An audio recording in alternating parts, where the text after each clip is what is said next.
You really want to quit that badly? After this clown fiesta you pulled off, yes. I've already found a better company to work for. That's why I wanted to leave. Another company? You're telling me there's some CEO out there who can offer more than I can? Who is it? Tell me. As if I would tell you, because you're gonna go after him, you crazy Yandere. Hey, listen! Hello and welcome to my YouTube channel. I am Espoir David, and today I'd like to play a game called Please Don't Quit. Welcome to Constelline's Health and Beauty. Our company was founded in the late 1800s by Mr. Alvin Constelline, who dedicated his entire life for the beauty everyone deserved, from inside and out. We are proud to continue on his work till this day with our beauty products and medicines. We're clearly not evil. I am currently the head of Constelline's Health and Beauty. My name does not matter. Just call me Boss. Hey, Mr. Boss. About your expected payment. Our employee's annual salary is around $90,000? Is that good? We provide vacation, health insurance, vision and dental coverage, life insurance, and tuition reimbursement. You are expected to work from 8 a.m. to 7 p.m. from Monday to Saturday. You'll get to leave early on Saturday, of course. We do have special events where we celebrate our employees' achievements and birthdays. Oh, that's nice. If you say we're a family, I'm out of here. There are also our annual trips to the mountains on winter and to the beach in summer. So, are you interested in working for our company? Well, the game's called Please Don't Quit, and I can't really quit if I never start working here, so, you know what? Nah. I see a few red flags here. Oh, that's a shame. Then please leave and never return. How dare? Alright, let's sign the contract. Closing out my whole game. I am Espoir, it means hope in French. Thank you for your cooperation, Espoir. Welcome to the Constelline family. I slightly regret that decision. How bad could it be? It's just another working day, like usual. Sniff, sniff. It's that horrible smell again. My attention gets snatched when I feel a hand on my right shoulder. As I turn to see who it is, the smell comes back. This time it's right near my face. I got 2 words for you. Brush your teeth! Espoir, can you help me with these papers? I don't feel so well, so I'm going home early today. Jesus, did someone suck the soul out of you? Her body smells awful, and her skin looks really dry. Aw, I have lots of Dermasil if you need it. What kind of sickness can do this to a person? Sure, absolutely, coworker. Yeah, sure. You take care of yourself, all right? Maybe check yourself into a hospital? Thanks a lot. The way my coworker walks really looks like a zombie, just dragging the body around instead of actually moving each foot at a normal pace. I usually don't mind working for someone who's sick. But this is the 5th time this week. They kept coming and asking me to do their work for them, and that's not the only coworker who was sick too. I don't want to have a bad impression of this company, but it's starting to feel like they're bullying the rookie here. Isn't this day 1? Unless they want me to become a zombie too. I should really file a complaint about this. File a complaint? Ayo, HR! I take out a pen and paper from my drawer and start writing out all of my frustrations in the past 30 days of working here. Oh, alright. From the awful smell in the lower floors to the continuous streams of people going home early due to sickness. Who knows when it's going to be my turn? Oh, so I've been here for a while. This is a mistake. Yeah. Alright, now I just have to hand it to the boss. Is he really going to take this? About a month ago, when I applied for this job, he didn't even look at my CV and just let me join the team after one single question. To be honest, I'm a little scared whenever I'm near him. It's something about his character that seems off. I knock at his office door. Please, Come in. Ah, Espoir, my favorite employee. What can I do for you? I want to file a complaint about the environment of this office. It stinks. Literally. All right. Please hand me your paper and I'll act accordingly. I don't think this guy knows what acting accordingly means. Wow, that was easy. Huh, and here I was worrying for nothing. Thank you, boss. I leave his office without any trouble. Day 2. Warehouse checking day. I still don't know why I, an accountant, have to be here. But it was the boss's orders. Can't refuse, even if I hated it. I'm just too used to the cool office room with the AC turned on every day. So when it's time to head out into the heat, I start melting immediately. I check around for our usual medicine stocks. Everything seems to be in order. Except for that awful smell. Why does it smell so familiar? Find the source? I don't think I want to do that. The work can wait. I need to search for whatever's causing this. I make my way deeper into the warehouse. Through rows and rows of medicine, I look at some of them while passing by. You sell beauty products and medicine? I saw these products from the commercials so many times. Those ones offered a smoother and younger skin for old people, while those ones promised an acne-free skin for younger people. I've honestly never tried these myself, so I can't tell if it's true or not. Why is it getting darker? I mean, the company's making money by selling these, so they must work, right? The smell gets worse and worse, that I have to start breathing with my mouth, but this is solid proof that I'm getting close. Just a few more rows and... is that... dead body? A dead body? Hey! Are you alive? Suddenly, the corpse's eyes roll back to look at me. Leon! Leon S. Kennedy, help! You're alive? He looks at himself. Oh. Zambi! Seems I forgot to drink my meds today. Sorry for worrying you. I don't think meds can help with whatever this is. But this is... I need to call the boss and ask him about this. No, you really don't have to. Call the boss? Don't disturb him. He's a busy man. Yeah, let's not. We don't need to call the boss. He's very busy. Let's not call the boss. No, I should mind my own business. If he said it's fine, then it's fine. Sorry to bother you then. I'll be heading back now, very quickly. I can feel the flies inside my body, laying their eggs everywhere. Maggots, they crawl around. It itches.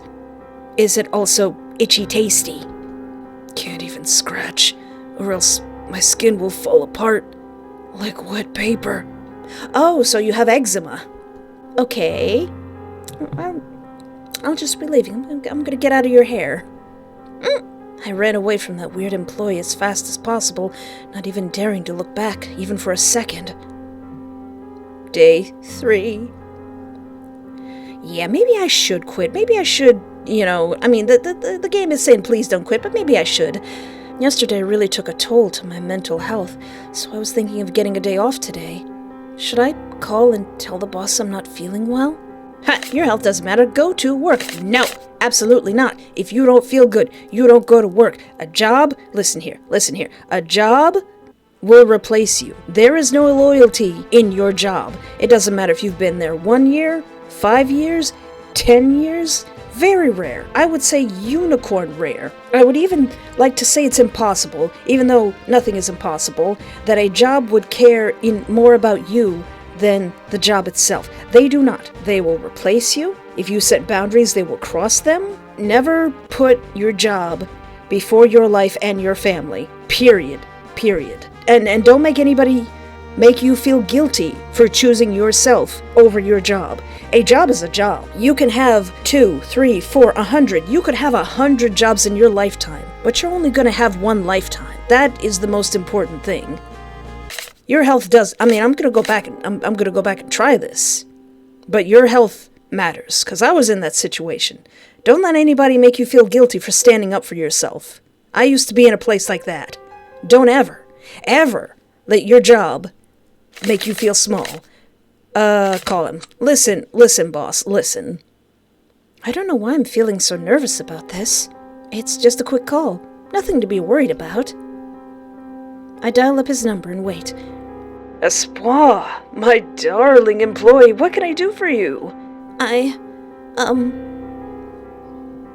I'm sick. I'm sick and I'm going home. This is not a request. This is not a request. This is an acknowledgement. I haven't been feeling well lately. Can I have the day off today, boss? Are you sick? Yes, boss. Well, that's not good. You go get some good rest, okay? Yes, thank you, boss. Aw, he's deceptively nice. He hangs up. If I said I wasn't surprised, I'd be lying. Boss doesn't give his employees days off this easily. I saw a coworker had to beg for a 2-day off so they could go visit their family. Never mind that old story. What should I do today? We should sleep. We should definitely get some sleep. I was about to do as planned, but a sudden ring at my front door put everything to a halt. Look through the peephole. Hello? I checked to see who it is through the peephole. What the funnel cake? Ah! Hey, boss! You're looking very insane today. Boss? What is he doing here? Open the door. What's up, boss? What's up? What's going on? Espoir! Took you long enough. I was super worried after the call, so I came here as fast as possible. I hope you don't mind. I was about to rest, like you said, so you don't have to be worried. Is it okay if I come in? I want to do a quick checkup on you, just to make sure you can still work. What? Don't you have a company to run? I can come back to check on them later. You're my priority right now. Huh? Something about that wording makes it sound like he's in love with me or something. Boss, please. No, we can't. What would everyone think?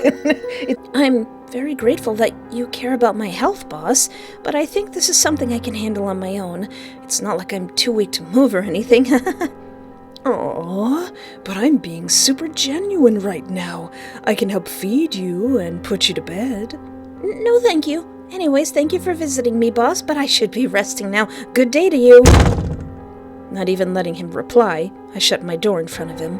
Putting my back against the door, I let out a sigh of relief. That made my skin crawl a little bit. Wait. Merde, I just slammed the door on my own boss. I won't be fired because of this, right? It's okay. Did you see the what this game is called? Open the door again. Sorry again. I forgot to give you these. He hands me a heavy plastic bag. Inside it is full of cans. Chicken soup. They said it can help with sickness. Oh, thanks, boss. And I'm sorry for slamming the door in your face earlier. Oh, my silly employee. How about instead of apologizing, you let me feed it to you? Why did the color of your name change? To the yellow that is like the yellow of your eye? Nope, I'm good. You can leave now. Okay. Call me if you need anything. Might need a restraining order. I closed the door again. Gently, this time. This guy, how is he so casual about coming to his employee's house uninvited? Hold on. When did I give him my address? Now, normally this would be like, oh no, how did the Yandere get my address? But he's your boss. He has your social security number. Of course he knows where you live. Day 4.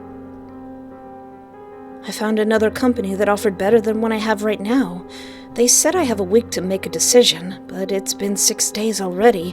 I know it feels like a betrayal, especially to the boss, but I think I want to quit and move to the new company. But do I really want to? Let's see, I could quit my job or throw the paper in the bin and get back to work. Always do what is best for you. Always do what is best for you. If it sucks, hit the bricks. And this place definitely sucks. Let's get out of here. I've made my decision, and it's final. I rushed to the boss's office to hand him the paper and a 6-page apology letter. Oh! He looks horrified. Were my ears hearing correctly? What do you mean you're quitting? I mean what I said. I want to quit. Why? Was the pay not high enough? Because I can give you more. Or was it the work environment? I can get you a better office. Or was it me? Oh, it's not because of you, Pookie. You've only been slightly suspicious. I mean, okay. It's the rotting bodies. It's the rotting smell. It's the everybody pushing their work on me. It's the zombified person and everybody getting sick that I found in the basement. It's not you. It's the job. It's not you, boss. I just wanted to find somewhere that's closer to home. That's all. Our building isn't far from your house either. Oh my god. Look, boss, I'm just here to hand my letter so I can leave. But I don't want you to leave. You've been adapting to this place so well. He looks like he's about to cry. Aw. Jesus Christ, boss. You're older than me. Jesus Cristo. I like you, Espoir. Oh, Mr. Boss, please stop. You're making this decision difficult enough. I don't want Espoir to leave because I like Espoir. Huh? Oh man, there goes my one and only deepest, darkest secret. I mean, I could say I like you too, boss. I mean, you know. If you're not my boss anymore, we could take this relationship a little bit further. But you know what? I'll save that for later. Come on, take this seriously. I'm thinking about my future here. Boss, be serious. He sighs. Well, might as well tell you this, since you didn't read the contract. You need me to sign your paper if you wish to leave. Huh? This is the first time I've heard of this. It was in our contract. Page 5, line 42. Then, can you please sign my letter? Put it here. I'll hand it to you tomorrow. Thank you, boss. Night 5. Boss, don't do anything silly. Don't do anything silly. Z. Stupid alarm. Let me sleep. Just as I'm about to put my head on my pillow again, my phone rings even louder than before. This time it's a message notification. Check the phone. Just go to sleep. Check the phone. This better be something important. I open the message app to see who it is. Oh my god. It's from him. Rise and shine, my beloved employee. At the bakery right now. What flavor do you like? I like the vanilla I like the yellow cake with the vanilla icing. I already know that, but why would you want to know what flavor I like? Just pick one. Come on. Vanilla. I must admit, for as weird as he is sometimes, he's actually a pretty nice boss. Yeah, so far. Okay, be prepared. I put the phone down and try to sleep again. Dang it, I'm too excited to sleep. I blame this on you, boss. Why are you buying me a cake? I started my morning really early today, all because of him. Day 6. The office is as normal as ever, everyone minding their own business. The sounds of keyboards typing and paper printing, and that awful smell again. To be honest, I've been working here long enough that I'm starting to get used to it. Wait, is that a good thing to get accustomed to? Doesn't matter. Anyways, I pull out my chair and turn on my computer, preparing to stare at it for the next 3 hours, until someone grabs my shoulder from behind. Hey, did you sign that thing for me? Surprise! He puts a handmade paper crown on my head. Aw, boss, what is this? A little celebration for all your hard work and dedication towards this company. This soon? I've only been here for a month. They say you should celebrate every small victory rather than wait for the big one. I just want you to know that I care about you. So here's your slice of cake. And a special gift from the big man himself. He hands me a small bottle of pills. Oh, gee, thanks. Huh? What is this for? I noticed you've been very tired lately, and these pills can help you with that. I don't think I want to take pills that are going to give me more energy, especially from you. All of our senior employees here take them twice a day. You can ask them yourself. Do I look that tired? The boss nods as he hands out a pocket mirror to show me. The first thing I notice is the wrinkles on my face, along with the dark circles under my eyes. Oh my god, I didn't know it was that terrible. It happens to all of us here, so just take the pills twice each day after lunch and dinner, and you'll feel better in no time, all right? He gives me a pat on the back. Keep up the good work. Hey, what about that letter of quitting that I gave you, that I kind of need today? He waves goodbye before closing the office door. Boss? He's odd, but I like him. He cares about me. Maybe staying won't be so bad after all. Wait, what? Staying? What? Ending 3 out of 4. You belong to him till you rot away. Huh? Please finish these papers, dear employee. Hey there, pre-recorded Esquire here, and I have 30 seconds of your time. Want me to draw your OCs? Check out my Ko-fi page for art commissions as low as $20. Link in the description. Every week I post a Saturday update blog on both of my Patreons and now also my YouTube channel members. With behind-the-scenes stuff, upcoming games I want to play, life stuff, old lady stuff, and pictures of Daisy. Link in the description. Want to see the full uncensored versions of gameplays I can't show on this channel? Join my adult Patreon for the low price of $1 and being over the age of 18. And then it in the Do you yearn to wear merch of a super obscure free visual novel? Check out my TeePublic and Teespring t-shirt store. Descriptions are in link. Want to support my channel but you have no money? Hit the like button or subscribe. It's free. That's right, free. We're just giving it away. Check out my itch.io page. Play Picture Perfect Boyfriend. It's free. Link in the description. Alright, let's go all the way back to the beginning, starting with our poor, unfortunately sick employee who's probably slowly turning into a zombie and go, sorry, I can't help you right now.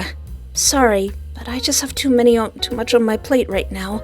Maybe you could try asking someone else. I'm sorry for asking. I'll just do it myself. Seriously, I do have too much on my plate. She walks away from my cubicle and back to her own. The way my coworker walks really looks like a zombie, just dragging the body around instead of actually moving each foot at a normal pace. What is going on here? Why are you feeling bad for the MC? You're super busy already. I continue on with my work. Maybe we should call the boss. Maybe we should tell the boss, like, hey, there's a full-on zombie down here. I pull out my phone and dial his number immediately. Yes? I found another employee who smells absolutely horrible at the back of the warehouse. How can you let someone work under these conditions? Is the smell the only thing you're worried about, MC? Not the fact that they're missing a nose or that their flesh is hanging off their skin? Huh? I don't really get what you mean. If that employee wants a day off, I'm just one call away. It's true. I chose to continue working. It's just that I forgot my meds today. Sorry for inconveniencing you and the boss. See? Now get back to work, okay? He hangs up. Are you sure you don't need a hospital? No, just my meds. Okay, I'll be leaving now. Please at least get yourself checked later. You look awful, like super awful. They're like, gee, thanks. I turn around and make my way out, still feeling a bit concerned, but I should really mind my own business. I think that's some business that needs to be minded. Now, my health does matter, but I'm just going to stick around to, I'm just going to stick around to see what happens. Let's go to work. What am I doing? I need the money. I have to go to work. I'm not a child who starts crying the moment things get tough. I'm a grown apple adult. I pay taxes, and I have a nostalgic urge to collect. Nintendo figurines. I open my wardrobe and get ready to go to work. Am I going to zombify? Is this going to turn me into a zombie? Day 4. I found another company that offered better than what I have right now. They said I have a week to make a decision, but it's only been 6 days already. I know it feels like a betrayal, especially to the boss, but I think I want to quit and move to the new company. Throw the paper in the bin and get back to work. You know what? Nah, this place isn't so bad. Minus the smell, everything's been pretty cool. Oh my goddess, well, what are you doing? What do you mean what I'm doing? I'm just trying to see what's gonna happen. This job is perfect already. Why are you still complaining instead of working? Who is saying that? Go back to work, Espoir. This is your job. You are paid to do your job. Don't tell me what to do. Who, narrator? Are you in this too? Are you a paid employee too? Day 6. The office is as normal as ever, everyone minding their own business. The sounds of keyboards typing and paper printing, and that awful smell again. Surprise! Hey, boss! He puts a handmade paper crown on my head. Aw, boss, what is this? A little celebration for all of your hard work and dedication towards this company. I still only got ending 3 out of 4. No, I don't want to work here forever. I was about to do as planned, that is, stay home sick and relax, when suddenly a ring at my front door put everything to a halt. I sure do hope that's not my boss. Maybe I should ignore it. It could be the boss outside, and if I ignore him, you know what? No, today's my day off. I shouldn't give a darn what he wants. I need my rest. Now you're talking. I was about to continue with the original plan I made for myself, but I paused. A familiar, horrible smell from work. It's at my front door. Watch out! Man, open the door, ignore it. Now I'm curious. Alright, fine. What's at the door? Eh?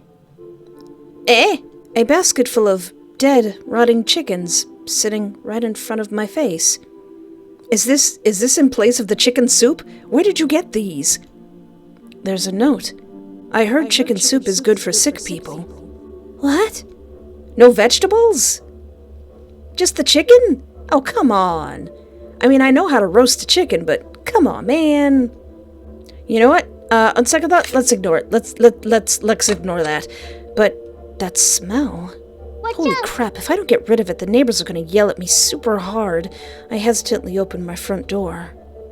And it's chickens. Gosh darn it. I heard chicken soup is good for sick people, so eat it. Aw, you seem upset. Alright, I'm quitting. I'm quitting because of you. You're weird, sir. You're weird! It's because of you. I have been very uncomfortable around you, boss. You're too weird and creepy. You make me fear for my life sometimes. You put a bunch of dead chickens at my front door.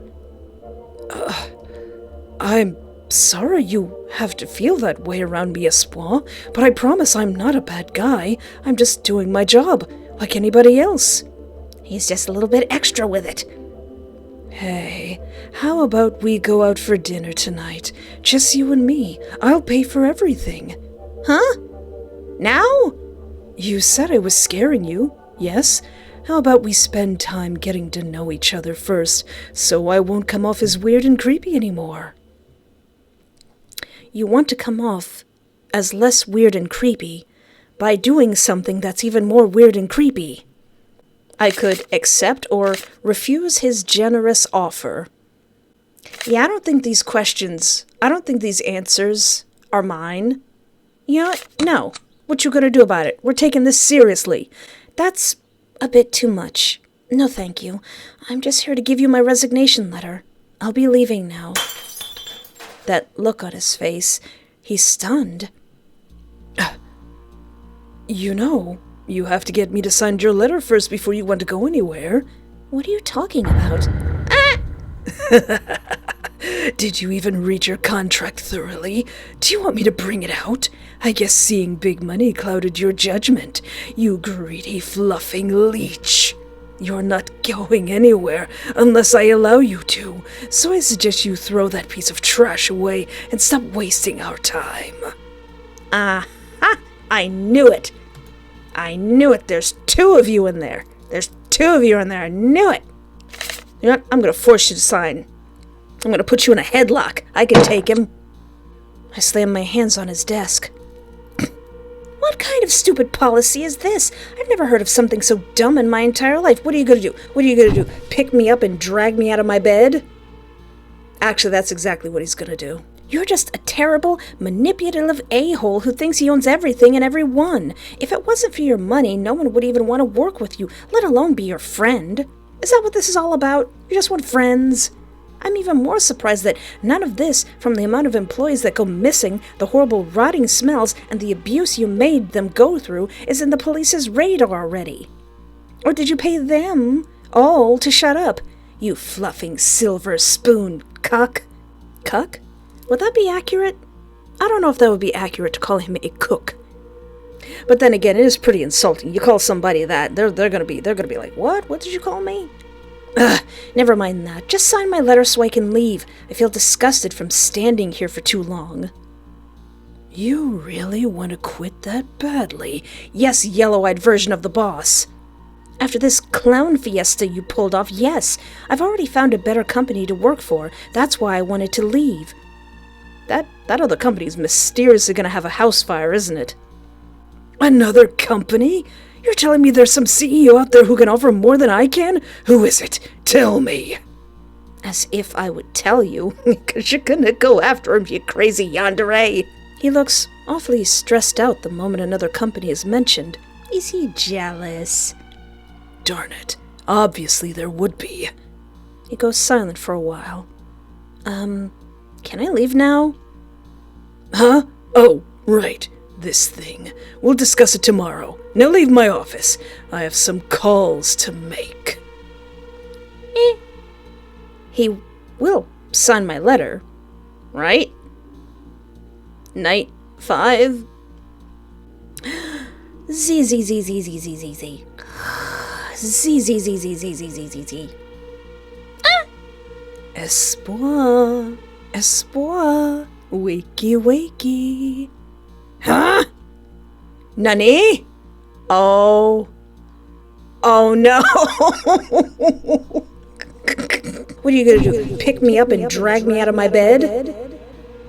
I slowly opened my eyes. There you are, Espoir, my favorite employee. What? Where am I? I can't move my hands or legs. Ah! Suddenly I feel a smack to my face by something hard. Wake up!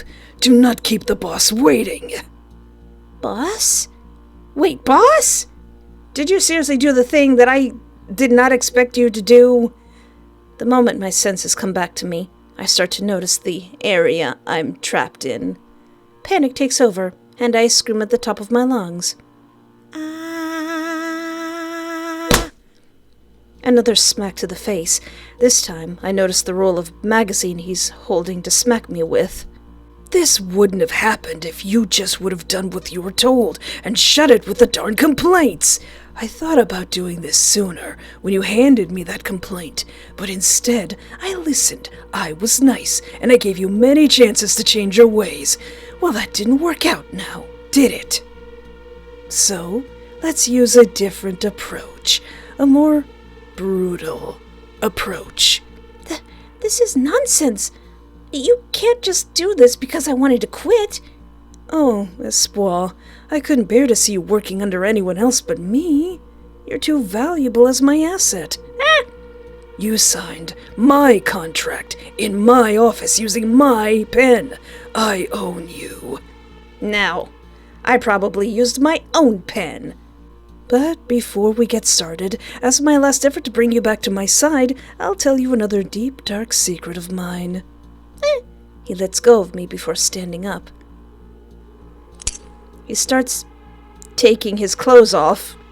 one by one, starting with his vest jacket, then his shirt, belt, and finally, pants. Editor May! I don't know if I should feel glad that he didn't take off his underwear, or worried that he's hiding something in there. With a deep inhale, his body starts to change right in front of my eyes. What? The dark marking from his face expands and takes over his body. Fluff grows out from his neck and arms, not to mention he now has a second pair of arms behind his back.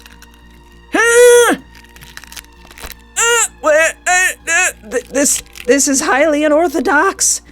His hair becomes significantly longer, with 2 antennas sticking out of his head.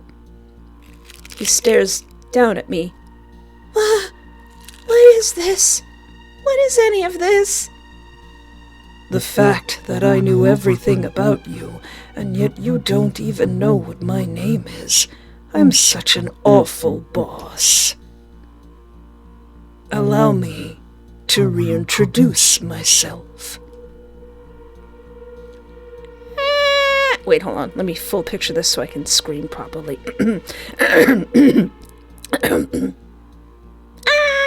I am currently the head of Constelline's Health and Beauty. Boss is my name at work. My friends call me Rot, as in Rot Demon. Pleasure to be working with you. Rot demon? You're a demon? I was born in this world with the purpose of observing the slow transformation of all living things, from flesh to absolute dust. You can see all of my work just by walking around the office building. Oh, so that awful smell was coming from you? Just you? That's all you? The awful smell. The dying coworkers. So, is this enough to convince you to return to my arms? I just glare at him. By the look in your eyes, the last effort failed. Ha! Of course. No matter. You will bend, or you will break. He turns around to grab something from behind the rows of medicine. I try to wiggle as hard as possible, hoping the rope tying my arms would loosen up for just a bit. Behave yourself back there. You are fortunate that I still find value in an employee like you. Oh, lucky me. He brings back 2 pieces of paper and a paper shredder. Really? Really, bro? You really gonna do that in front of me? Also, thank you for keeping your panties on. Destroy this junk at once. The demon forces me to hold on to the papers. Though my arms are tied, I can still hold the papers with my hands. And now, with them now super close to my face, I read the contents of them. These are my resignation letters and files of complaint. Don't be so scared, my beloved employee. I won't force you to destroy them. I may even sign your letter to help you leave this company. I don't believe you. Why should I even trust a demon? How about a deal? If you don't shred those papers and let me have some fun with you, I will let you leave my company as a worthless, unemployed, homeless person that you truly are. And if I shred the papers like you ask? Then you've proven that you're still part of the family. I will stop everything that is happening right now and bring you back home safely. Demons can't defy contracts, you know. I'll die a horrible death even if I think about cheating a deal. Clearly, there's an easier choice here. Is there? Shred the papers? Refuse to shred? Save your game? You know what? I refuse. I refuse to work for a monster like you. So, you want me to play with you? All right, I respect your decision. He walks away from me and goes behind the rows again. Do your worst. He brings out a sack along with 4 cages. Oh, okay, maybe not your worst. Maybe your slightly least worst. Maybe your second best, even. No, you already have a clear idea of what I'm able to do, but as a little reminder. He takes out half of an apple from the sack and brings it close to my face. That sure is an apple. Being near me already triggered the decay process, but if it's skin-to-skin contact, the process goes by much quicker. Oh, the apple has already shriveled just after a few seconds. It gives out a nectary, grainy smell as the juices dry up. The process still continues as the brown spots expand over the entire apple. Ew. A pattern of bruised spots appear, along with the horrible but familiar smell that can make anyone puke if this is their first time smelling it. Ugh. It continues and continues until there's nothing left to resemble an apple in the demon's hand. What a beautiful gift of nature. I envy how everything can rot away like that. Demons just melt away when we die. No decomposing, nothing. How awfully disappointing. I mean, in middle school I did a study on mold, and it was pretty interesting.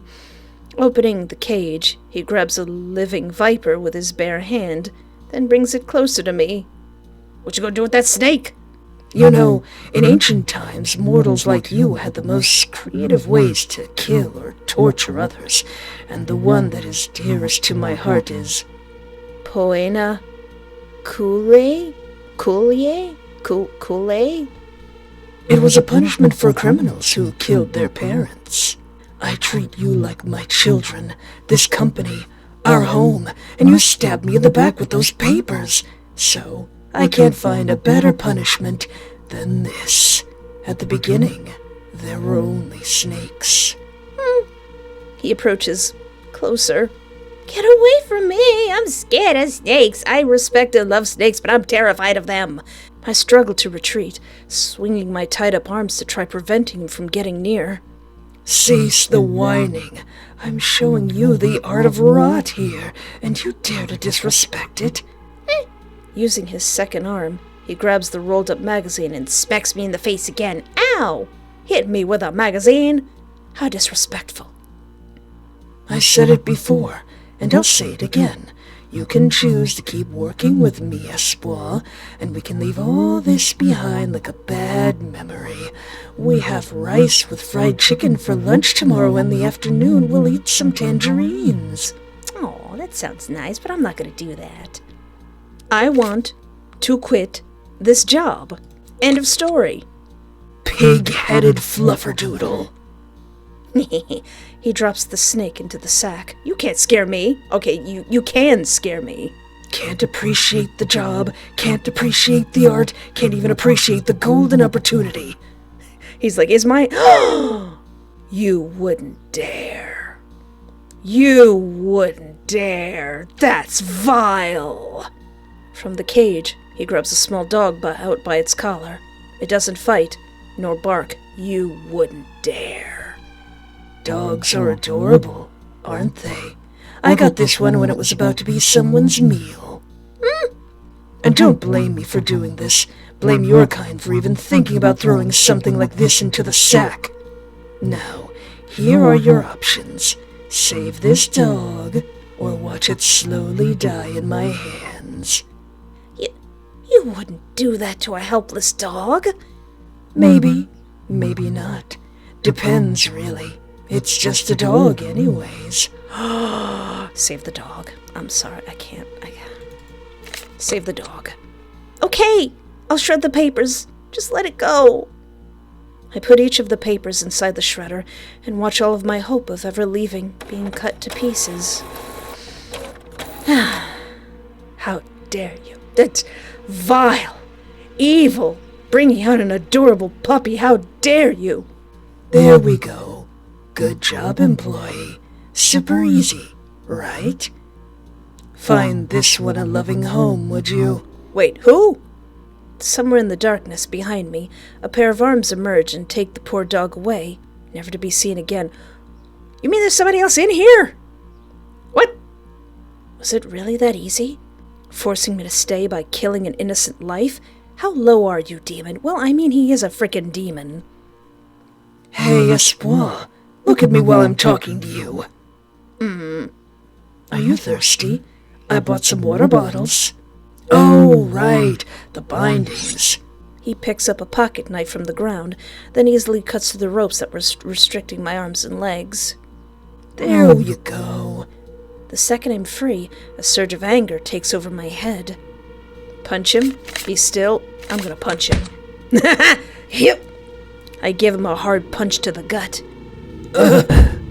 He falls to the floor in an instant. Ah! Really?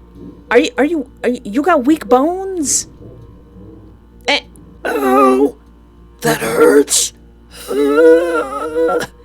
This is not a good way to impress your boss. Why the fluff did you kidnap me? I'm not used to receiving hits like this. Tell me. No. Listen, boss, I got over 30 years of pent-up rage within my little body. I spent my childhood playing Tekken 3. You don't want to know what moves I think I can do. I pull my fist up for another punch, but is stopped by two pairs of hands from behind. One covers my eyes, while the others hold onto my arms. You got buddies? What? I struggle with all my might, trying to fight back whoever is holding me down right now. How dare? I manage to turn my head a bit to the left and see only two noticeable characteristics of the person: blonde hair and a weird mask. I wonder if that's a reference to their other game. The hand turns my head around and covers my eyes once again, this time with a tighter grip on my face. I'm gonna bite him! Bite him! One of them is whispering something to the other. This one has guts for an office worker. The whispering stops when a cough can be heard coming from the demon. Bring the employee back home. I'll deal with this in the morning. One of the hands brings up something and forcefully covers it over my face. Ah! I try to fight against it, but their combined strength outmatches me in every way. And whatever was covering my face, it was strong. Gosh dang it. I lose my consciousness. Gosh dang it. The office is as normal as ever. Ha! Everyone minding their own business. The sounds of keyboard typing and paper printing, and the smell of rotting flesh. I turn out of my chair and turn to my computer, prepared to stare at it for the next 3 hours until I noticed a note stuck on my computer screen. Oh no. I hesitantly knock on his door. Come in. Ah, Espoir, my favorite employee. I didn't tell anyone about it, so please leave me alone. Whoa, calm down. I didn't ask you here for that. I just wanted to give you these. Is it flowers? Oh, okay. I was hoping it would be flowers. That might change my mind about the whole situation, but no, you want to give me pills. And that's a lot of pills. He brings out a small bottle of pills from his drawer and puts it on his desk, right in front of me. The company created these pills to help with the rotting. I suggest you take them twice a day after lunch and dinner. Don't want your family and friends seeing you looking like a walking zombie out there.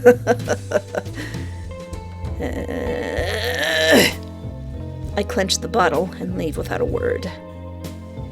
This was a mistake. A huge mistake. I should have punched him in the face.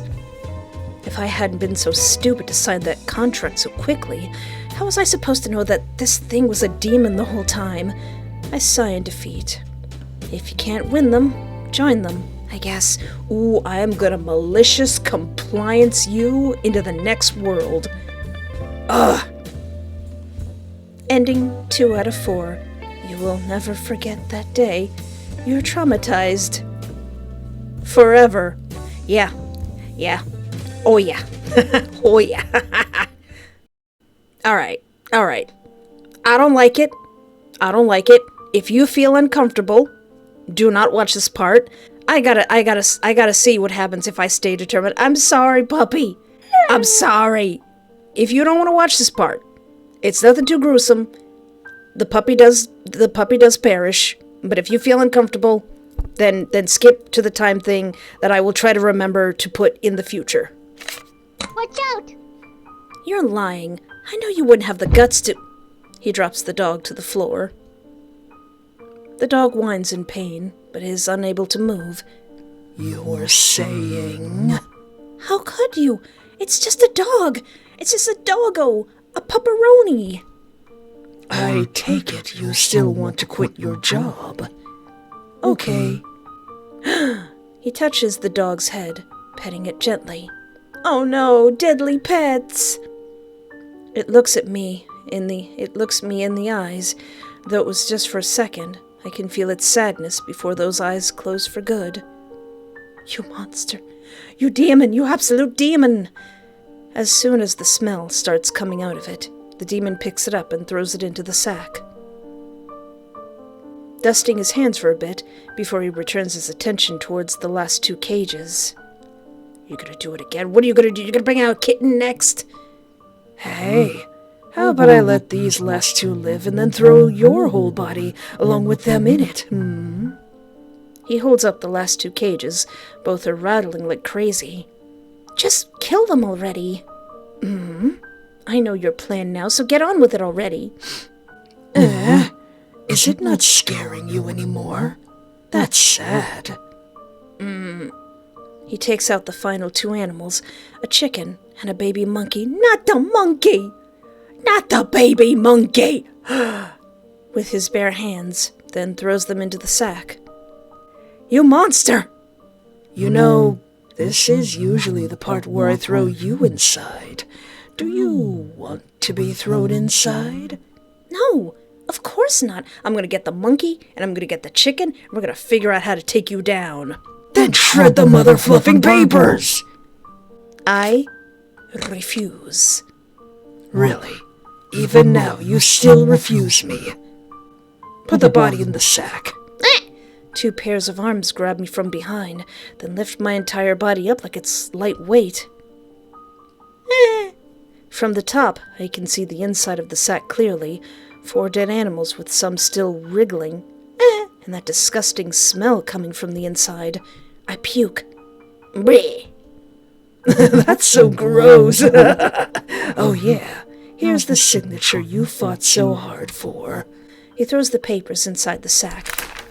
Do nothing. I just take the papers and I'm like, thank you. I'm going to bury these animals properly, and me and their ghosts are going to come after you. Right after the papers are inside, the hands throw me in head first. Whee!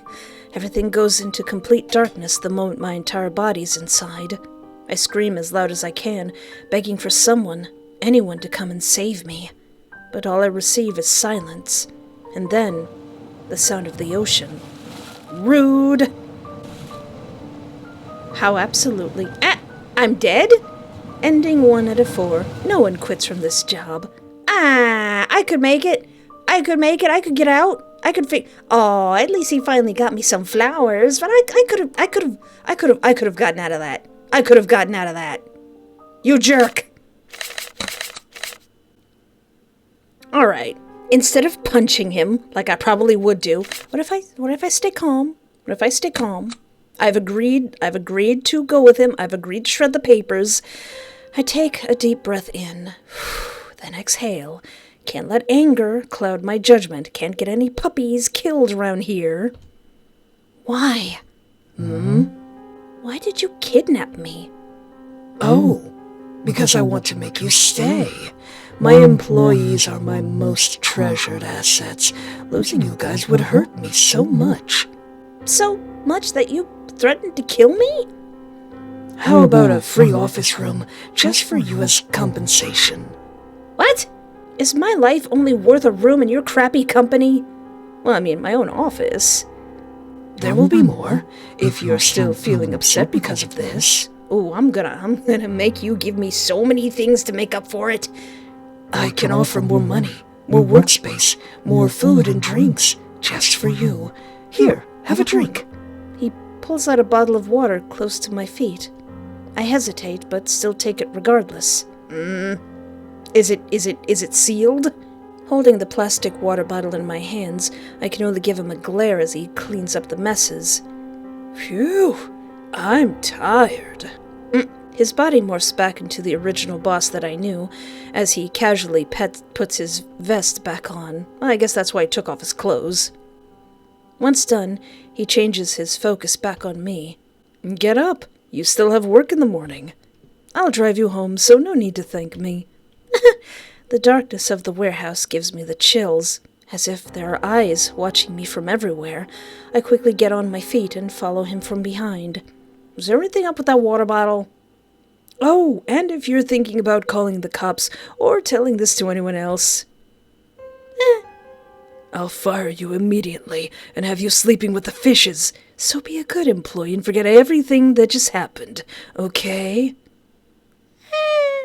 Private detective services are so expensive these days. Highs. Okay. Okay, what? Look at me. Okay, what? Okay, boss. Yeah, traumatized forever ending. He looks like he's about to cry. Jesus Christ, boss, you're older than me. I mean, I do like older men. I like you, Espoir. Aww. I like you too. I like you too, boss. Really? As a friend, though. I'm not currently looking for a relationship right now. Ah, no. There goes my chance. He sighs. Well, might as well tell you this since you didn't read the contract. You need me to sign your paper if you wish to leave. How about we spend some time getting to know each other first, so I won't come off as weird and creepy anymore? Oh yeah, I didn't accept his offer for dinner. You know what? Sure. I guess. Sure. Wonderful. Meet me in my office after work. Why did I accept this? I just wanted to quit and get out of here. The entire day was just me stunned at my own choice. I barely got any work done. Since when am I back in his office? Come on, my dear, and play... Espoir. Let's go. He leads me all the way down to the garage and towards a car model I'd never seen before. It's like a cool demon car. That's a flippin' carriage. 1928 Studebaker. It's not the original, though. Just a car that was designed to look like one. I didn't know you were old school like that. Does it come with a horse? Well, I am pretty old. Come on, get in.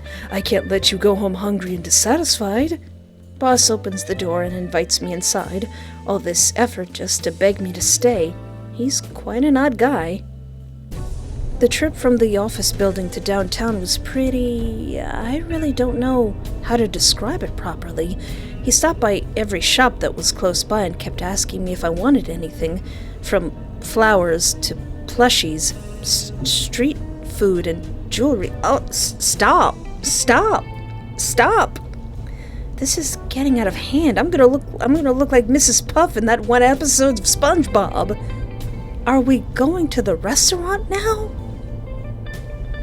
Having fun, Espoir? You got a flower crown, a plushy bear, and some popcorn? Stop. No? I don't know. Can't say I'm having fun yet. Oh, I see. Then I guess I'll have to try even harder. Please, no. We arrived at the fancy restaurant that he promised from before. It's an all-you-can-eat buffet restaurant. Far from what I imagined we would be eating. Everything's on me, so feel free to eat as much as possible. Okay, thanks, boss. What do you mean? After picking a table for two, the boss told me to get everything for myself first, and he'd be waiting to protect my belongings.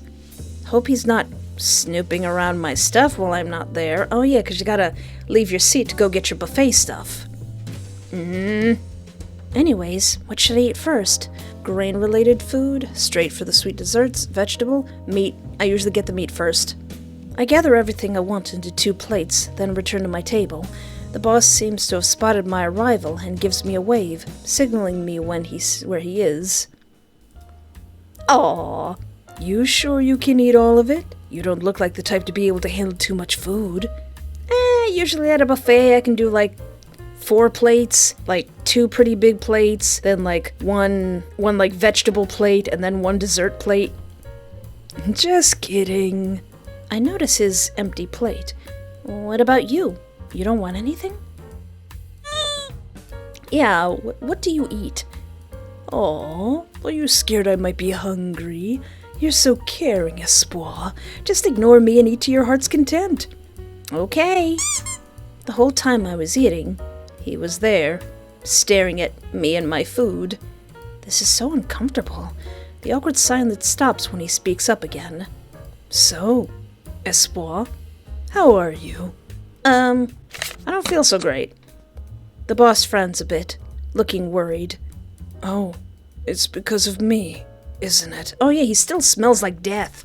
I'm sorry for making you feel this way, inside and outside of the office. Is there any recommendations you'd like to tell me on how to improve myself? Please share them with me right away. I'll try my hardest to be the boss you deserve. Oh, you should hide your ugly side face? Oh. You should go out more, you should make more friends, you should try dating someone, you should wear different clothes. Yeah, maybe you should try dating someone. Wait, no, I didn't mean me. Oh no, Mr. Boss. I'm surprised a guy your age didn't settle in with a wife and 2 kids already. Is your romance game that bad? Do you have negative riz, sir? Want to hear some scoops about my personal love life, huh? Okay, it's true. I am super single, but not because I'm terrible at romance. I just choose not to pursue it. My company is my one and only true love, and my employees are the children we've had together, and that's enough for this old man. Is he old? Plus, they say my bedroom game can bring someone to heaven in just a few hours. Really? Too scary for a normal person. Alright, I think it's my turn to ask again. Been having any hobbies recently? Sports, games, music, pet training, plants, cooking, nothing? Video games. I hope that hobby isn't taking too much of your time. You know how important work is to us. Do not forget that. He looks at me, dead in the eyes for a few minutes, before I get to continue the conversation. Why are there 2 of you in there? Alright, my turn now. Tell me about your past, your personal fun facts, your current life other than work. I don't think he has any other life besides work. What are some personal fun facts? Fun facts? About me? Well, I do like to play blackjacks every now and then with my friends. You have friends? We often bet on the craziest things. Not going to tell you what they are, though. It's a secret among us. Another one is that I'm very fond of British social etiquette. I never practice them myself, but it's fun to watch people who are skilled at it. I was about to say something, but he cut me off. Okay. Since you're one of my favorite employees, I'll even sneak in a 3rd fun fact. I prefer white lights over yellow lights. That's why none of the lights in our company is yellow. He looks down at my plates and notices one of them is empty already. Let me get you some fruits. Just like that, he's gone, and only me and my plates remain. Hold on, you dishing out lore and I want some of that lore. What if I say, I'm good, I'm having a good time, I'm at a buffet and I've got a bunch of plushies. Really? That's good. Very good. Life hasn't done anything harsh to you, so you should celebrate it by enjoying life every day. You still seem a bit out of it based on the expression you're making right now, though. Did I do something wrong? No, you don't need to answer it. I'm sorry for making you feel this way inside and outside of the office. Are there any recommendations you'd like to tell me on how to improve myself? You should make more friends? The way you talk with your employees makes us think you don't have any friends outside other than here. Yeah. Oh, that. I just like to treat my employees as family and friends. Nothing more. If you weren't a demon, I would be very, wary of you calling your employees family and friends. And about the me not having friends outside, I actually do have friends, but they're so annoying to be around. I think being with you guys brings me more happiness than spending time with those demons. Are you talking about the characters from the other game? Alright, I think it's my turn to ask again. No. Hold on a second. I'm the one with the save button here. I'm the one with the rollback. We're getting that lore. You should go outside more. You're always the first at the office and the last to leave. It makes everyone think you've been sleeping in there. Can I confess something to you? Hold up. Let me get closer. He gets close to my right ear and whispers, I live in the office. Huh? I really love this company, and I want nothing but the best for all of us. You should wear different clothes? I mean, I think he's alright. That's pretty snazzy.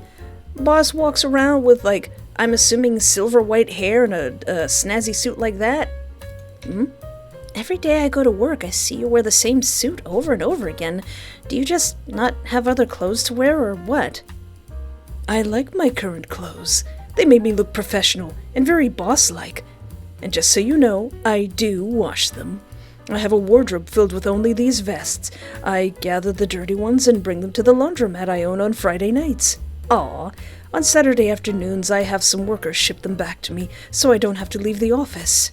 You eat and sleep with those on? How could I not? I feel comfortable wearing them. Aw, you should hide the ugly side of your face. I mean, it's not that bad. It's just kind of scary. Actually, yeah, that might help a lot, actually. His eyes widened when he heard what just came out of my mouth. Excuse me? I'm being honest. I know you told us about half of your face being burnt and stuff, but could you at least hide it? It's always so distracting. Sorry! He slams the table with both hands, the loud noise causing everyone inside to go quiet. You watch that indecent tongue of yours, employee. If I haven't started commenting on how disgusting your face is, then you shouldn't as well. I'm asking how I, the boss, should improve to make you, the one and only oh so important employee, satisfied, not saying trash to hurt one's ego. Be happy that you're fortunate enough to be part of this family, because if this was a stranger talking to me like this... He turns around to notice a large group has gathered around and was extremely interested in his tantrums. What I meant to say is, it's rude. Please don't comment on my appearance like that. Okay, Pookums. The attention around him stops when he suddenly goes silent for the next 10 minutes. After that, the boss goes back to our conversation. What's your past like, boss? You want to know more about my story, huh? Alright, I'll tell you. I was born on a farm with both lovable parents. Life was great. Little me had a dream, to own a personal title. I couldn't function at all without knowing what I want in life, what my purpose is. Everything changed when I saw a rotting corpse of a piglet at the back of the barn. My father forgot to clean it up that week, so the smell was horrible. But I didn't mind it. Maybe it was me being born on there that made me used to it. Or maybe it was something else. Are we talking about what turned you into a demon? Nonetheless, it was beautiful. Truly beautiful what nature can do. It makes me want to be like that. I want to join nature and help people's faces from their aging demise with our beauty products and medicine. Did you know our sales of de-aging cream and de-aging medicine have been off the roof lately? Oh, how prideful I am to have everyone working so hard to make this happen. Is what I'm doing in the office all the lawsuits we're probably getting? Your current life other than work. This one's rather difficult to say. My entire life is surrounded by this company. I don't know what else I should be doing other than working. Can I skip this one? Aw. Nope, we want that lore. No, but I really have nothing to say about this. Please spare me. I'll buy you lunch tomorrow. Press him. You promised you'd do anything to make yourself less scary, boss. Eep! I am caught. Oh no. Okay, I'll tell you one thing. Just one. I like to stare at UV lamps for hours on my days off. What, like a moth? Okay, that's all you'll get from me. Oh. He looks down at my plates and notices one of them is empty already. Let me get you some fruits. All right, I'll let you off the hook. Just like that, he's gone, and only me and my plates remain. The conversation from earlier does make me hungry again. I finish up the last plate that's left. Espoir! Yeah? He puts the plate full of different fruits on the table, then brings a slice of apple close to my face. Aw. Here, have an apple slice. It's very good. Thanks, boss, but I'm really full now. Oh. He looks at the piece he tried to hand me. Well, they weren't that good anyways. Aw. He puts the slice back onto the plate. So, now that you're full, how about we go somewhere else for the night? Maybe a fun arcade, or just a walk around the park. Anywhere, really. I watch him leave for a bit to pay for the meal, then turn back and look at my phone. Only 8 p.m. I guess it's still early. 8 p.m. and we're still out? Something funky goes through my nose. What is that smell? It smells like tobacco. I look at the plate of fruits where the smell is heaviest and... The one slice is shriveled. Brown spots can be seen overtaking it from the core, and the smell is sickening. Makes me want to puke out everything I consumed earlier. I can hear him calling my name out from a distance. Hey, Espoir, everything's paid now. Let's leave. Coming. I quickly get up and follow him. Making our way to the parking lot, I slowly piece everything together. The apple slice on the plate, the amount of sick coworkers I had to do their work for them. They both have two things in common. Horrible smell. Shriveled skin. Is this MC gonna figure it out? There's signs of decaying. Could he be... You seem to be worrying about something, Espoir. Huh? I do? If you don't want to go, it's fine. I can take you home. But before that, I need to know. He takes a step closer. Do you still think I'm weird and scary, like before? Nope. You're very normal, sir. You're very normal and manageable and not at all terrifying. Do you still want to quit? I like that no is the lie and yes is the truth. I mean, you know what? I'm gonna let fate decide. Fate has chosen. Lies. You're sweating like a waterfall right now, and you're not looking straight into my eyes while answering. You still wish to leave after everything I've done for you. How dare you lie to your own boss like that? He forcefully grabs me by my collar. We are going out and having fun. Quit being such a biscuit-eating biscuit and be happy. Ignoring my obvious discomfort, he tries to drag me into the car. Boss, let me go home. Please, I'm really scared right now. He ignores my pleas. You're quitting tomorrow, and I cannot allow it. You are mine. I am your boss. You are my employee. We will be together forever until you have taken your last breath in this world. I'll call the police if you don't let me leave right now. I'll tell them about the other employees, too. I'll confess everything to ruin your precious company. Yeah, I'd shut him up real quick. He backs off immediately. Yeah. Oh man, what has gotten into me tonight? Sorry about that, Espoir, my dear ex-employee. Here, let me take you home. Huh? No thanks. I'm getting a cab. Please, I insist. The boss puts a hand on your shoulder. His grip tightens. You may have dirt on me, you little crap, but that doesn't mean you're the boss here. I have connections and influences, and you're just a rat who works under me. So if you still want to see tomorrow's sunset, I suggest you let me take you home right now. Okay, yeah, you make a good point. Seems like I don't have a choice here, do I? I mean, there's always a choice. There's always a choice to lay down and go completely limp on the floor. The entire trip was filled with dead silence. None of us dared to even look at each other. I noticed Boss's left finger taps on the steering wheel a lot whenever we're stopping in front of a red light. My brain was making tons of scenarios where he would take me somewhere isolated and, "We're here." Huh? I turned around to see him in my own house right in front of my eyes. Huh. He actually took me home. I never know what you're gonna do to me, boss. Well, thanks, boss. Espoir? You still want to stay with me, with the company, right? I'm really sorry about before. Honest, you'll forgive me, right? Right? I can hear the trembling in his voice. Oh, look at this face with the teddy bear. Have a nice evening. I exit his car and make my way to the front porch, rummaging through my bag to find the keys.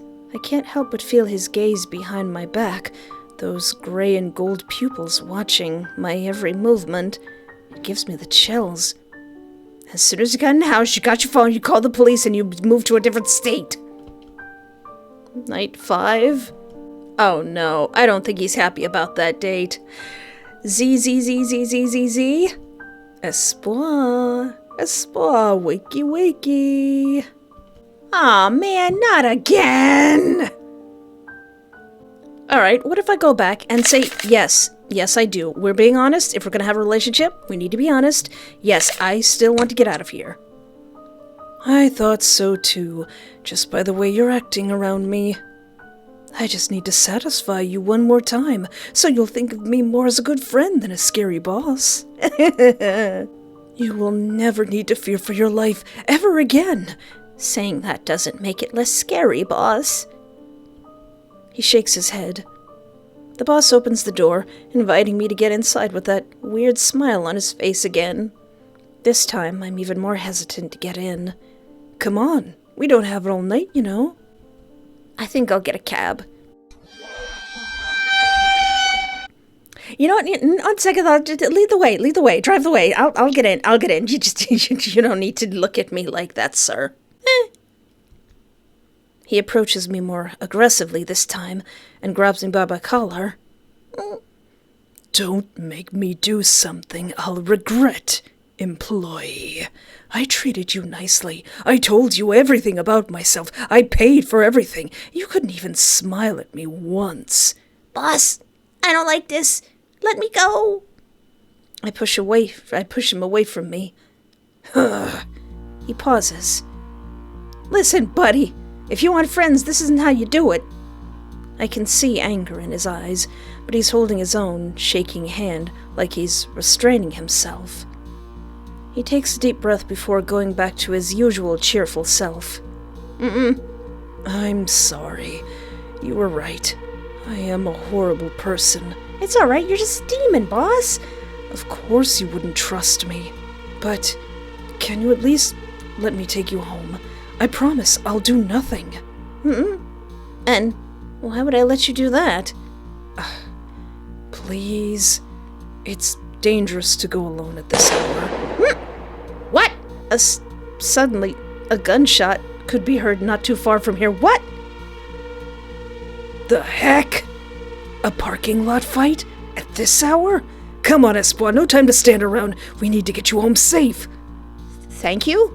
I don't even get a chance to say anything before being pulled into his car.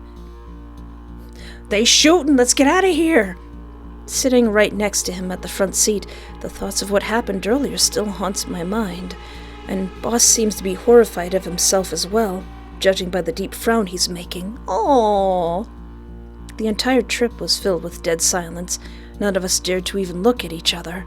I noticed the boss's left finger tap on the steering wheel a lot whenever we stopped in front of a red light.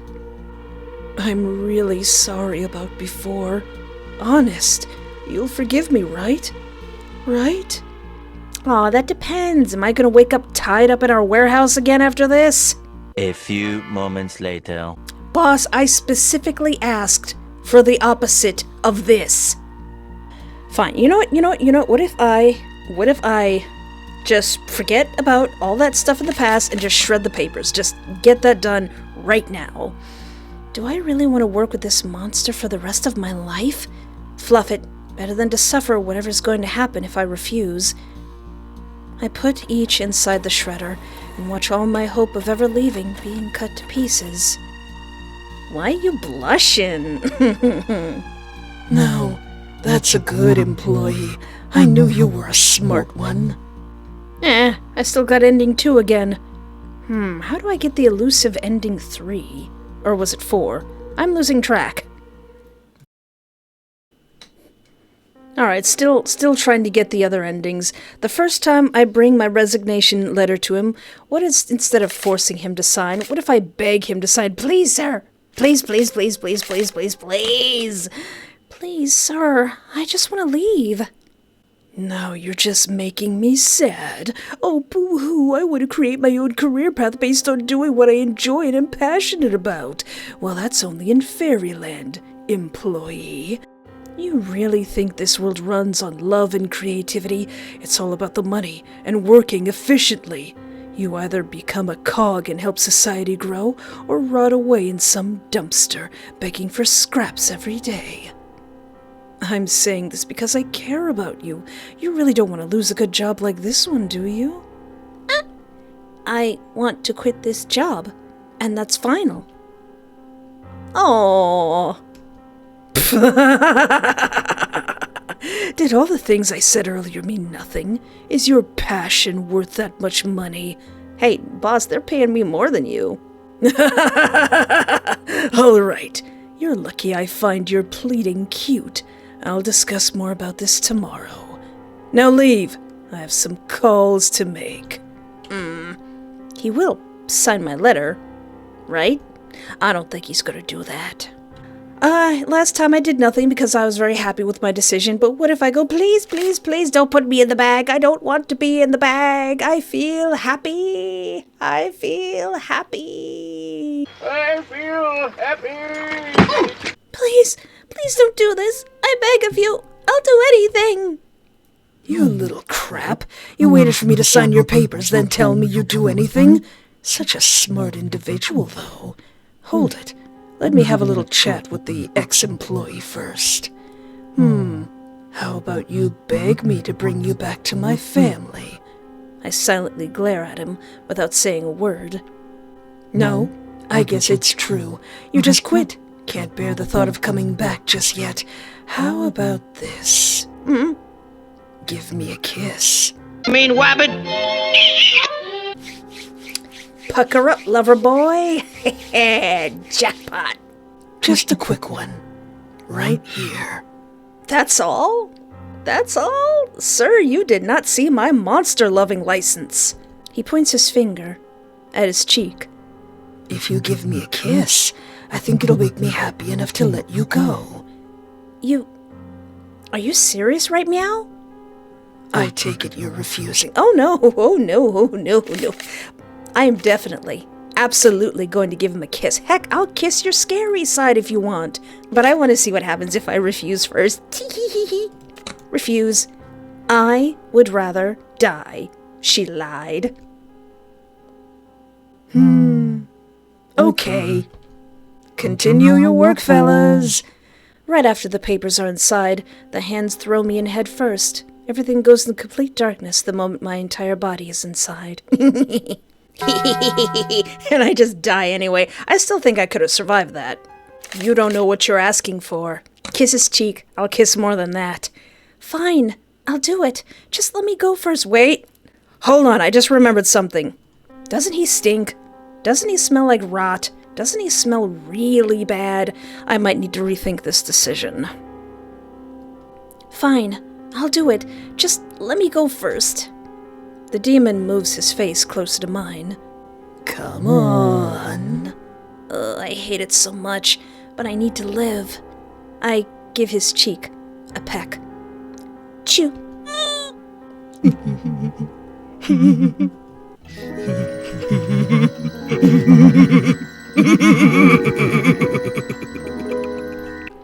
Now release me. I said I'd do it once I'm happy. You call that a kiss? It didn't even make a smooching sound. I said chew. That's not enough. Kiss me again. You piece of... Oh, I'm going to kiss you again. I give him a more aggressive kiss this time. I get in some smooching sounds to satisfy his perverted demand. Smooch, smooch, smooch. Chew, chew, chew, kissy poo. Oh, there. Can you let me go now? He blushes while touching his cheek. All right, release the poor espoir. Just as he commanded, I was dropped down immediately and untied. Have fun living your life, dear. Because sooner or later, you'll come crawling back, begging me to take you in again. He lets out a chuckle before leaving, along with his goons. Alone in the dark warehouse, I try to process everything that just happened before standing up and leaving, and taking that bag and burying those poor animals. Many days later. I tried asking the police for help, but none of them believed me. I told everything to my family. They either said it was just stress or said nothing at all. Some of my friends even started to distance themselves from me, as if I'm the problem here. Nobody's there for me. I'm all alone. I shake my head off these depressing thoughts. No matter, I still need to find a job right now. The last company that I applied to suddenly emailed me about not wanting me for the position anymore. It was such a horrible day being kidnapped, then told you wouldn't get the job right after you just quit your last job. I had thoughts about coming back, but I refuse. Opening my laptop, I check my emails to see the results from all the companies I applied to. Nothing. 0 responses. Darn it! It'd be hilarious if I get a new job and it just leads me into the clutches of another demon. I want to throw my laptop away super badly, but it's super expensive, so I put it back down gently. Turning off the screen, I finally notice the horrible state of my face. Uh-oh, it's melting. Aw, man! Ah, nut bunnies! My lips kept getting drier and drier, even when I'd been putting on lip gloss constantly. Even with a high amount of skincare products, I couldn't stop my own skin from falling apart. Hold on a minute. I suddenly remember the employee from before, the one who was sleeping in the warehouse. He said something about meds. Do those really help with the rotting? I need those meds. I need them. Oh no! After properly covering my face as much as possible, I ran to the nearest pharmacy. Excuse me, I want something that can help me with my rotting skin. Of course. I recommend Constelline's de-aging pills and face cream. I already tried those. They didn't work at all. Oh, then I'm sorry, customer. There's nothing I can do to help with your skin condition. Don't lie to me. I know you guys have the ones for rotting faces. I used to work here. I don't know what you're talking about, and please don't yell in the pharmacy. Is he telling you not to say anything about it? I know you're lying to me right now. Please, I'm begging you. I'll die if I don't get those pills. Can you make an exception, just this once, for me? The pharmacist gives me a fearful look. If there's nothing you need, please leave, or I'll call the police. Actually, that might be good. Being in a jail cell, bed, food, that might be better. Fluff this chute. I storm out of the pharmacy. Of course it won't be this easy. He's doing this to lure me back in. I know it's extremely dangerous to see his face again, but if I don't do anything about this rotting face, I'll die. Ignore your rotting face and just die. Or call your old boss. You know what? I'm that stubborn. No, I don't need that a-hole. I'll just find another way instead. Guess I'll die. Yeah, another way. The rot took over. Ending 4 out of 4. You live without him. Well, there's the elusive ending 4. Oh, all right. I'll call my old boss. I walk away from the pharmacy and take out my phone. Though it's a bit uneasy, I dial up his number. Who is this? It's Espoir. I used to work for you. Espoir? Espoir. Espoir. Oh, it's you. How's life been treating you? Not too horrible, I hope? I can hear the mocking in his tone of voice.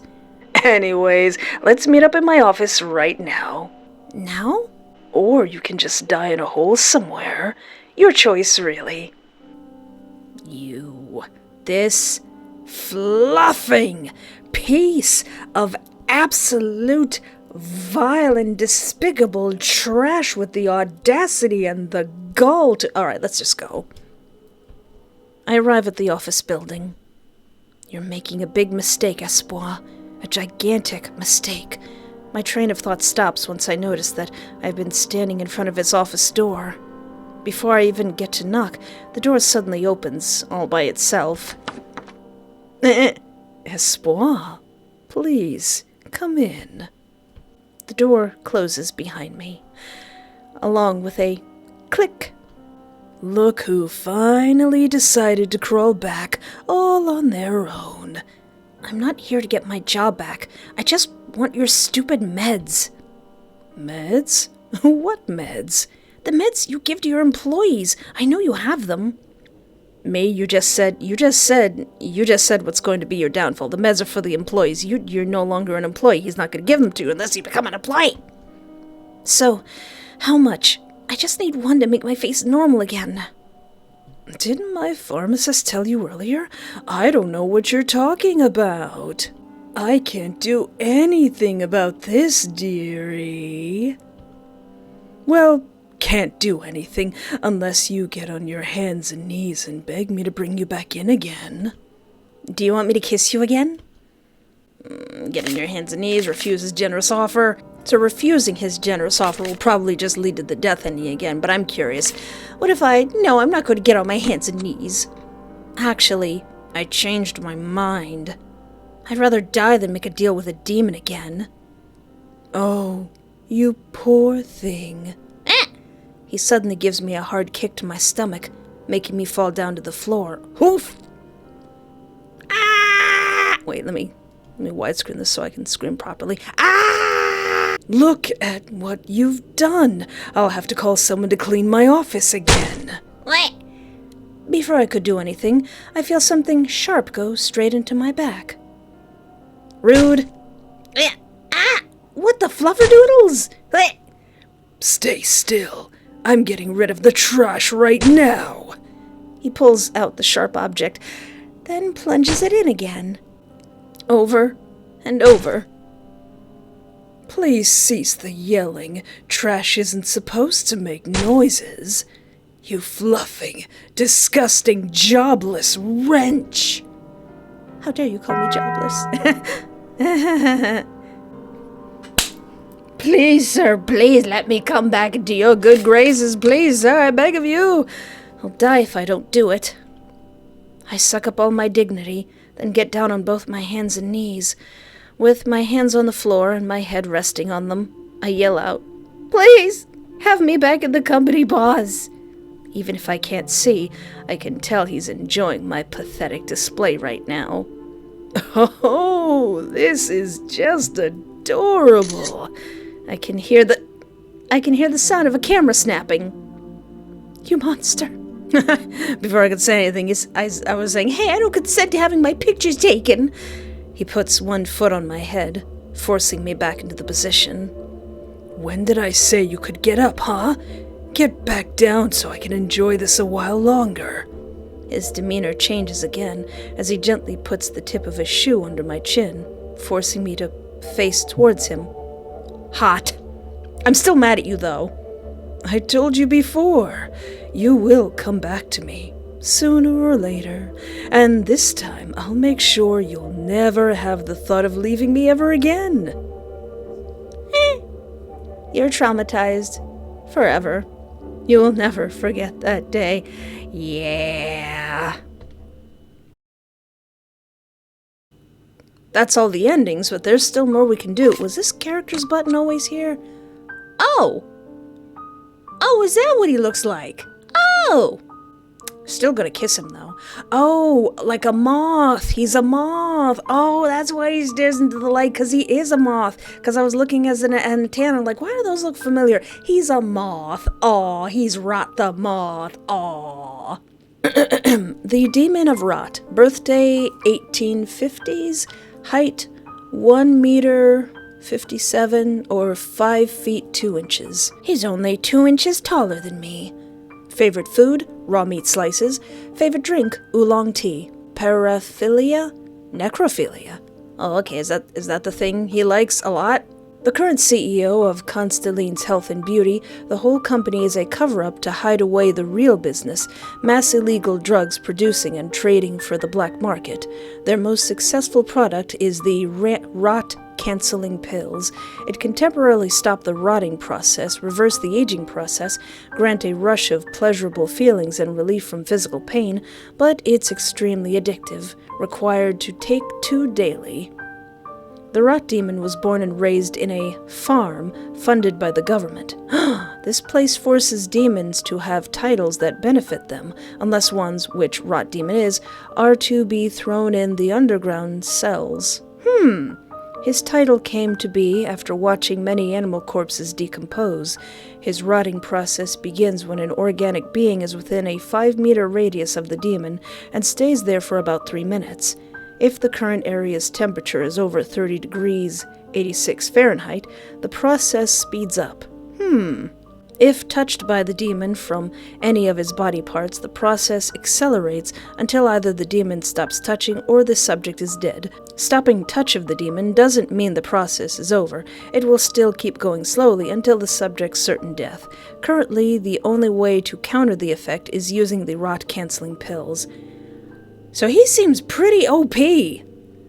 I know this developer has other demons in their story, but this guy seems kind of final boss-ish. Aww. Go back, he turns back into his change back and he goes back. Oh, the farm. So what's the farm? Is this lore? Are you sure with this one, sir? It doesn't have any useful skills other than being our trash disposal. If you insist, sir, let me open its cell for you. The farmer unlocks each and every single lock on the door. A word of caution, it will try almost anything to make you touch its skin. Your body will rot immediately if you do so. The last lock falls down to the floor, making a loud sound that echoes through the dark hallway. Ooh. Inside, a demon is being tied up from head to toe. Next to it, a bunch of animal skeletons, with some skulls of humans. Well, hello. Don't you look dashing, Mr. Pretty Vest Man? You get closer to the rot demon. I get closer to the... Who am I? And try to caress its cheek. I wouldn't do that if I were me. Sir, be careful. The demon seems to be surprised by your action. Huh? You poor child. Make a deal with me. Work for me, and you'll get your freedom. Who am I? Am I the big boss? Mr. Shh. Freedom? Are you crazy? Sure. You happily stroke its cheek. Can't contain the joy you're having right now. You and I are going to invent immortality together. Oh! Do you remember the day I got you out of that farm? You wore the white suit and black shirt. I used to think they looked ridiculous together. Don't judge an old man's fashion sense, boy. Is that me? Am I a demon? Do I got little ears? All right, I'm sorry. Do you want me to get you your favorite tea?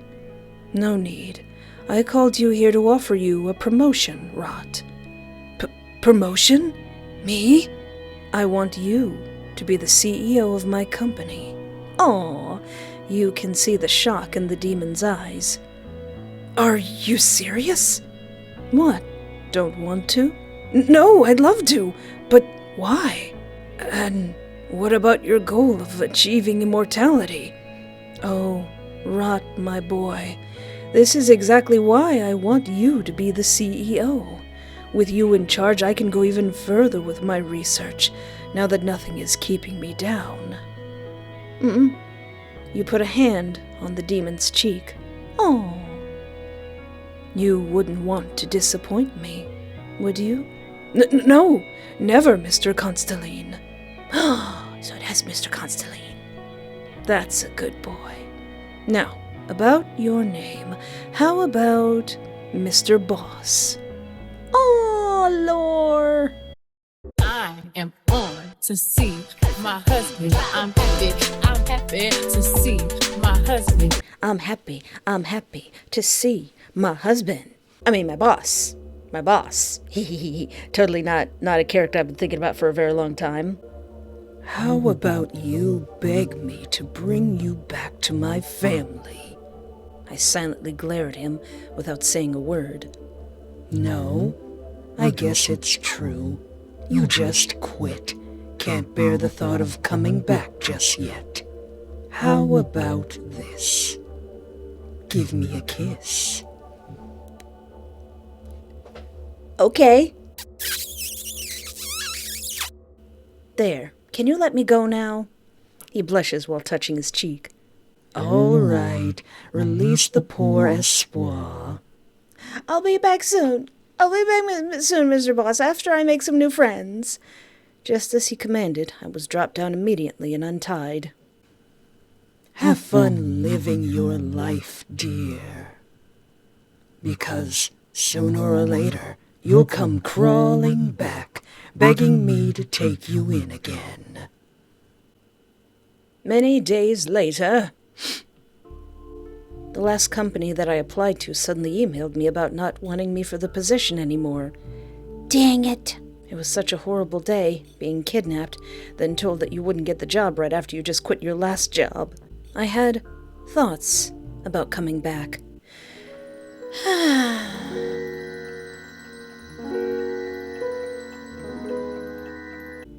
But I refuse. Opening my laptop, I checked my emails to see the result from all the companies I applied to. Nothing. 0 responses. Gosh! Doodles! I want to throw my laptop away super badly, but it's super expensive, so I put it back down gently. Turning off the screen, I finally noticed the horrible state of my face. It's melting.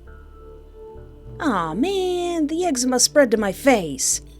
Even with a high amount of skincare products, I couldn't stop my own skin from falling apart.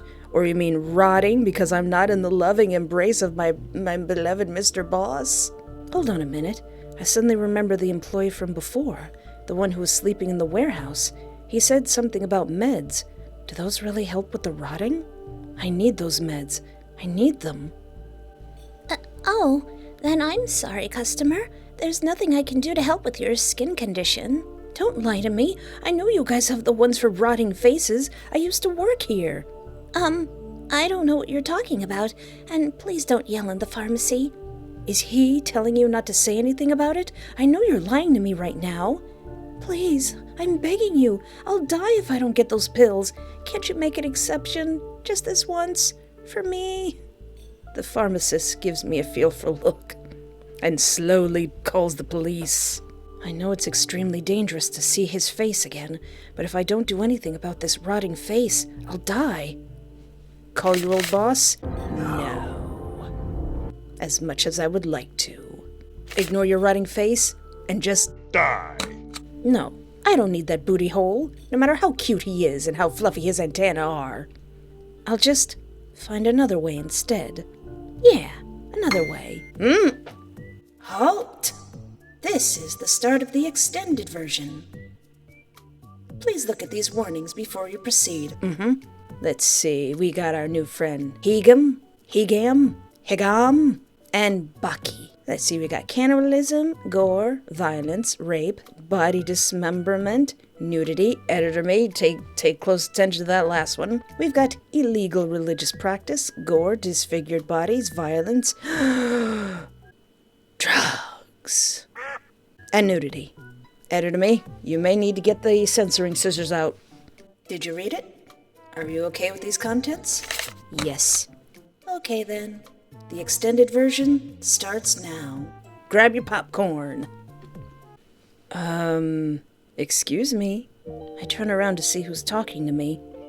Cute! Oh my gosh. Color. I'm so used to limited colors. My eyes. I can't help but notice that you seem troubled. Did you not find what you were looking for?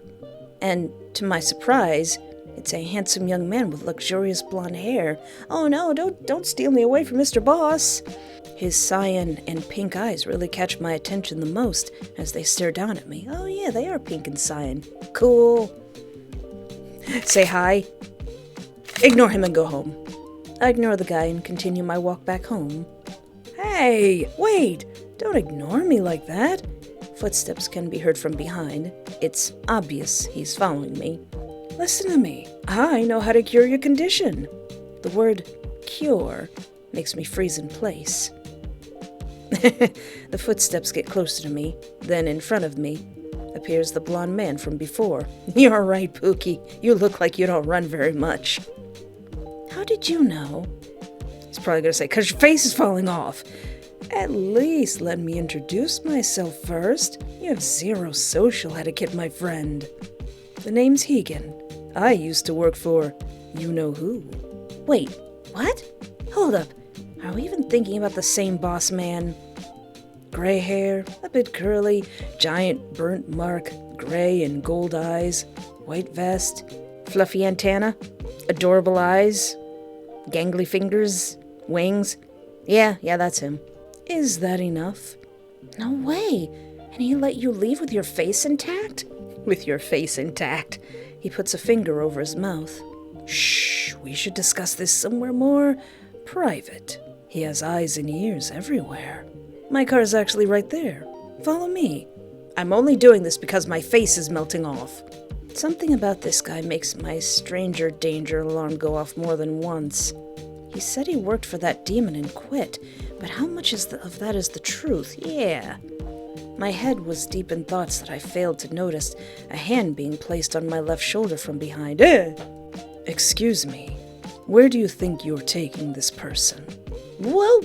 My body jumps as I back away from the person standing behind me. Cute! Oh, do they have the same kind of eyes? Oh, apologies for disturbing you. I just couldn't stand there and let you be swayed by this guy. Are you talking about me? I'm sorry. I didn't know bumping into other people's private conversation is also a priest's work. Why, you... Anywho, what brings you here to this part of the town, Father Baki? Don't tell me the holy man himself is here to get some services from that pharmacist girl. Aw. Shut your foul mouth. What I do is none of your business. The brown-haired Father Baki clears his throat before speaking again. If you have anything that has been troubling you, us priests would gladly help you out. It is our job to heal people through the words of God. Wait, what did that warning say? Illegal religious practices? You've got illegal Jesuses? Are you seriously thinking about using prayers to help you with your condition instead of real medicine? Do not listen to a word he says. He's already tainted by those horrible demons. Everything spilling out of his mouth are nothing but lies and deceits. These two are really going after each other's throats right now. I should make a decision soon before a big fight happens. Heaggan said he knows where the meds are, but I can't be too sure about his words due to his super sketchy way of talking and behaving. Yeah, he feels like he's gonna sell me something. On the other hand, Father Baki is a priest. Maybe he knows something about getting rid of the rot, but there's a chance he knows nothing. I mean, if I encountered a demon, I probably would want to go to a priest. Follow Heaggan? Follow Father Baki? Go home instead? Screw you guys. I'm going home. Going home. You know what? No, I refuse both your offers. You're both sketchy. Both Heaggan and Baki look at me with wide open eyes. Are you serious? What about your condition? I can handle things by myself, thank you very much, as I say as my face slides off. You would refuse the kindness from God himself like that? I've had enough supernatural crap thrown at me already, so no, thank you. I'm going home. Now. Bye. Bye-bye. See ya. I leave the two and make my way back to my house. Even if they're here with good intentions, I can't just put my trust in anyone, especially after dealing with that demon. Once I'm at my front porch, I turn around to see if anyone's following me. Nothing but a clear road. Letting out a sigh of relief, I unlock my door and go inside. The entire day goes by uneventfully. I try to find a job again. Then take a shower, make dinner, and finally go to sleep.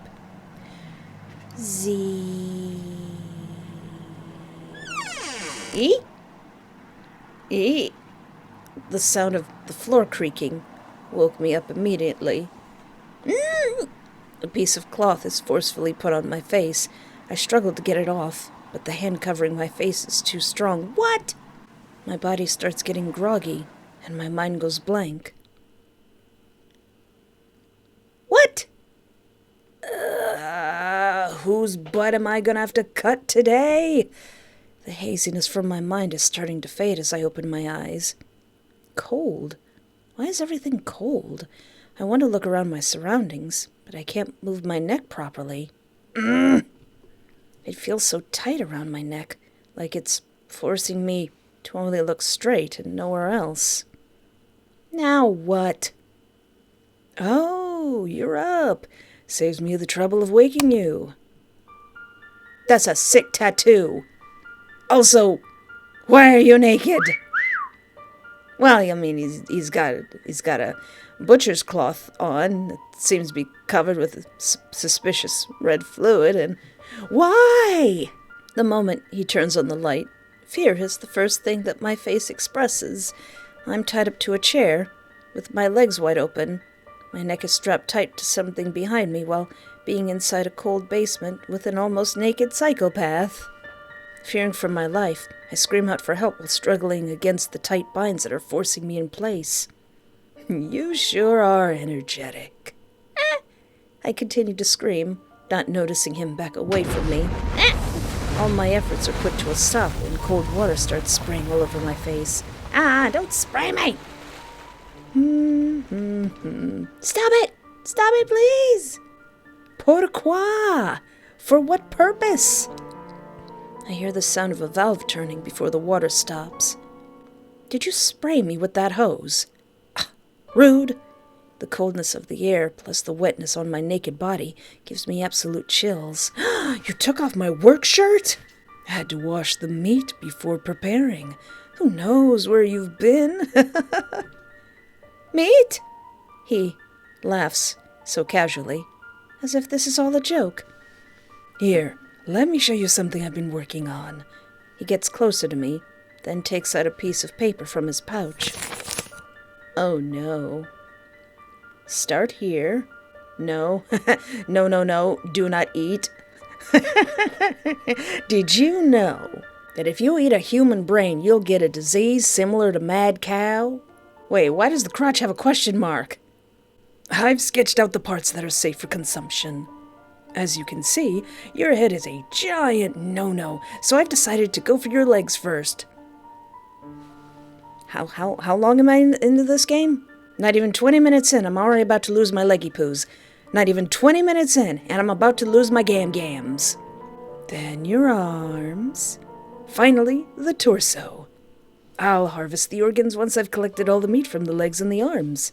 Just the thought of being cut already makes me want to vomit.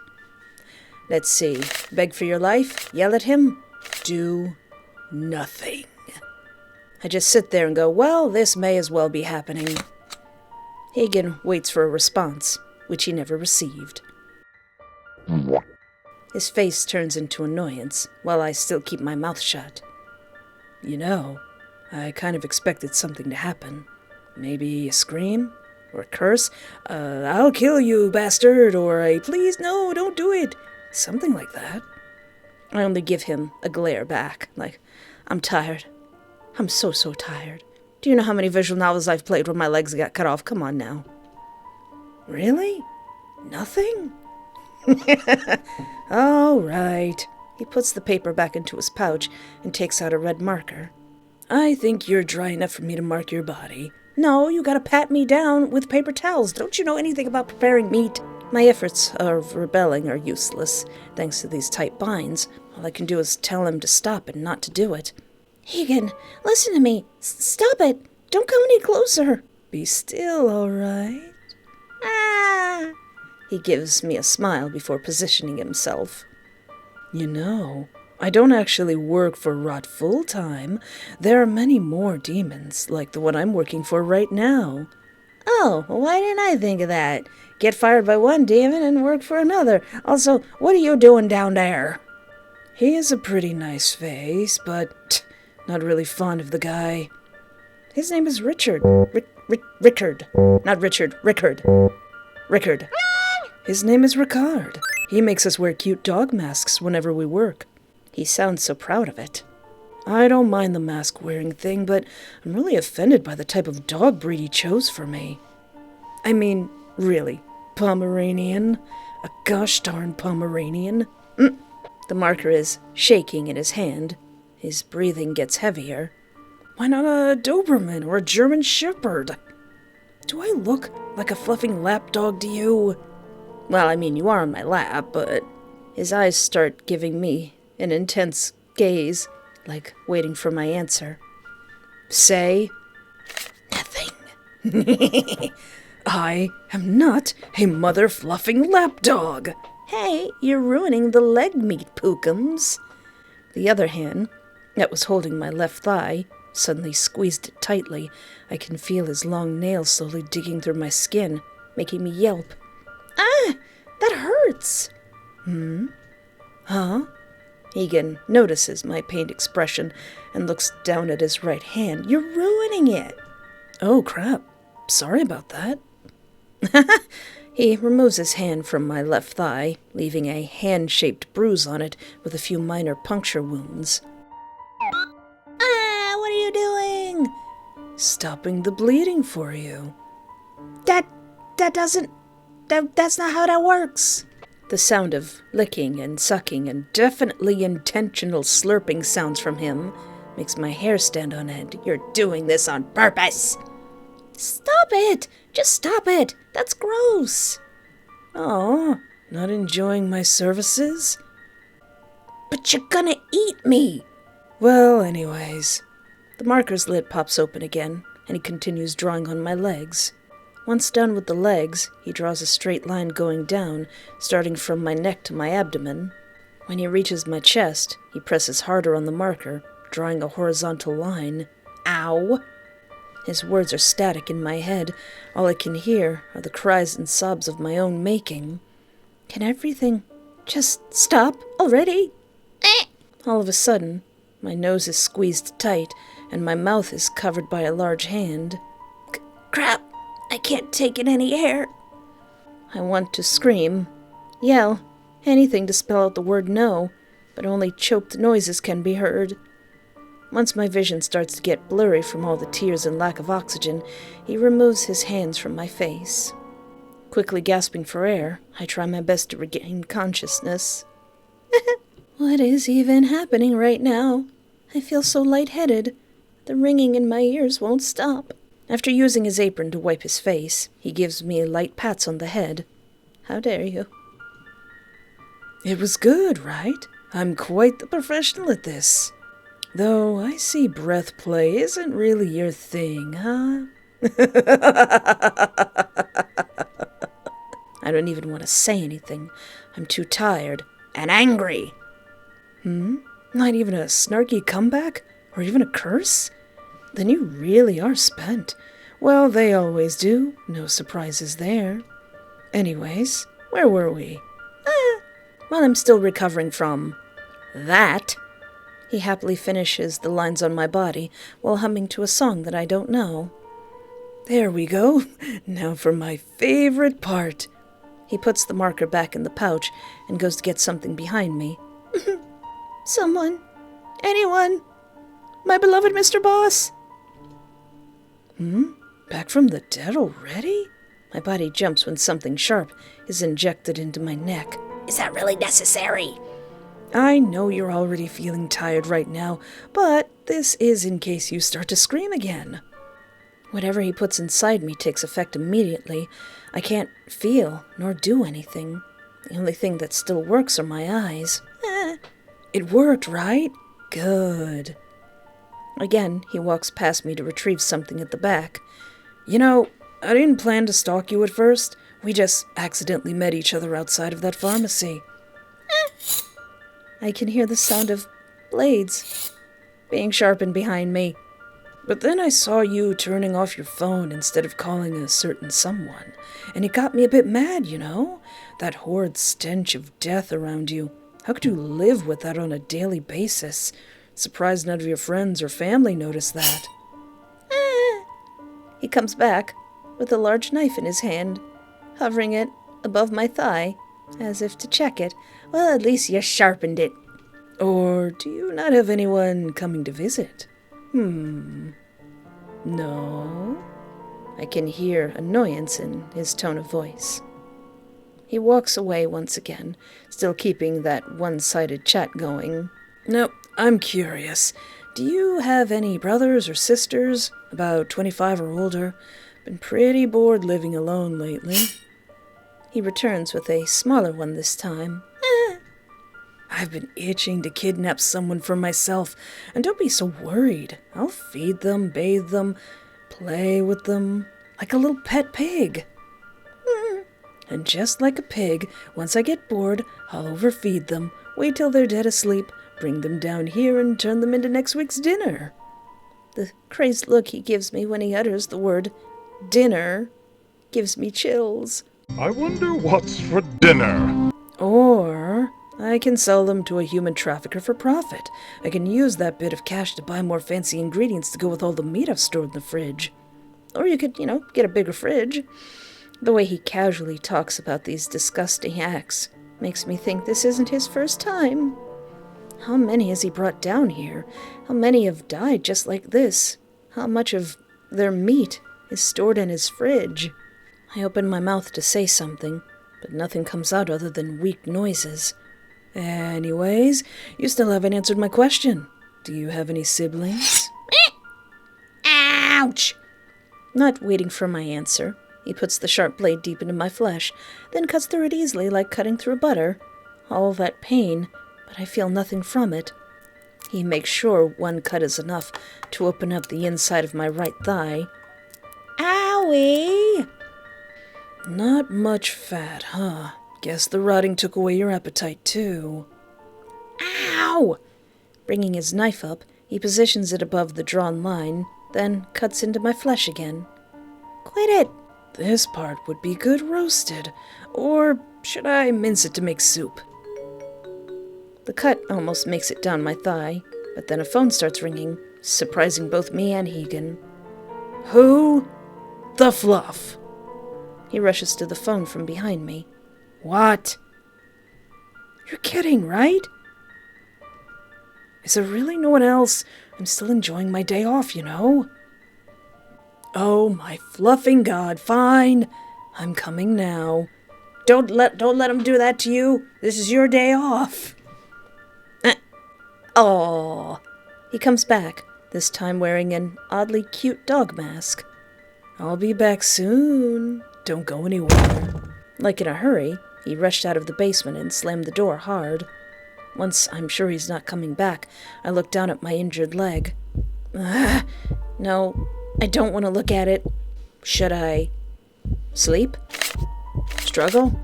Struggle. I try moving my body. Nothing happens. Struggle some more. I force my arms to move. The pinky from my left hand is starting to twitch a little, but that's about it. Keep struggling. I'm not giving up so easily. I need to get out of here. I try to wiggle my body. Seems like the effect of the drug is slowly wearing off since I start to feel movements from my fingers again. But that also means, oh yeah, when the pain from my right leg finally connected to my brain, I started screaming, never knowing it would hurt this much. Yeah. Gritting my teeth, I endure the pain and start wiggling my arms, hoping it'll be enough at least to get one hand out. With enough willpower and strength, my right hand slips out of the bind. I use this chance to untie the rest in order: my neck, my left arm, my left leg, and my bloodied right leg. It stings whenever I accidentally touch the cuts, but I try to hold my tears back. I won't be able to run like this, so I need to make it out of here before he comes back. Or maybe I should set an ambush? Leave this place? Ooh, an ambush sounds nice. An ambush sounds like it won't work, but it sounds nice. Let's get him. This mother fluffer is dead to me. I drag myself to the weapons table at the back. So many different blades. No wonder why it took a bit to decide what to use on me. I choose the lightest blade out of the bunch. My leg being injured really messed up my balance. Oh yeah, so I can't pick anything too heavy. Plus, I need to be quick before he notices me. Now, all I have to do is wait under the stairs. Once he goes down and finds out I'm not there, well, pow! I proceed to my own plan, though the pain from the cuts on my leg is unbearable. The anticipation of seeing that fluffer being killed override all the pain. Yeah! Come on, you blonde, bodacious bastard. Get down here soon, so I can cut ya. And immediately, my prayers have been answered as I hear the sound of the basement door opening. I'm gonna come for that Achilles tendon. His footsteps and humming get closer and closer. Get him! Ha ha! Did we get him? I charge at him from behind and stab him right in the neck using the small knife. Quickly, I back away from him, then watch as he falls to his knees while coughing up blood. You were talking all that good stuff, and now you got stabbed in your neck. You... it hurts. Yeah, I'll bet it does. You know what else hurts? This, on my leg. You butt. Lol. He collapses onto the floor. And then I do a little snap head thing. Do a victory dance, and then he comes back up and kills me. I drop to the floor as well. My leg, it's bleeding too much. My eyes are starting to lose focus. I give a small chuckle, happy that at least I actually got my revenge. Everything goes dark, and I die. Heaggan's route, ending 1 out of 5, lost too much blood. Well, you know what? Worth it. Worth it! That ambush was quite satisfying, but what if I forego that and just get out of here? Slowly, I force my shaking legs to walk up the stairs, left leg first, then the right leg after. How fortunate, he left the door unlocked when he was in a hurry. But where am I going to go, besides directly to a hospital? Behind the door, it's a long, dark hallway. There are multiple doors, one door that says emergency stairway, one door with a sign that says locker room and an elevator. The rest of the doors have no labels, so I can't tell if it's a safe room or not. Best to only choose the ones with labels. I don't have time to gamble here. Aw, man. Let's see, emergency stairway, locker room, elevator. I want to see what's in that locker room. I'm gonna escape, and I'm gonna steal your drawers. I limp slowly towards the door, though it still hurts like a biscuit whenever my right leg moves. Carefully opening the door, I can see multiple lockers, a bench and a shower room at the right side. Maybe there's something inside one of these lockers. Like some bandages? I try opening each one, but unfortunately, most of them are either locked or have nothing inside. Almost about to give up, I find one locker with something hanging out from it. Ooh. Inside is a bag full of makeup tools, empty water bottles, and... a folded up bloody apron. This is his locker. I'm gonna steal your drawers. I take out the apron and check inside the pouch. This careless bastard.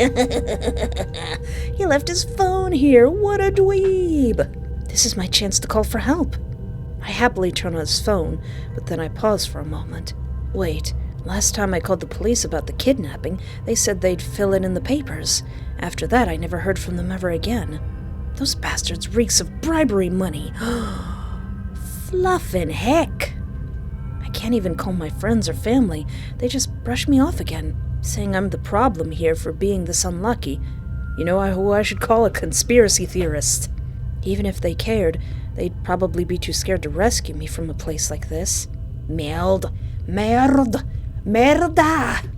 I panic and look to the side to check for anything.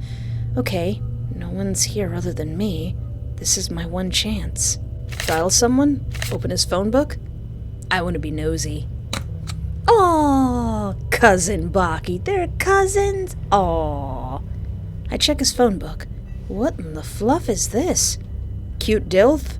Can I have their number? Can I have the number of the cute Dilf, please? Let's see. Boss number 1, heart. Boss number 2, skull. Master, triple hearts. Cousin Baki, little star. Eddie, we don't like Eddie. Cole, asleep. Cute Dilf.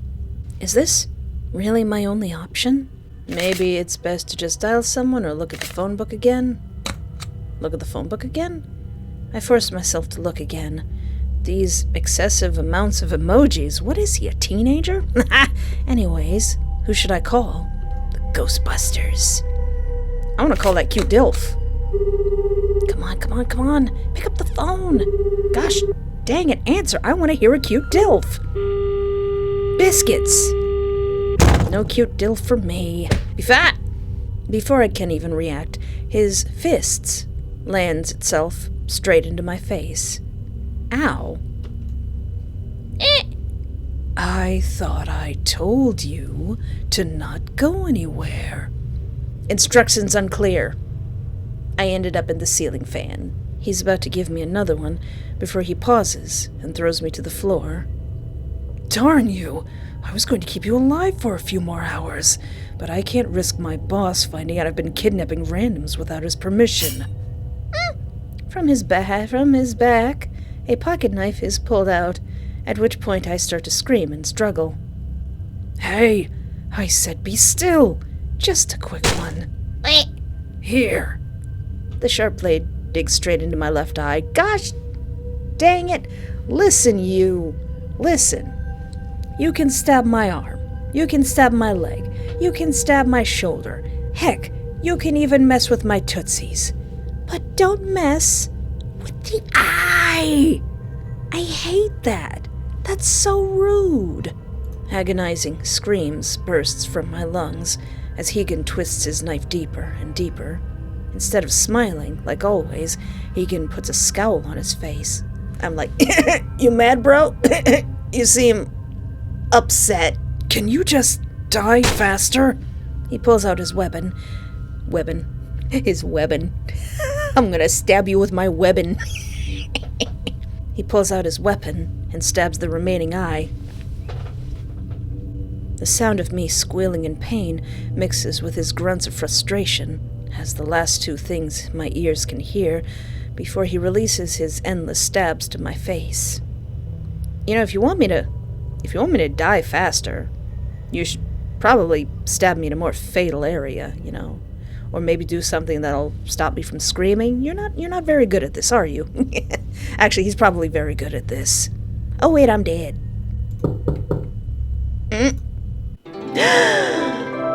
Mr. Boss! Wait, what? What happened? Come in. Good afternoon, boss. I didn't hire any services today. Aw, I can't even meet you outside of work. How cold. Hey, don't be snarky with me, boy. What do you want this time? I brought lunch. Let's eat together. Is it me? Am I back with Mr. Boss anyway? Heaggan takes out 2 lunch boxes from the plastic bag, then puts each on the desk. You know I don't take lunch breaks. Just go and eat by yourself. It's your favorite. Ta-da! Oh, that looks good. That actually looks pretty good.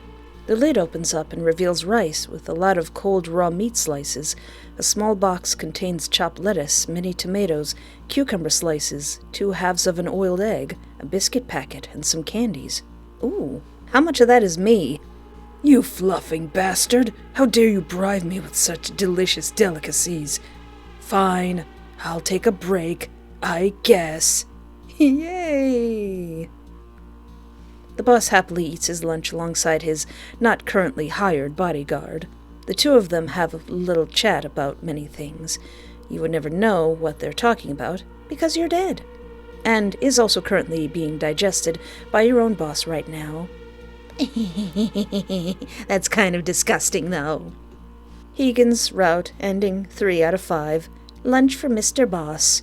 I'm slightly not okay with this ending. And now for something completely different.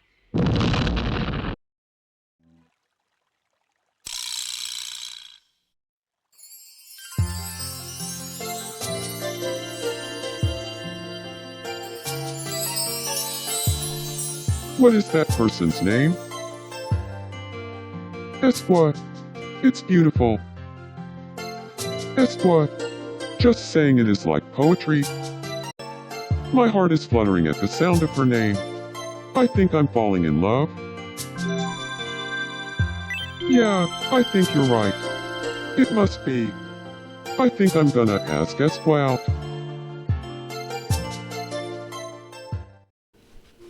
Alright, I don't think it'll work, but what if I try to call someone that I know? Who are you calling? 911? The phone dials. And dials. Biscuits. Come on, pick up. 911, what's your emergency? Yes! Ah! Oh no! Before I can even react, his fist lands itself straight into my face. I thought I told you not to go anywhere. Alright, so what if I try calling somebody else? So I think Cousin Baki might answer, and one of these bosses is my beloved. But who's Cole? Is it this Cole? Come on, come on, come on! Pick up the phone! Ah! Unable to call. Eddie? We don't like Eddie. Eddie's like, why are you calling me? Come on, come on, come on. Pick up the phone. Dang it. Ah! Who is Master? The call gets picked up immediately. Baby, I thought you were still mad at me. I'm not Heaggan. My name is Espoir, and I need help ASAP. What do you mean, baby? What? Oh, it's that kind of master, I see. Not Heaggan. Then why do you have his numbers? Oh, wait, this time I get kicked in the stomach. Before I can even react, his foot lands itself straight into my stomach. Huh. I told you not to go anywhere. Hello? Don't just ghost me again, darling. Heaggan gives me another kick to the stomach before picking up his phone. Ah, Master, it's nice to hear your voice again. Nope, I'm still mad. I'm not coming back to work for about 2 more weeks. Yeah, nope, can't bait me again. Goodbye. Good on you, Heaggan. Good on you. Don't make them take advantage of you like that. I look up to see what he's doing, only to get another kick. You think you're so clever, huh? Going around touching other people's personal belongings. I was going to keep you alive for a few more hours, but I can't risk my boss finding out I've been kidnapping randoms without his permission. Without his permission. Who was out on the phone? Let me be nosy. He keeps one foot on my neck, making sure I can't plan on running away or struggle my way out. Be still. It will be all over soon. Eep! From his back, a knife is pulled out. Hey, I said be still. Just a quick one. Here. Alright, so that's why the word master has 3 hearts on it. Well, fine. Who's boss number 2? With a skull on it. The call gets picked up immediately. What do you want from me now, Heaggan? I don't remember hiring you for anything for tonight. I'm not Heaggan. My name is Espoir and I need help ASAP. Is this my boss? Espoir? Huh. That name sounds familiar. Espoir. Espoir. I can hear paper shuffling from the other side. I'm the one who quit last week. Wait, you? Why are you using Heaggan's phone? I suck up my pride and try to give him my most desperate pleading voice. I wonder if this'll work. Boss, please save me. Get me out of here. I'm really sorry for quitting the job. Please take me back Into your loving, fuzzy arms. No! There you are, meatbag. I thought I told you not to go anywhere. He's about to charge at me, but I quickly turn on speaker mode to let the boss speak. Oop! Hello? You still there, Espoir? I still need your location, dear. I called my boyfriend on you. You little... Heaggan, I can hear you there. What the heck are you doing to my employee? Employee? This one already quit. Oh, no. This dear employee of mine has asked me for a job application already, so you're not allowed to do anything. You mad, bro? You mad? Is there some sort of problem? Seeing him so furious, yet not being able to do anything about it, makes me feel a bit nervous. Really, it makes me feel a bit trolly. Heaggan, be a good little doggy and bring Espoir to my office as soon as possible. Thank you. You heard my husband. He hangs up.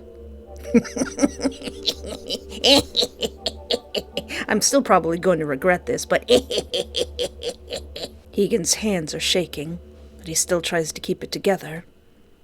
He pulls out a dog mask from behind his back, then puts it on, covering the anger on his face. Can I have my phone back, please? Sure, once you tell me who the hot DILF is. Won't you give me their number, too? The voice he's giving me right now sounds a lot more monotone than his usual flirty and happy tone. Oh, wait, your leg. Right. He walks up to me at a fast pace, then snatches the phone out of my hands. You couldn't just accept your death, could you? How annoying. He turns around and starts dialing someone's numbers. Hello? Yeah, it's Palm. Give me a first aid kit and some spare clothes. Need to patch someone up. It's Rot's request. Take them to B6, locker room. Thanks. Heaggan turns back again to face me, hands crossed to show he's definitely still mad about what I did. I really wanted some roasted meat for dinner today. You'd go well with some chili peppers, too. What a waste. I'm not your food. You heard me. I'm not food. Not yet, at least. Who knows? Maybe in a few more years when you're sick and tired of working before thinking about jumping off a bridge, try giving me a call, and I'll turn you into the most fancy meal ever. Or, if you ever want someone's head in your lunchbox tomorrow afternoon, my services are available. He takes out his business card from his pocket and hands it to me. Can I have your head in my lunchbox tomorrow? Of course not. I can't kill myself, silly.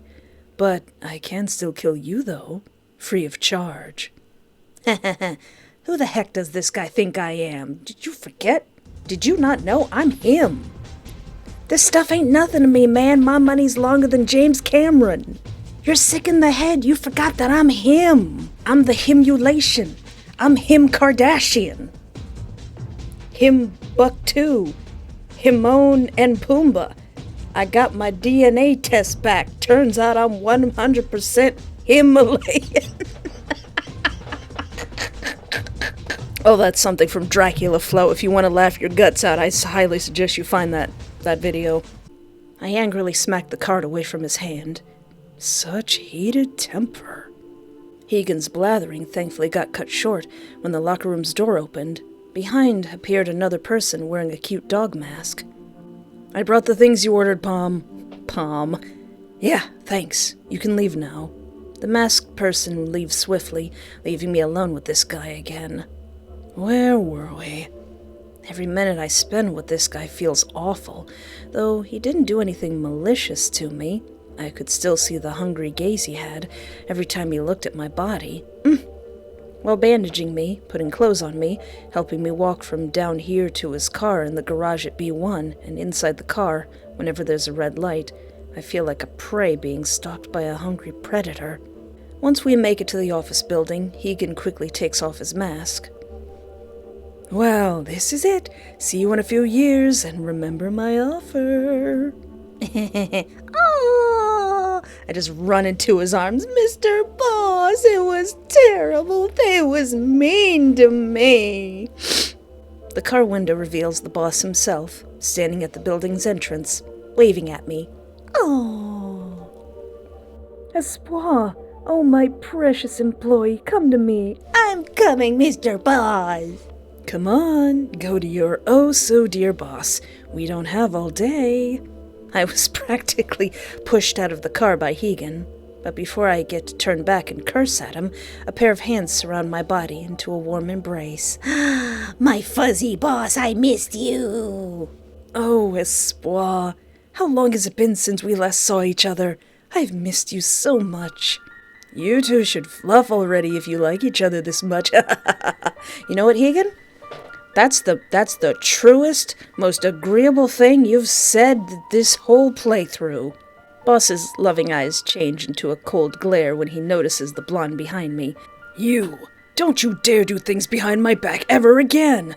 That is so cute that this guy, Heaggan, is scared of Mr. Boss. Is Mr. Boss that powerful? Heaggan gives his answer in the most unconvincing way possible. Yes, of course, sir. Boss ignores the guy's response and turns his focus back on me. What? I came back? And as for you, if you ever think about leaving me and this company again, I'll allow Heaggan to come after all of your friends and family members, maybe pets too, to add in the trauma. Aw, really? All of them? You're so generous, boss. I opened my mouth to say something, but is quickly dragged into the building by my boss. Don't gotta drag me, tee-hee-hee-hee. Let's go back so we can finish all the paperwork you left behind. I'll even brew you some coffee to help keep you up all day and night. Just the two of us. Yay! Heaggan's route, ending 5 out of 5, back into his hands.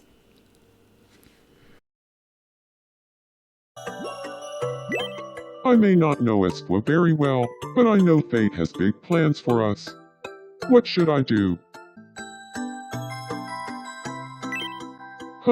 Yes. We could start as friends. Fascinating. No way. I can't wait another minute. I'm going for broke. Alright, so that's boss number 2. Who's boss number 1? And if boss number 2 has a little skull, why does boss number 1 have a little heart? The call gets picked up immediately. What is it, Heaggan? I'm not Heaggan. My name is Espoir, and I need help as soon as possible. Huh? Who is this? Meh! Help! Before I can even react, his foot lands itself straight into my stomach. Oh, you're kicking me in the stomach now. I thought I told you not to go anywhere. What the heck is going on? Heaggan, I need an explanation right now. Heaggan gives me another kick to the stomach before picking up his phone. Oh, boss. It was nothing big, just a random dog trying to escape its cage. I got it all under control now. Okay, I'll hang up now. Bye-bye, boss. I look up to see what he's doing, only to get another kick. You think you're so clever, huh? Going around touching other people's belongings. I was going to keep you alive for a few more hours. But I can't risk my boss finding out I've been kidnapping randoms without his permission. Well, fine. Let's call Cousin Baki. What do you want? I'm not Heaggan. My name is Espoir and I need help ASAP. Espoir? Oh, you're at my cousin's place? I don't know where I am, but please, you have to get me out of here. He's going to eat me.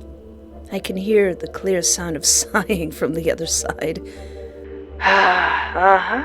That's Heaggan for you. He will do that. Oh, you know, his usual shenanigans of kidnapping and eating people. Well then, help me get out of here. I don't want to die. Here's the thing, Espoir. I could have helped you if you chose to follow me, but unfortunately things didn't go the way we wanted it to be. So now all you can do is suffer the consequences of your actions. I would suggest finding the nearest sharp object and kill yourself with it. That will help you escape his rage. Too late, I guess. Heaggan gives me another kick to the stomach before picking up his phone. Baki, you sound like a sore loser over there. Yeah, I'll try to. No promises, though. See you tonight. Alright, now that we've gone through all the phone numbers, what if we go all the way back and not even go into the locker room? So there's the emergency stairway and the elevator. Let's see, the smartest thing would probably be the emergency stairway, but we got a busted leg, so elevator? The elevator. Of course. This is my ticket out of here. Is it, though? How much you want to bet it's going to go up a floor and the doors are going to open and all of the demons from this series are just going to be on the other side of the door? I press on the up button and the elevator arrives almost immediately. Even though I'm relieved that I'm leaving here, I'm still concerned about having zero information about where this is and the fact that I am completely nude. Ignore it, Espoir. You need to get out of here first. Ooh. The number on the elevator screen shows floor B6, and the B6 on the rows of buttons is at the bottom. Alright, so we're here. Eddie, 13, stop coming to my floor, okay? Maybe we should go there. Now, how many... Golly, this is a big place. It would make sense if I pressed number 1, right? Oh, 1? Can I? I kind of want to press 13. I want to see who this Eddie is. The elevator starts going up right after I press the button. While going, it plays the basic elevator tune that every corporate elevator usually has. They say these tunes are supposed to ease people, but the longer it plays, the worse my fear gets. The elevator stops at floor 13. Who is Eddie? The door slowly opens to show. Oh, they're cute! Whoa. The stranger, suddenly grabs me by the neck and slams my body against the elevator's wall. Hey! I'm nude! No name tag, an injured leg, and a hint of rose soap.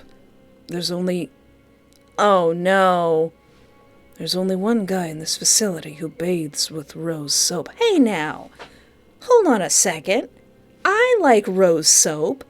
He's not the only person in this city who likes flowery scents. Also, oh no! Let me go. The elevator closes once again, this time going down. Tell me, tagless mutt, were you perhaps with a guy with blonde hair who likes to talk about cannibalism? He doesn't just like to talk about it. The description was so correct, I can't even say anything. The elevator stops at floor B5 and opens up to reveal... Well, it's not quite all the demons from the story, but, ugh. What the? Sheba, what are you doing here? Your little Pomeranian was being naughty again. Uh-oh. Oh, is that boss number 1? You? Is that another outsider? I can explain. Yeah, explain it then. As if I'm just featherweight, my entire body gets thrown into the room. The cut on my right thigh opens up even more, making me groan out in pain. It hurts. Obviously. So, what are we going to do with it, boss? That face. Where did you get it, Palm? It's, Rot's ex-employee? I didn't want to waste the meat. You had one job, and it was to follow the target and update the info to Rot. Great, now he's going to give me heck for your wrongdoings. Aw, they're all afraid of Roddy. The man with dark hair suddenly grabs Heaggan by the collar and pins him to the floor. Beat him up! Take his shoes! Cripple him like I am! Sheba, get this thing out of my office, now! Hi. I like your hand tattoos. Unless they're burn marks, they look very cool. They look like tiger stripes. All right, little one. Time for you to go nap. Nap? Oh, not nap, but snap. Heaggan's route. Secret end. Heaggan got caught.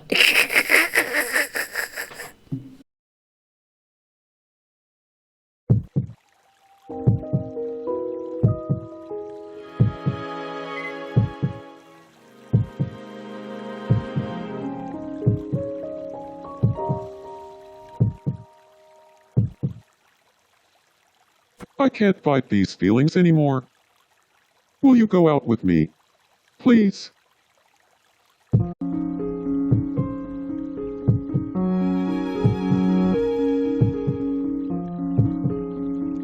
Hold it right there.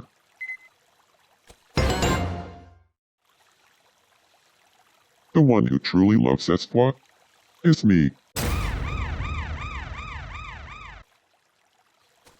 I'm the one who's always loved Espoir. Espoir, which of us do you choose?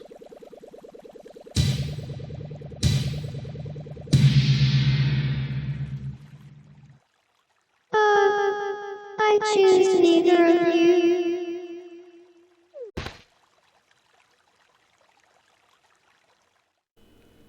It would make sense if I pressed number 1, right?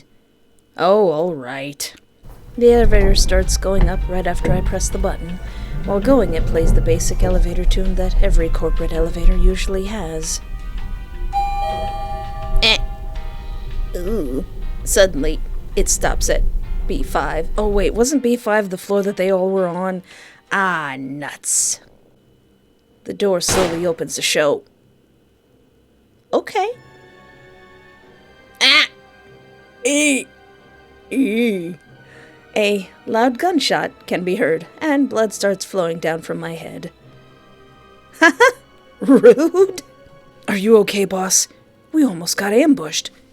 By a naked YouTuber? I fall to the floor and go limp. Heaggan's route, ending 205. Wrong place to be. Man, this guy is pretty rude. He has no manners. 0 manners. Alright, fine. Locker room? Not a good idea. Elevator? Also not a good idea. Let's use the emergency stairway. I limp slowly towards the door, though it still hurts like a biscuit whenever my right leg moves. Carefully opening the door, I can see the stairs going up and down. The sign near it says floor B6. B6. What does that mean? B means basement. Wait, am I inside a building right now? No time to ponder. I hold onto the metal railings and start hobbling upstairs. This may take a while, but I'm willing to take the risks as long as I can escape. Ugh, the cut on my leg stings with every step. Yeah, I figured this would be difficult. My moment of relief gets cut short when the moment I take the next step with the injured leg, there's a sound of the emergency door being slammed open. Oh yeah, I guess I'm taking a long time, and then he gets back, and then he sees that I'm not there, and then he follows the blood.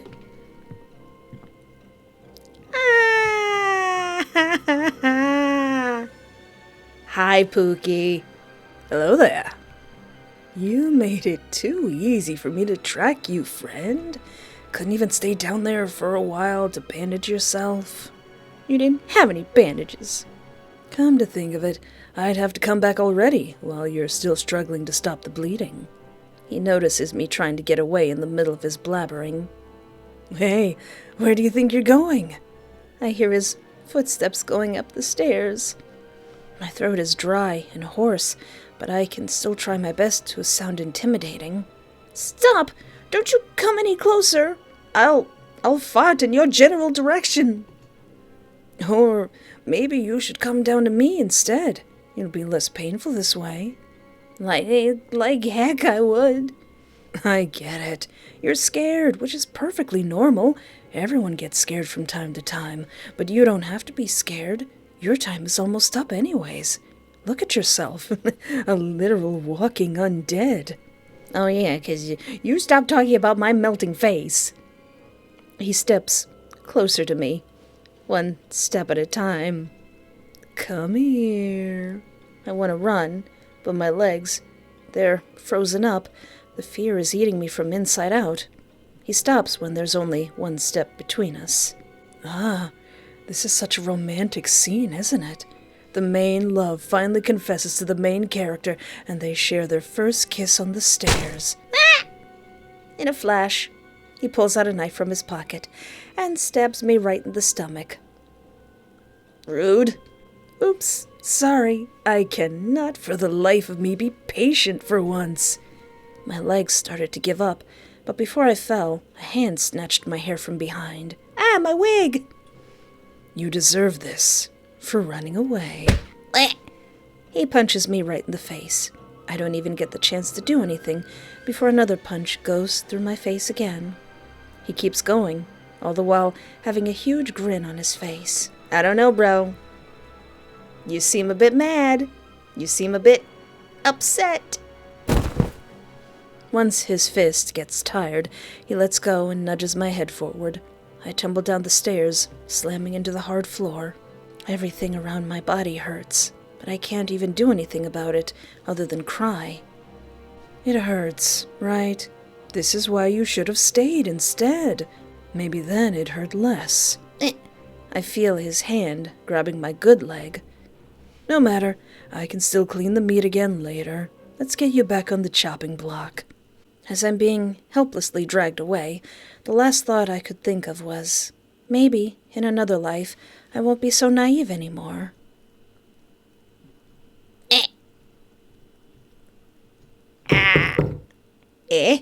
Aw, man! Gosh dang it. I ended up in Mr. Boss's mouth again, and not in the good way.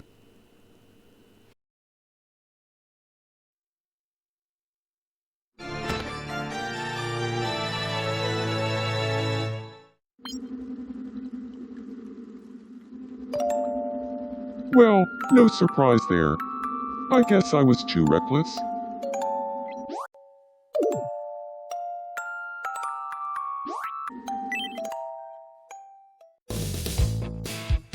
That's what turned me down, but I'm not giving up. I'm going to try again, but this time I'll put deodorant on first. I'll use my life savings to buy a gift. That'll show my devotion.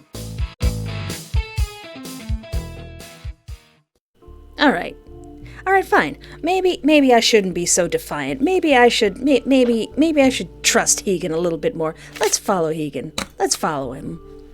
I'm sorry, Father, but my condition is in desperate need of Heaggan's help right now. I hope you'll forgive me. I'll see you later. See? How could you blame an innocent civilian like me for heinous crimes when I'm just here to help a person in need, Father? Wait, shouldn't I get praise for being such a good boy? Come on, Father, praise me for helping others. You are just... ugh. The priest ignores Heaggan to focus his gaze on me. I see you have made your decision, and I respect it. Just don't come crying when things go south. I already warned you. You're saying that like I'm gonna eat this person right here, right now, or something. I'm not a wild animal, you know. I have feelings too. He's like, no you don't. I know you. Father Baki turns his back and leaves without a single word. Bye-bye, Father. See you on Sunday. Oh, Baki. Such a silly guy. What was that about? Oh, him? Well, he's my cousin. He doesn't like me very much, but that's all right. Cousins? Really? Are we talking about cousins, or are we talking about cousins?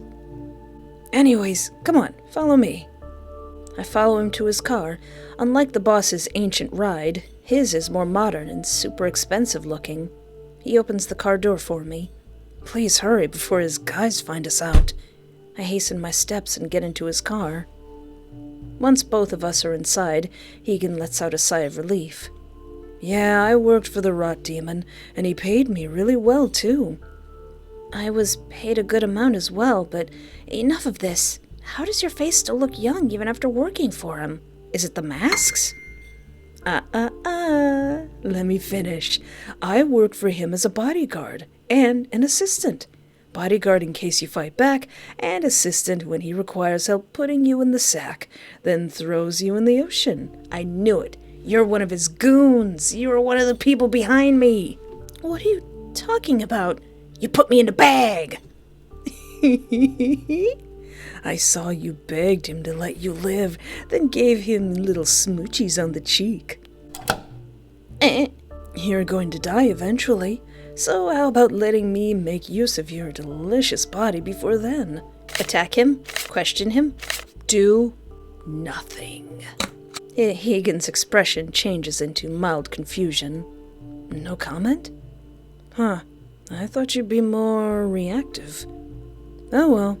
His right hand reaches for something from behind, and before I can react, he pulls out a gun and shoots something straight into my arm. Zydrate? What the heck did you just do?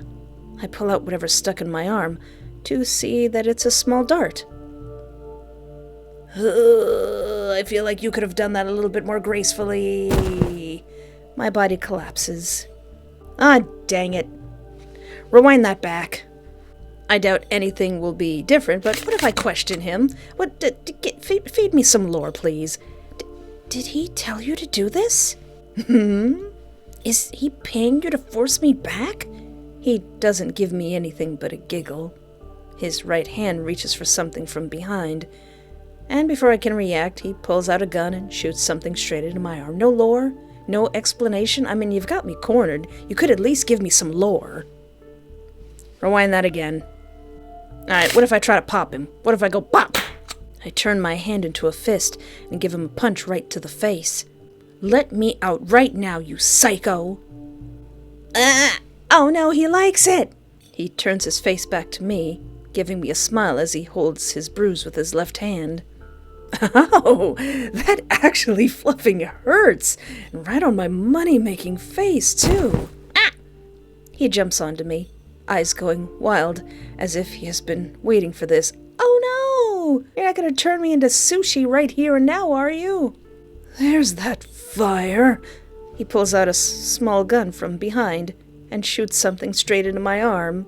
No! I don't want no Zydrate!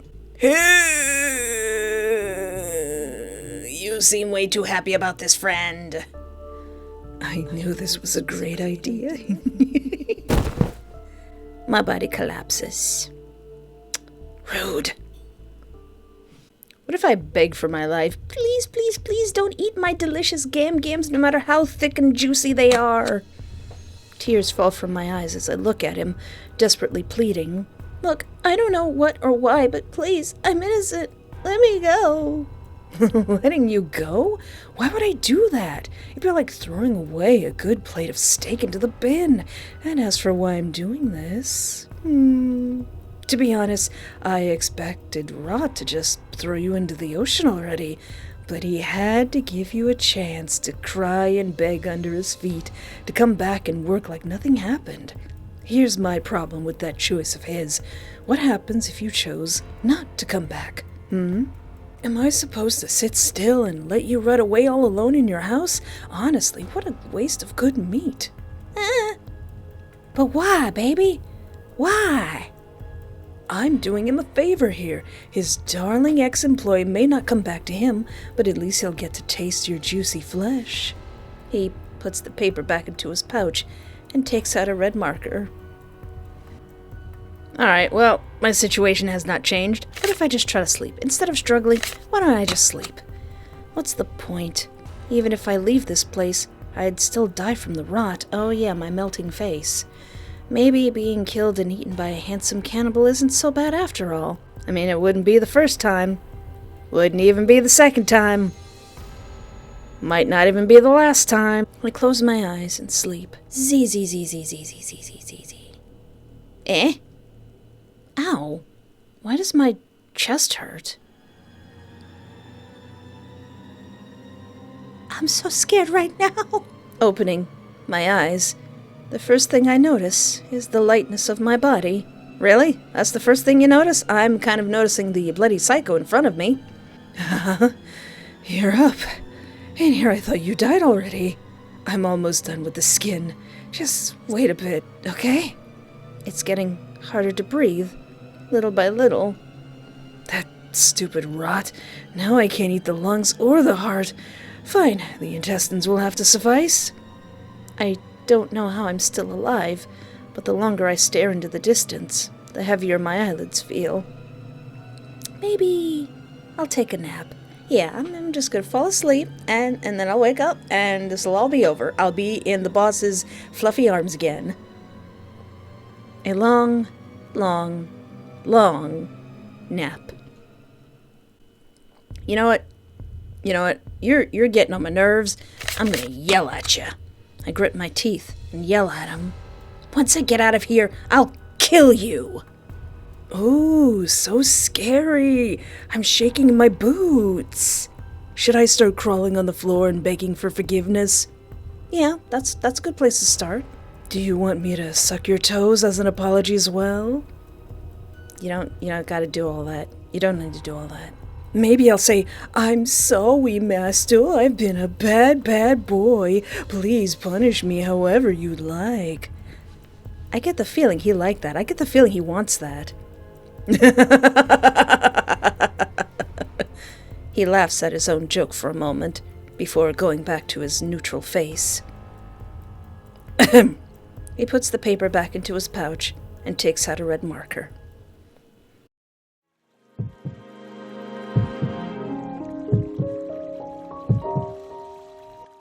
What do you need this time? This represents all of my love. I hope you enjoy it.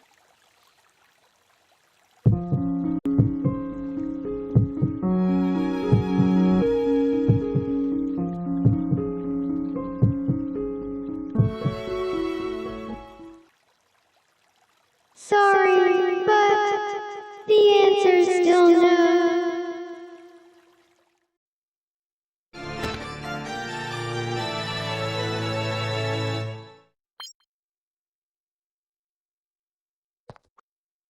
I think I can move on now. Thank you, bestie.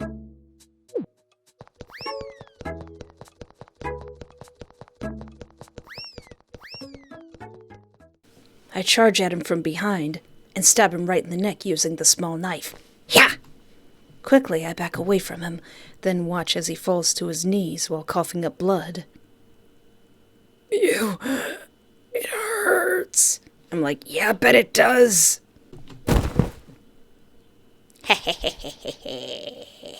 I give a small chuckle, happy that at least I actually got my revenge. Everything goes dark, and I die. Eh? Oh no! I'm still alive! I didn't totally redo this over and over and over and over again to see if I could get a different ending somewhere. Huh? Why am I not dead? Espoir. Espoir. Wake up. What? Oh, wait. Huh? How? My eyes immediately open in panic. There you are. You slept for a while, you know. So long that it almost made me regret wasting all that time patching you up and bringing you home. I jump when I see Heaggan, fully alive and well, sitting beside me. Wait a minute. I look around my surroundings. This isn't the basement.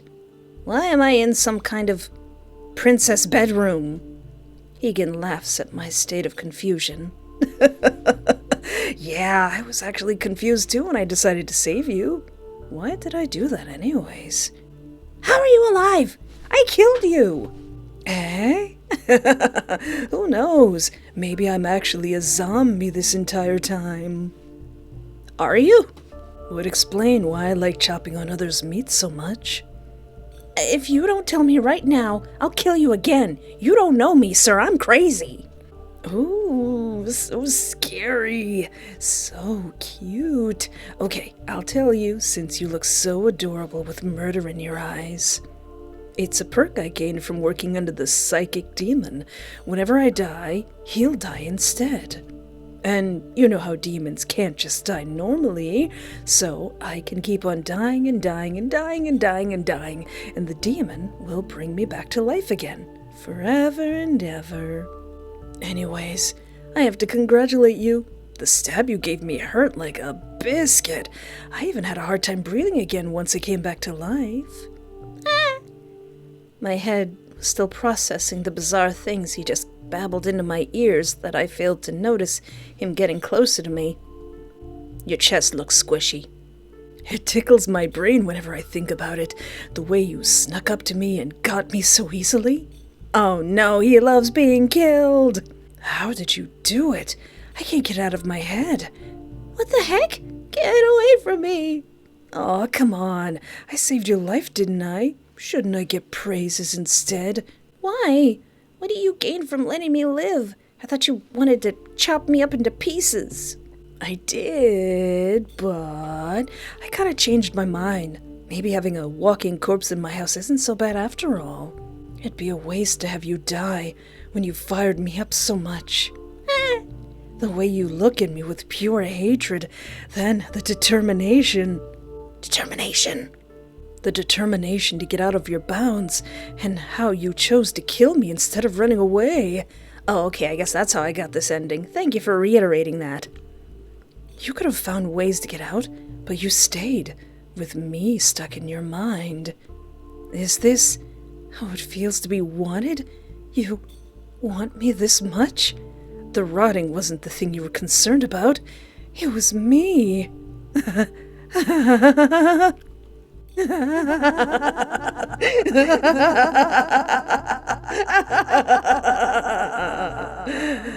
Is he drooling? Can you do it again? Use your sharp blade and stab me right in the heart while I put my lips close to yours and rip it off? I want to see the red in your eyes again, just for me, and only me. His maniacal laugh echoes through the bedroom, while the saliva keeps pouring down from his mouth. The rot-canceling pills. You came to me for them, right? I'll give you as many as you wish. Just promise you'll stay here. Please, please, please, please, please, please, please, please, pretty please. And what will happen to me if I refuse? You shouldn't refuse, especially not after you've made me like this. Come on, I'm being very desperate here. Can't you see? Oh yeah, I see. You want me and I want you. We're perfect for each other. I can only give him silence as an answer. So, I'll take that as a yes? Hooray! Let's commemorate this day right now. He happily jumps right on top of me. Pookie! Your chest is so squishable. Heaggan bites the palm of his own hand, then rips it off like it doesn't mind him a bit. Put me inside you. Now. This is unsanitary. Yes, yes, yes. Once satisfied, he lets go and brings my left hand close to his bloody mouth. Hey, what are you doing? Hold on, let me get rid of the text box so you can see the full picture. Without any warnings, he gives my arm a hard bite. The look he gives me, it's like a hungry dog finally gets to eat his favorite bone. He eagerly bites and licks the dripping blood from my arm. After a while, he stops and lets my saliva-covered arm go. Ew! Oh, espoir. I'm so happy. With both arms, he pulls me in closer to give me an extremely tight hug. So tight, that I can feel something poking my stomach. Is that a knife in your pocket, or are you just happy to see me? From now on, only avert your hateful gaze at me, okay? If you dare look at anyone else that way, I'll rip out their eyeballs and eat them raw. Then the two of us will eat the rest of their body parts until there's nothing left but bones. I love you so much. Hey, Heaggan's route, ending for a 5, affection hungry. Oh, I mean, he's kind of cute in an absolutely terrifying, psychotic way. Oh, aren't you a handsome young man? Can you give us a smile? Ooh, don't do that again. Oh, his name is Heaggan Flowers. Ain't he cute? Birthday, June 2nd, 1994. Favorite food, any meat, deep fried. Alright. Paraphilia? Sadomasochism. Alright. Height, 5 feet 11 inches. He's 11 inches taller than me. Favorite drink, Coke. Alright. A psychopath with many jobs is what Mr. Boss calls him. Heaggan's current jobs are personal assistant, bodyguard, errand boy, prostitute, pole dancer. Really? You'll have to show me your moves. His bosses make him work non-stop out of fear of what he will do in his free time. You mean like this? Though he doesn't look like it, Heaggan actually is extremely attention-hungry. As long as there is someone who looks after him, nothing bad will happen. He was the son of a hooker, after Baki's uncle cheated on his wife. Later, the Flowers family found out about his existence through the uncle's wife. They decided to invite him to join them. It was more of his mom selling him to the family. He was taught how to get information and punish debtors at the age of 13. At 16, he started to grow an obsession towards raw flesh, always wanting to sink his teeth into one, but was never allowed to, due to the risks of it.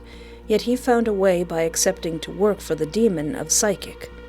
He was granted immortality and started going frenzy with his desire to take a bite off of anyone. Follow Father Baki. Please, help me, Father. I mean, we did encounter a demon, so I guess finding a priest would be a good choice. I'm glad you've made the right choice. Are you serious right now? Him? Over me? Man, you really do have bad tastes. No, I just don't feel like getting butchered. But then again, we don't know what he's gonna do to us. Silence. The decision has been made. Now, if you'll please excuse us, we have an important meeting with God. Tch, you and your God. Sometimes I think you have a kink for this God guy since you say his name a lot. Father Baki ignores Heaggan's words and leads me away from the blonde. You don't have to concern yourself with him any longer. You're safe with me. Just follow me. Thanks, but where are we going exactly? And what did they mean by illegal religious activities in that warning? To the church, of course. We can start your consultation in my office. The walk took a bit longer than I expected. While I try to take a breath every time I walk, Baki doesn't seem to be bothered by this at all. Don't look so dispirited, my child. We're almost there. Why does it seem like we're going into a creepy forest? Oh, are you expecting me to walk all this way? Do you want me to carry you? Carry? Priests can do that? No, but I can if you want to.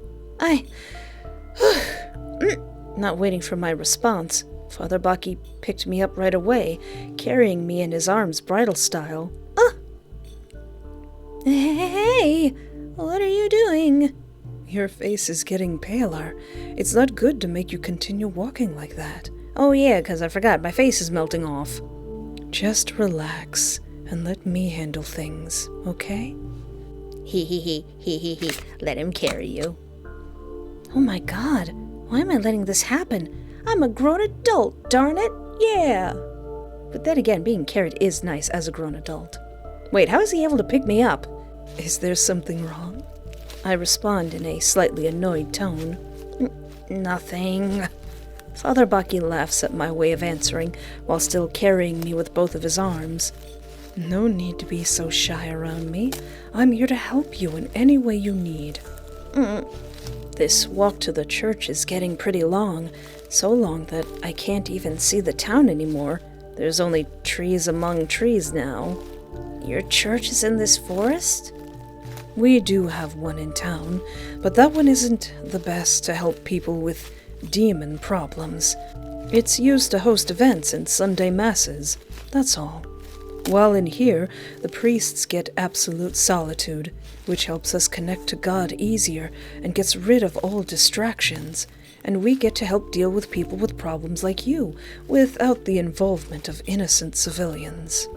The town is filled with tainted sinners, you know. Can't let them put their nasty hands on our purity. Right. So, am I a tainted one as well, since I've lived there and all? Unfortunately, yes. But we can still purify you, don't worry. Express doubt? Express hope? Well, it's in my namesake, so express hope? I hope so. Don't be so down. God has never failed us, so I know he won't fail you. Knowing that I'm not alone in this world, and that there's always someone out there who watches over me, does make my head calm down a little. Thank you so much, Spaghetti Monster. But my objective is still clear. Ask the priest to help with my rotting face and leave this church. Can't let them lure me into becoming one of them. I open my mouth to say, but get cut by him before a sentence can be made. Look, the church is right there. We've made it. The moment the two of us walk through the large wooden double doors, I can feel chills running down my spine. Holy moly! How is a church this cold? Just right at the back. Follow me. The two of us walk through the long hallway full of chairs and praying priests. None of them pay me any mind, as if I don't exist. I don't know why, but this entire priest stuff feels weird. That's a sick mask, though. Why are they wearing masks and hoods like cultists? Not to mention those belts and bags. What are they carrying? Wait. Are they actually super cool priest-like assassins? I thought priests' clothing was more friendly looking than this. These are rooms for the guests. My office is upstairs. He walks up the stairs before me, and I hesitantly follow behind. Father Baki opens the door for me, waving his hand to tell me to get in. Please, come in. Make yourself at home.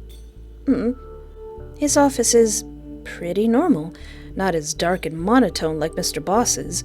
Bookshelves everywhere, along with motivational posters and a cross on the wall, right in the middle of everything.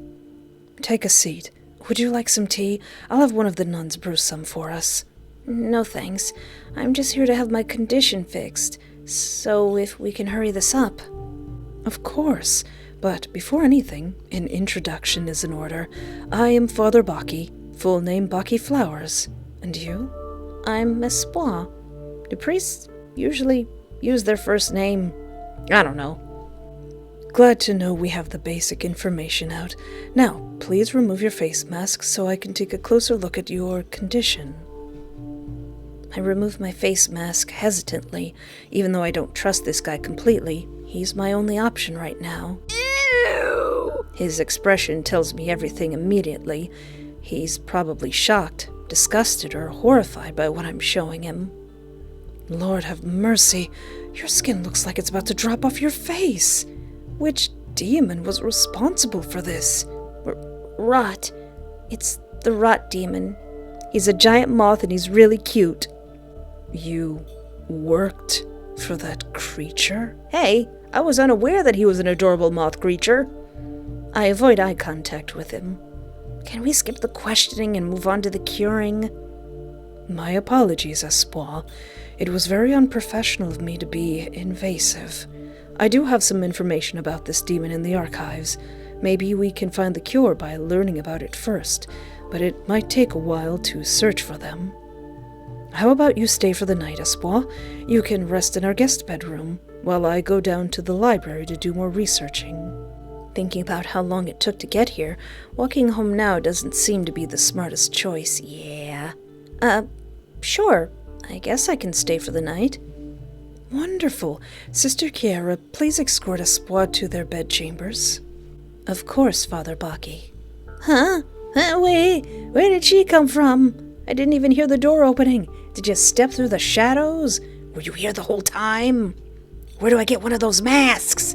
I point my finger at the nun. How did you get in? Please don't be rude to Sister Kira, Espoir.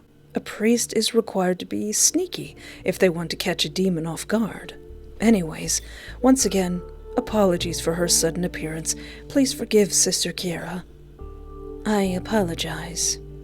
It's all right. Just don't do that again, okay?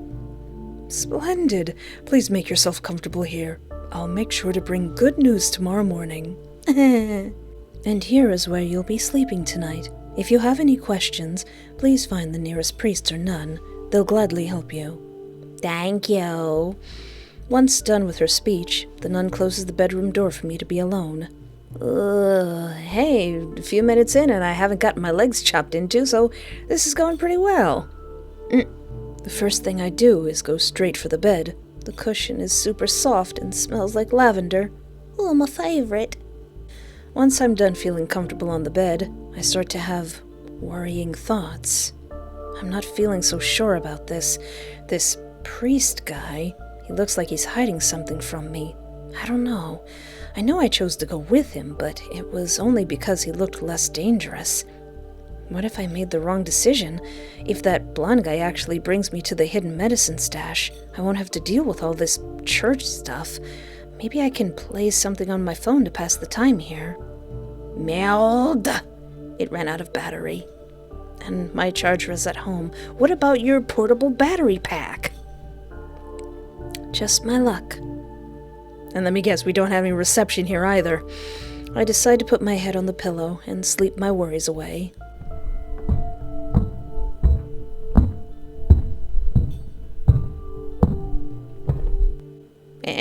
Who's that step stomping all around? Huh? The heck was that? Check for the sound, go back to sleep. You know what? Let's go back to sleep. No, it's nothing. It's nothing. Go back to sleep, Espoir. Just sleep. Everything will be okay. Yep, no one's here to hurt you. Not again, not ever. Back on the bed, I try my best to ignore everything that has happened and go back to sleep. Z.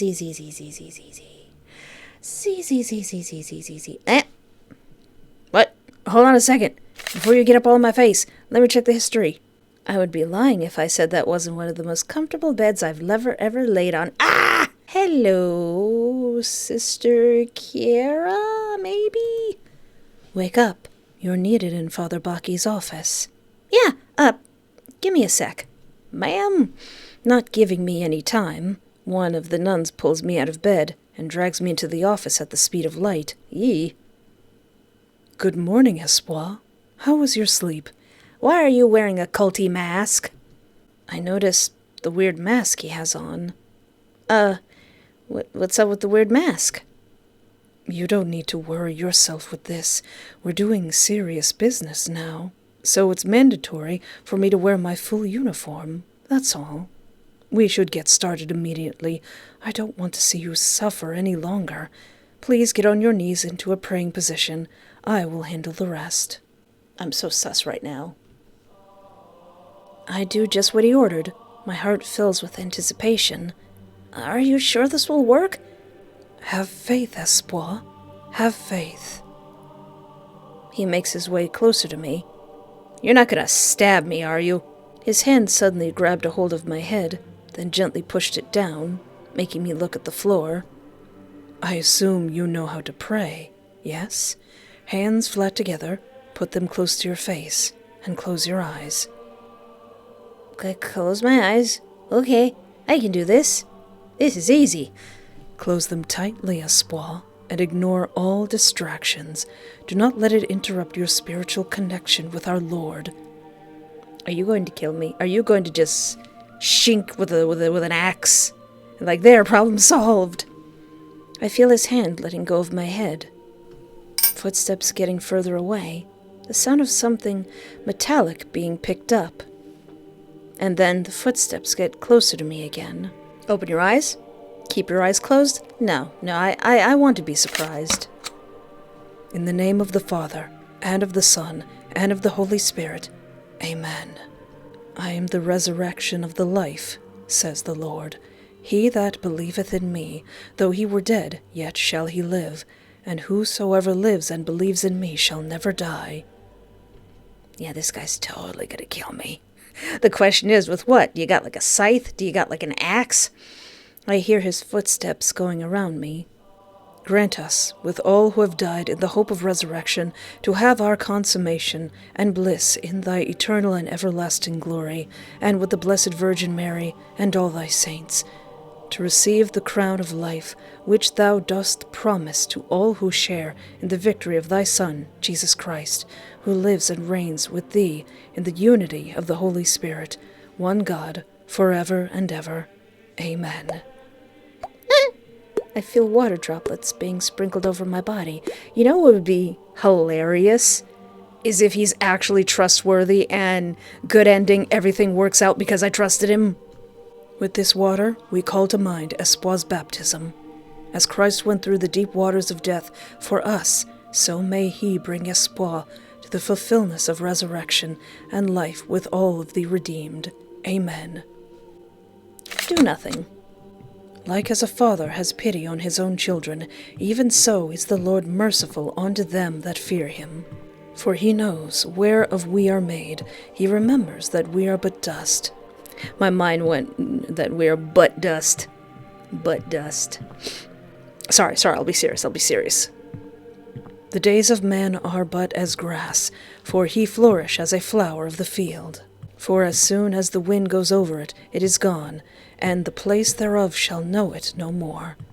But the merciful goodness of the Lord endures for ever and ever upon them that fear him, and his righteousness upon children's children. I hear his footsteps going to my back. Ah!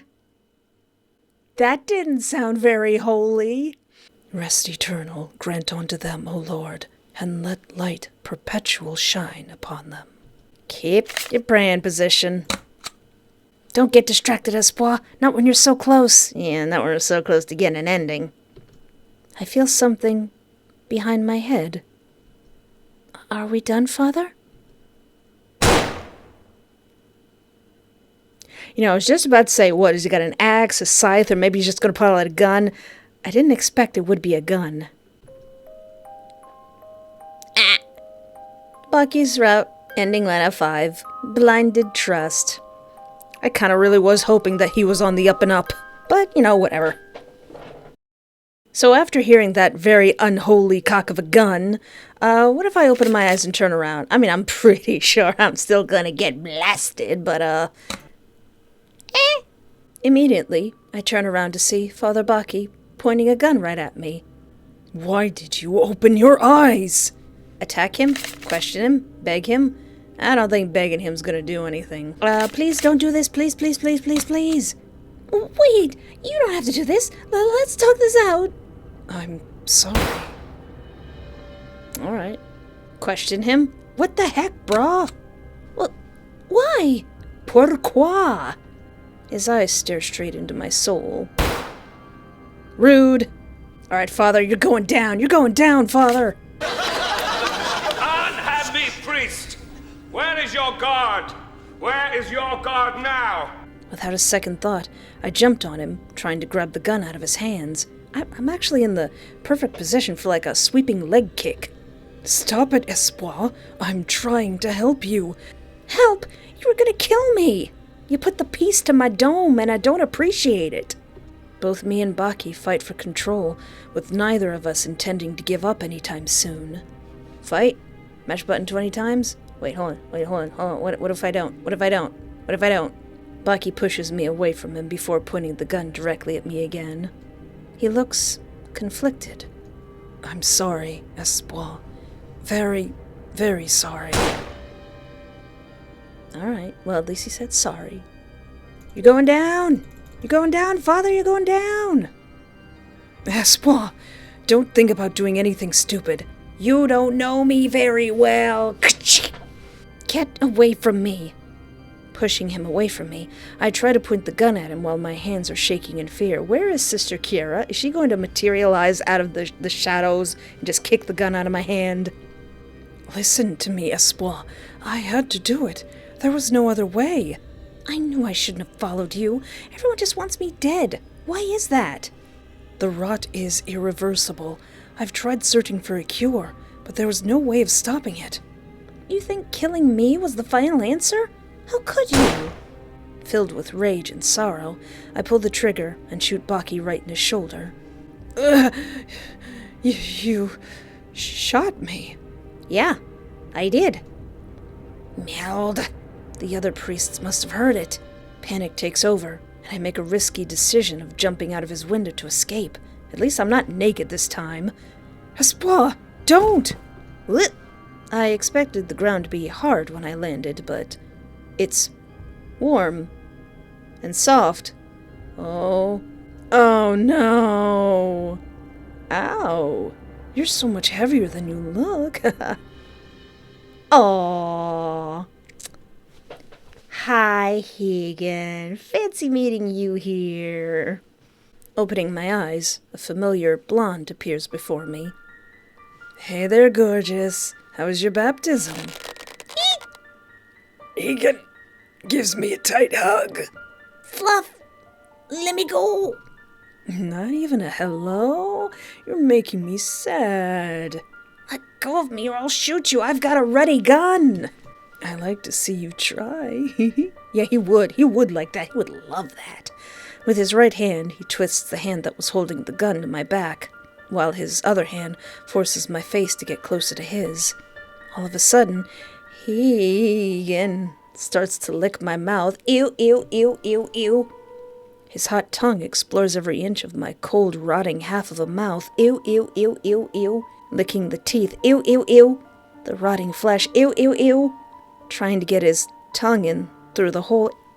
Ew, ew, ew, ew, ew, ew, ew, ew, ew. I struggle with all my might, but his gripping strength is too much, and I drop the gun. Too distracted by the kiss, I failed to notice his right hand making its way to my neck, grabbing it tightly. You taste so gross. Should have come with me instead. I'd make a meal out of you, unlike that ugly cousin of mine, letting you go to waste like that. Yeah, he was gonna shoot me in the head. With one hand gripping my neck, his other hand slithers up and squeezes my nose, making it shut. Ah! Let me in. Ah!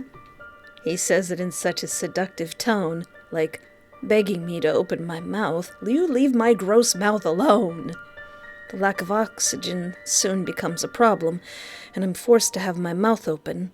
Heaggan takes this opportunity to transfer something from his mouth to mine. Ew, I don't want your gum! He's going deep into my mouth, while still having his other hand blocking my airway. This is definitely on purpose. Whatever's in my mouth right now, I need to swallow it if I want to be able to breathe again. Blech.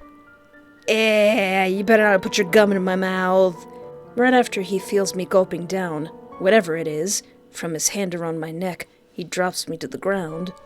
Usually I just knock you out by force, but the boss ordered me to not do any harm on you, so lucky you. What did you just make me swallow? I try to get up, but my legs won't move. Huh? I can't move my body. My legs and my arms, they all refuse to move. Even my mouth stops. You'll be fine.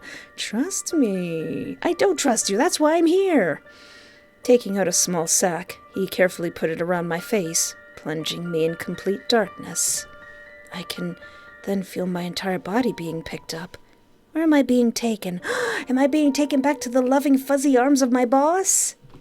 Sounds of leaves crunching. Then the sound of a clear road. The sound of a car trunk being opened. It closes. Then footsteps. Car door being opened. Engine starting. Where am I being taken to this time? Jeez. The thought of being kidnapped again puts me in a complete panic. I try moving my body again, but it's useless. Nothing is working other than my ears. Oh, thank goodness.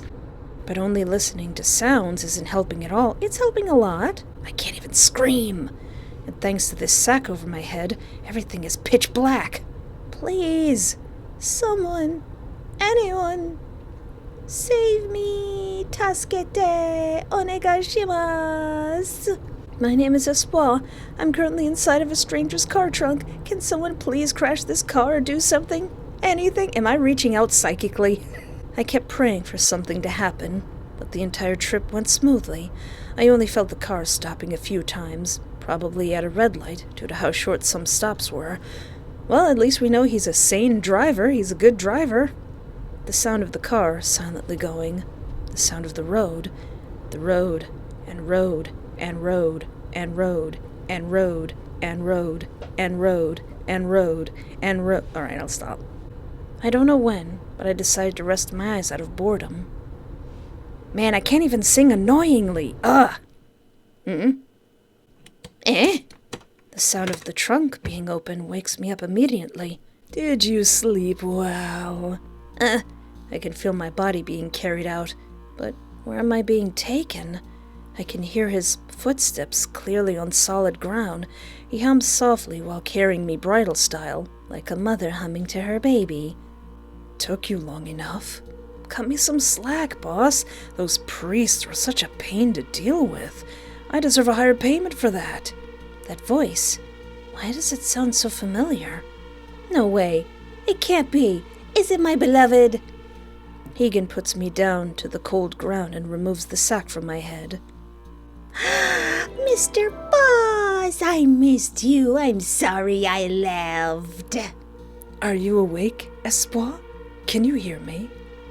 My eyes slowly adjust to the dim lights that surround me, and right in front of my view is a familiar black and white. No, not you. Anyone but you. Now come on, me. In the last video, I was more than happy to be delivered back to Mr. Boss. Your eyes are opening so wide. Are you that happy to see me? Yes. I look around to scan the area in a panic. This place. Are we in the basement of the building that I just quit from? The warehouse from before. I'm glad to see you again too, Espoir. Though, you know, a little birdie told me that you were hanging with some priests.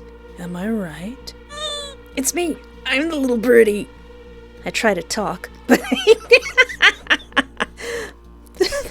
he's looking at him. I try to talk, but only small noises come out of my mouth. Tisk, tisk, tisk. They're very dangerous people to be associated with. I hope they didn't give you all those holier-than-thou, Bible-thumping crap. Nah, they tried to kill Espoir. Heard a gunshot, but your precious employee made it out unscathed. That's wonderful. I knew my ex-employee was a special one. Yes, very special indeed. That's why we're back here again. Espoir, I want you back in my company. The thought of you staying with those disgusting priests has made me unable to eat, drink, and sleep for these past days. I want to protect you from them, Espoir, so please, come back to me. Okay. I just lie there, motionless, unable to do anything. Boss, I think the drug is still going strong. There's no way your ex-employee is moving anytime soon. Think of another way. Okay, listen to me, Espoir. Look to the right for yes. Please take me back with you. Look to the left for no, I'd rather die. Understood. Wait. Instructions unclear. I opened up my third eye. I actually did forget what he just said. I actually did forget. So look to the right for yes, daddy, please let me marry you. And look to the left for absolute lie. Alright, so let's lie and look to the left. Look at you, being funny. Do you fluffing hate me that much? No. He's about to grab me, but decides to retreat. Ugh, after I spend all that money to save you, you still refuse me. I don't think this one wants to hear you, boss. How about I deal with it for you? Do whatever you want. I'm leaving. Really? Oh, you're so generous, boss. Oh, look at it. Look. Oh, wait a minute. The color comes back when he leaves. Is that why he's black and white? 'Cause he's even draining the color? Oh, boss, you're so cool. The demon doesn't reply. He just simply walks away, leaving me all alone. Heaggan suddenly pulls my unmoving body up and opens my mouth. Here comes the airplane! Woo! The chewy-looking pill is dropped into my mouth, and Heaggan makes sure I swallow it by pulling my head upward. A sack is then put over my head. How rude. I don't remember much of what happened, thanks to my inability to see, but I know there was me being in the car again, and then getting carried like a potato sack over someone's shoulder. Then suddenly, I get put down on something hard. The sack is forcefully pulled off my head. Hello? Are you there? I want to look around, but my body, it's still unmoving. Still, I try to at least take in some information about where I am right now. Dark ceiling, stairs that go up, and a door. This is a basement. Aw, man! Ah! So you're still up and running! Wow, how strong! I want to take things slow, but your rotting face won't give me any time at all. So sad. So depressing. Anyways... That was sick! Also... Oh no! He starts with my top. No! I got this off of AliExpress for $5 and it's a size 3, but it still doesn't quite fit. Ouch! Oops. Didn't mean to cut your skin as well. Yes, you did. Though... He puts one hand close to the cut on my stomach. The cut is pretty nice, don't you think? Eep!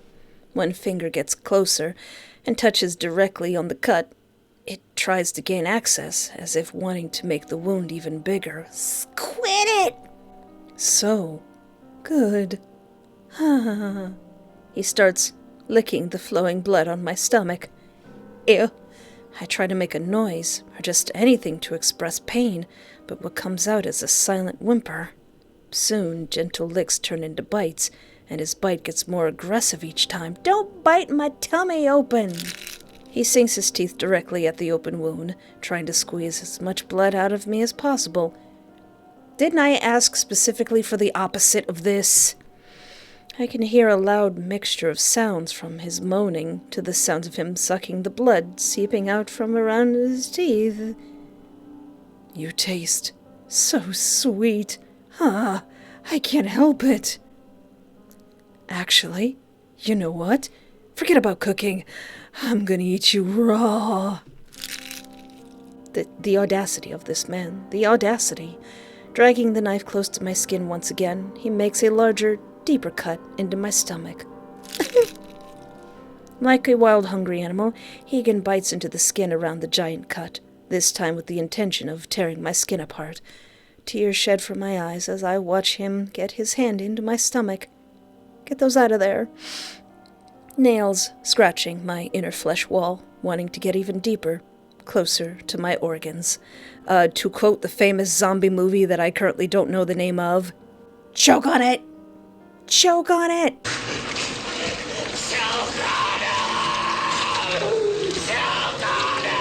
You're so delicious. It makes me crave even more. More. I want you for breakfast, lunch, and dinner, even as a light snack. My head starts to feel foggy. I can't see nor think straight. Heaggan brings the knife back again. He hovers it above the already open wound. The cut, this time, is slow, deep. He wants my insides to come out. Might as well give it to him. It's not like I can do anything to stop it. Oh, my. Hey, that's mine. Put that back. You're even more attractive on the inside. It's the last thing I see before my eyes close. And I die.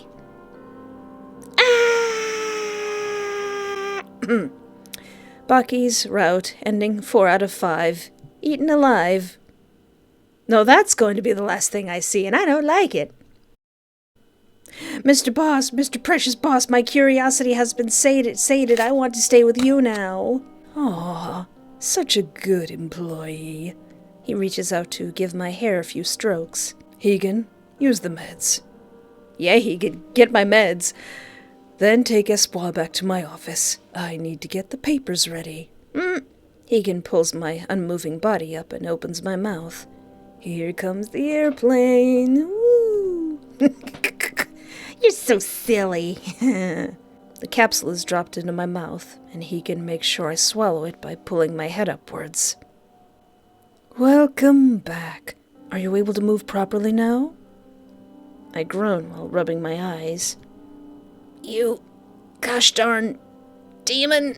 Hands from behind pop out with one hand holding my head and one under my chin, both forcing me to look straight at the demon. Look at your boss when he's talking. You're being very rude right now. Aw, thank you, Heaggan. You don't expect me to cooperate after the crap you've done to me? Oh, I expect 100% cooperation. I just saved you from those priests, after all. And now that you're out of their grasps, they're going to have an entire town-wide manhunt for you. Really? Ugh. If you walk out of here, they'll have your head hung on their trophy wall while your body is eaten by the wild animals. That's why I'm offering you this. Purchase agreement for personal property. I, the seller, hereby sell, assign, and transfer my rights to own my personal property, along with all of my personal belongings, to Rot Demon, the buyer, for the total amount of $0. This transfer is effective as of today, once my signature is placed in this contract. Always read your contracts. Just write your name and sign the paper, and we'll have you move in no time. What the funnel cake? I'm not selling my entire possessions to you. Heaggan gives my head a little shake. Shh, no yelling in the boss's office. I think this is very reasonable. And what's wrong with living in my building anyways? You get total protection from the priest. You get to work at home and never need to go outside ever. Ain't this the life anyone would fluffing want? I mean, yeah, but isn't that what are those things called? What are those, corporate villages or something? All that for only a tiny cost of losing the pile of garbage that you called a house. I honestly don't know how you can still live there. It looks like it's on the verge of collapsing, and the security is horrible with how easy it is to just get in. Super easy. Heaggan's hand from under my chin retracts to take out a pen, and then puts it in my hands. I mean, as much as I want to sign the paper. What happens if I don't sign? Eek! Rot's left eye twitches. Is that your mean eye? Well then, I might have to hand you over to Heaggan over here and let him do things to you. Oh no, I don't want Heaggan to do things to me. Really? Oh, you're such a generous boss. I'll definitely cook 'em up good and bring some for you tomorrow. Huh? Cook? Oh yeah, at this point I guess we don't know that he's a crazy cannibal. That would be lovely. Saves me the trouble of going outside to buy lunch. Well, what are you two talking about? Little meatbag Espoir must have not heard about me on the news before. He wraps his arms around my neck. Summer of 2019, police caught a madman who had been killing and eating over 20 people. That was me. People wanted the death sentence for me, but I got the psych ward instead. I just have this addiction of turning cuties into delicious meals. He starts to squeeze me. It's not that tight, but I can tell he's giving me a warning. So, how about it? Did my answer satisfy your curiosity? My head drops a nervous sweat. Sign the paper? Now, as much as I will sign that paper, I have to be cheeky and tear it up. Fluff it. Anger clouds my judgment, and I start to tear the contract right in front of his eyes. The demon's face at that moment really makes me cackle. Yeah, feel the troll! It's definitely not what he had planned in his head at all. Eep! I think anger took over him as well. You mad, bro? Oh, because the next thing I know, I'm on the floor with a creature that's currently having its hands all over my body. Mr. Boss, please, how unprofessional. He went full moth on this one. He even didn't even take off his clothes to do it. Boss, your clothes! Though definitely at a disadvantage, I can't help but laugh. Shut up! Shut up! You mad, bro? You seem upset. The demon sinks its teeth into my neck and rips my flesh off. His other hands begin to also tear into my body. I know I'm in pain, and I should scream. But this joy, it makes me can't help but smile even wider. Now you're getting it.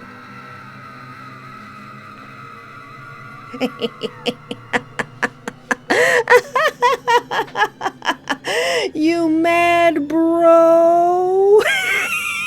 Ending 3 out of 5. Why do you keep refusing me? Oh, don't worry, Pookums. It's okay. You know I love you. Alright, Pookie Dookie. Let's sign them papers. Now you're stuck with me. I let out a sigh and do exactly what he wants. My name, my possessions, everything that belongs to me are in his hands now, including my delicious booty cheeks and childbearing hips. Once done, I glance at the demon sitting in front of me. Heaggan releases me from his grasp and takes the paper from my hands. You really do have pretty handwriting. I should make you write more often instead of typing. He gives the paper a rub. Welcome back to my family, Espoir. This time, I'll make sure you can never quit. How are you going to do that? Baki's route, ending 2 out of 5, back in the demon's hand, where I want to be. Alright, so there's one more ending, and I have no idea how to get it. But let's go back to the beginning of his route and go, please don't carry me. Get off of me. No, let me down. I start wiggling to escape his grasp. Whoa, be careful. You'll hurt yourself. He carefully puts me back on my feet. No need to be so cautious around me. I just want to help, you know. Well, right now, I'm not in need of this kind of help, thank you. Suit yourself, I guess. Maybe I should be more untrustworthy. Right, so am I a tainted one as well, since I live there and all? Unfortunately, yes. But we can still purify you. Don't worry. Doubt. And what if you can't? Excuse me, are you doubting God? No, I'm doubting you. Look, how can I be so sure that this isn't something that would waste my time? And mind you, my time is extremely precious to me right now. You don't believe in His grace? He continues walking, but doesn't seem to want to talk to me after that conversation. Ooh. Hey, are you listening? Oh dear, did I trigger him? Hey! Oh, yes. Sorry about that. I kind of got lost in thought for a moment there. Oh, look, the church is right there. There's somebody step, stomping. Stomp, step, stomping. Let's check for that sound. What's going on here? I open the door carefully and peek my head out to see what's happening. Oh, he's scared. Wait a minute. What's in that bag there? It's bleeding. Instinctively, I scream out. Ah! My mouth is quickly covered by someone's bloody hands. Shh, it's just me, Espoir. It's okay. You're supposed to be sleeping, so why aren't you? My eyes are more focused on the bloody bags behind him. You carrying all that by yourself? We got how many priests in here, and they're making you lug this by yourself? Wait, unless you're not supposed to be doing that. Father Baki seems to notice me staring at them as well. Oh, you're curious about those. I suppose, since you're not sleeping, you'll be willing to assist me on some tasks, won't you? He removes his hands, finally letting me speak for once. Say you want to leave, say you want to sleep, say you want to help. I want to go back to sleep. No, I think I'm ready to go back to sleep now. Oh, of course. Good night, Espoir. May God bless you with sweet dreams. Yeah. I return to my bedroom and close the door. My mind is divided into two sides right now. One wants to get out of here as soon as possible, while the other wants to stay and be cured. Both sides sound terrible, none with a logical plan. Ugh, so annoying. Maybe going back to sleep will help me clear my mind. I assume you know how to pray, yes? Hands flat together, put them close to your face and close your eyes. Close my eyes. Okay, I can do this. Footsteps getting further away, the sound of something metallic being picked up, and then the footsteps get closer to me again. Open your eyes. What are you doing? I open my eyes and immediately turn around. What you got in that cup? You got some grape juice in there? Can I have some? Oh, it's just a metal cup. Do you not trust me? Why are your eyes open? Sorry about that. I just can't help it. I thought you were planning to stab me or something. Please get back to your position so we can resume. Yes, of course. I return to my original praying position. With this water, we call to mind Espoir's baptism. Ask him about the lines. I open my eyes again to see him standing right in front of me. Why did you open your eyes? Sorry, but I just have a small question about your lines. What exactly are you chanting about? I don't think an innocent civilian like you needs to understand our words. Please stop opening your eyes. The Lord is patient, but we must not waste his precious time. Oh, okay, sorry about that. I close my eyes again. Rest eternal grant unto them, O Lord, and let light perpetual shine upon them. Yeah. Open your eyes and turn around. Oh, hi. Well, fine. I didn't want to be your friend anyway. Alright, so that's pretty much the same if you go back to sleep. Will you let me leave? What if I want to leave? What's it gonna do? Look, I don't know what messed up crap is happening right now, but I don't want to be in any of this. I'm leaving. Meow. Leave? Are you sure? The forest gets extremely dangerous at night. God knows what will happen if you walk all alone in there. I don't care. You're just like that demon. I don't feel safe around you at all. Why are you covered in blood? Who was that? Father's face darkens. His lips curl inwards while those green eyes glare at me. I'm like them. I do not kill people for fun, nor for food. I'm doing this for the sake of us. I'm helping those who couldn't help themselves. Listen here, I swear on God's name that I can only kill two things, demons and cultists. Demons melt away immediately when they're killed, but cultists, like us, the soul leaves but the body stays. Right now, I'm trying to get rid of all those cultists' bodies, so don't you ever compare me to a demon again. I think that's a sore subject for him. I think he's a little bit touchy about that. It doesn't make sense. Nothing is making sense. Since when are priests just going around carrying dead bodies in the name of God? You gosh darn psycho! Cultists or not, they're still people, and you killed them. The moment you stray yourself from the path that God made for you and journey down to heck with any demon, you're already too far gone for us to save. Are you talking about me? Are you talking about how much I've been flirting with the boss?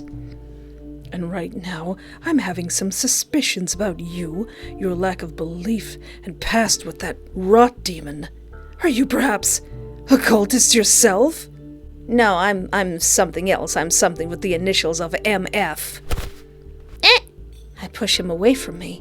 What are you talking about? Father Baki looks like he just realized what he said. No way. Anyways, forget what I just said. You need to get some sleep. I cannot let you leave while it's still dark outside. It's too risky. Listen to him? Refuse. No, you listen to me. I've had enough with all the murder, dead bodies, telling me to ignore it from that demon. I don't want to hear anything of that from you. Yeah, you tell me. With both of my hands, I grab him by the collar and pull him closer to me. This is what I meant when I say you're like him. You both try to hide away the skeletons by acting all nice and caring. You're so downright fake that I'm starting to have trust issues again, more so than I already came with. You. Father Baki looks at my shocked expression, then turns to see the hand he slapped me with. Out of panic, he pushes me back, and instead of the floor, I land my back on someone. Brothers, sisters, please put Espoir back to bed. Yes, Father Baki. My view is soon covered by the people in black hoods, each one of them grabbing me by my limbs, forcing me down on the floor with their combined strength. Aw, man, they jumping me! Something sharp injected itself into my neck, and everything went dark. Gosh, dang it. I wake up with the worst headache ever. Before I can do anything, I get pulled by one of the nuns to the office. Maybe I overslept. That's why they look like they're in a hurry. Well, here we are again. Now, what if I'm nice and say, I want to help? You shouldn't be doing this all by yourself. You got all these cultists, other priests here with you. You shouldn't be doing this all by your lonesome. Sure, but what's in the bags? He's like, tomatoes. Lots and lots of tomatoes. Help me with one, and I'll explain everything. Just like he instructed, I pull the heavy, bloody bag while he wipes his face with a cloth before he carries the other bag. Just follow me to the church's backside. The two of us go out of the church from the back door and walk deeper into the forest together. You already know about the demons, right, Espoir? Yeah, I've only encountered one, though. The one demon is enough to corrupt a person's soul. I couldn't bear to see you meeting two or more. Those horrid creatures of the underworld. I still can't believe some people dare to worship them, calling them gods. Ugh, such a disgrace towards our Lord. Cultists are what they're called. A person who fell so hard that no divine power can save them.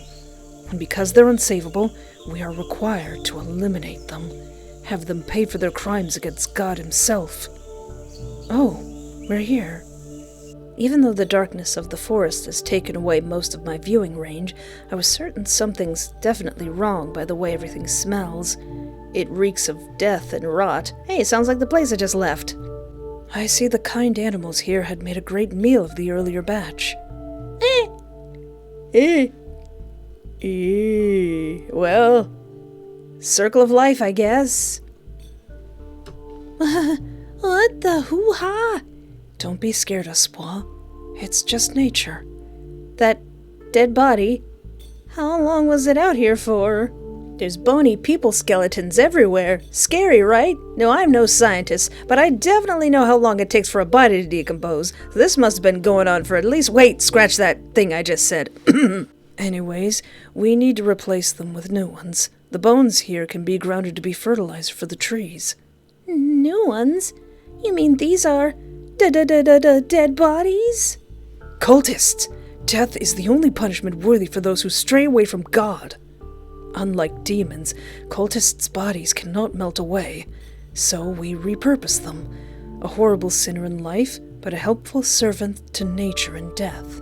I mean, that's amiable, that's admirable, but a fitting way to redeem, no?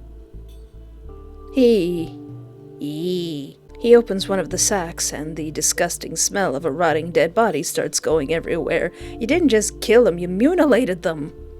While I have to cover my nose, Father Baki doesn't seem to mind it.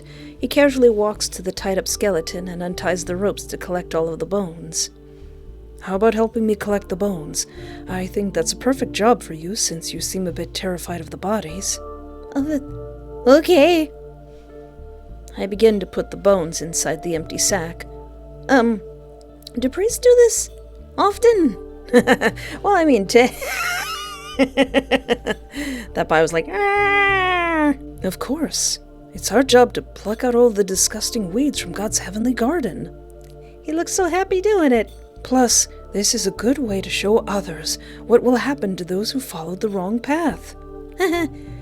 That's one way to make people, not sin. He just smiles at me before he continues his work. The way he was staring at me when he said others, I don't think he's talking about other people. Oh, that's me you're talking about. Looking at all the bodies, all of them have missing legs and fingers. Oh yeah, they do. And the skull I'm holding is missing teeth. Yeah, I noticed that. What's up with that? Well, I mean, I guess it's so that you can't identify the body. So he knows basic killing people 101. Don't just stare at it. Put it in the sack. I see Father Baki giving me glances before going back to tying the bodies. Am I going to be next? Is that why you looked at me weird? Holy crap! This priest is insane! Why did I come here, and how do I get out of here? Well, because the other options end up with you getting blowed in the face. I look back at the skull with shaky hands.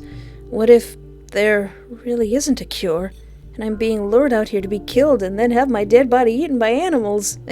The text goes by too fast and I didn't see what it said. Oh God, I don't want to die. I don't want to die. I don't want to die. I don't want to die. I don't want to. Suddenly, I feel his hand on my head. You're sweating an awful lot. Are you feeling okay? Don't say that when you got hands stained crimson, sir.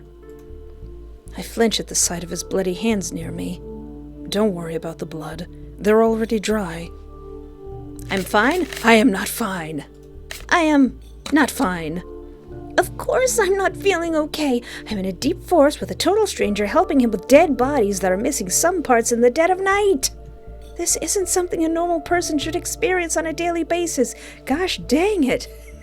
The MC in this game's really getting the runaround. Calm down, my child. It's okay. Father Baki suddenly gives me a warm embrace.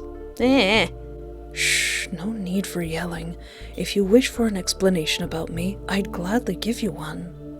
I used to be in a gang. The Flowers family is what it's called. We did a lot of awful things to many, many people. Oh, he was already trained. Like, splitting families apart, burning down homes, selling people who couldn't pay their debt to trafficking rings. So that's why I'm kind of numb to all of this. I still feel guilty every day for the innocent lives I've taken away. I wanted to become better, so I chose to cut ties with the gang and followed the teachings of God. The Lord told me to use my abilities for good, and it's my duty to slay each and every sinner on this planet to one day welcome him back to us. I have been doing nothing but following his guide because it's the right thing to do. Killing people is right, and not killing the thing that the people are worshipping. Shh, don't worry yourself too much, Espoir.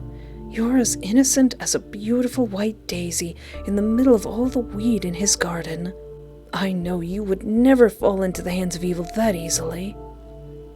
You haven't been seeing how much I've been flirting with the boss. He backs away from me and notices the shaking coming from my body. Oh, my apologies. I've been uncaring once again. How could I let you be cold like this? Aww. He takes off his black cassock and puts it around me. There, that should keep you warm enough. My attention goes straight to the straps he has on him. Ask about them gun holsters. What's up with those? Huh? With what?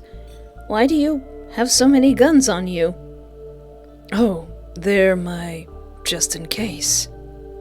It's a scary world out there, Espoir. One must never go without at least 3 weapons. I guess that makes sense. But having 3 guns on you is insane. Does he have 3 guns, or is his 3rd weapon the Lord? Maybe one day, when you choose to follow God like the rest of us, you'll understand. I silently watch as Father Baki goes back to his work, while I finish up collecting all of the bones. Once the last piece has been thrown into the sack, I look up at him, standing in front of me already. Done? Great work. Let's head back. You must be sleepy after working so hard. Following him back into the church, I can't help but fear for my life after witnessing and learning about everything these priests do. My conclusion is, they're a bunch of lunatics who think that what they're doing is right. Fluff! I'm getting out of here the moment I get my condition cured. Heck, I should consider moving out as well. Nowhere in this town is safe. I'll have to get a rocket and go to Mars. Back on the bed, I try my best to ignore everything that has happened and go back to sleep.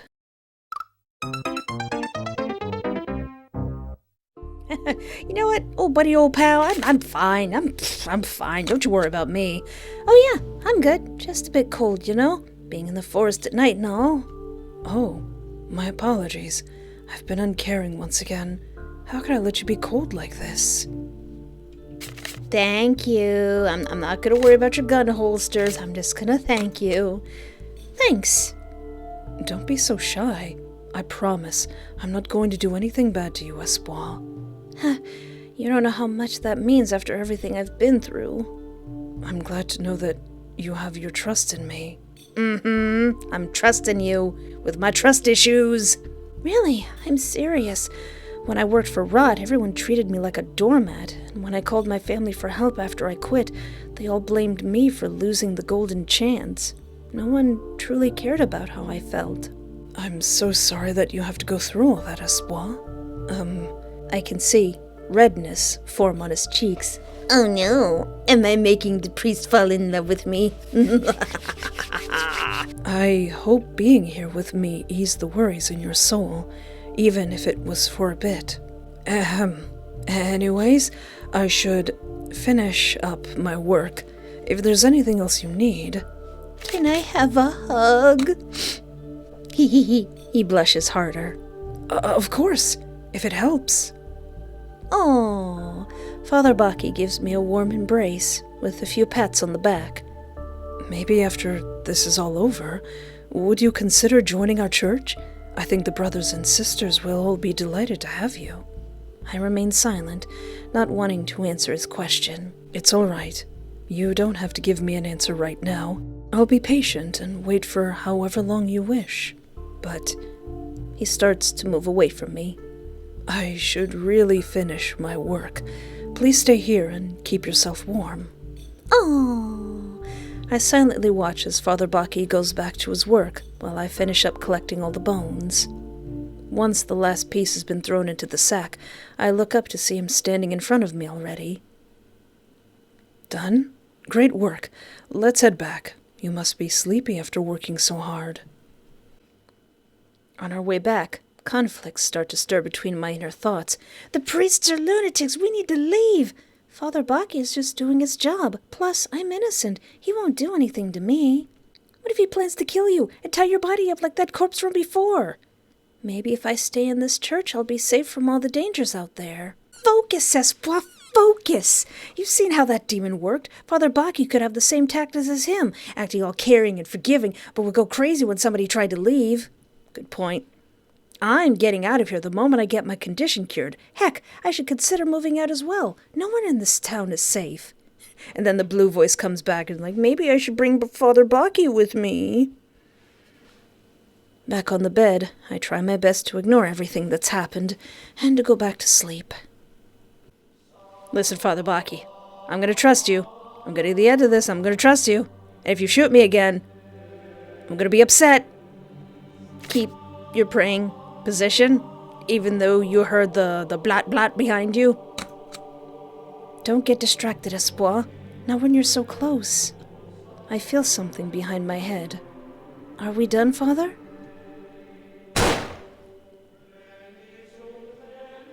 Rude! That's it. This relationship is over. I trusted you. Alright, maybe I should try a different tactic. Instead of a hug, why don't we just sit and talk? He blushes harder. Aww. If you don't mind then. I move aside to give him some space to sit down next to me. I really didn't expect this. You're a very unpredictable character, Espoir. Yep, that's me. But enough about me. Tell me more about yourself, Father. You're quite an odd specimen yourself, yeah. Like, I've never seen or heard of priests doing the dirty work before.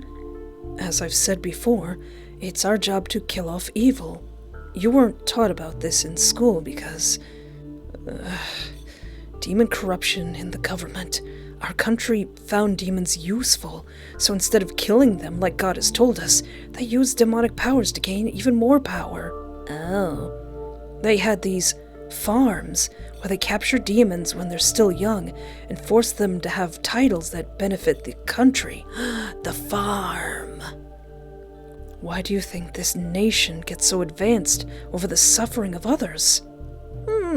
It brings my man to tears. He looks extremely mad and also sad when talking about it.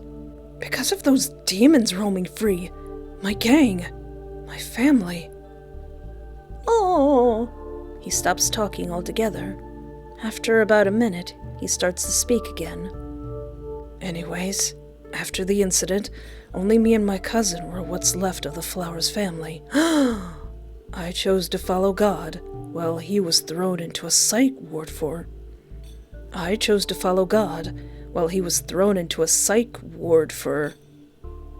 Never mind. Oh, don't worry, sweetie pie. I know. He told us. He suddenly springs up. I should really get back to work. I suggest you do the same. I silently watch as Father Baki goes back to his work while I finish up collecting all of the bones. After that heart-to-heart, we still end up here. For you, it may have been just a couple of seconds. For me, it's been... Editor me, how long have we been at this? That's determination for you. I may call myself a semi-completionist, but when I'm locked into a story, I'm gonna find out how to get the last ending. Baki pushes me away from him before pointing the gun directly at me again. He looks conflicted. His eye twitches from annoyance before putting the gun down. I curse you. Why must you do this to me? Crap! Wait, what are you doing? And the more important question is, how did we even get to this point? I've had to do this so many times. Ow!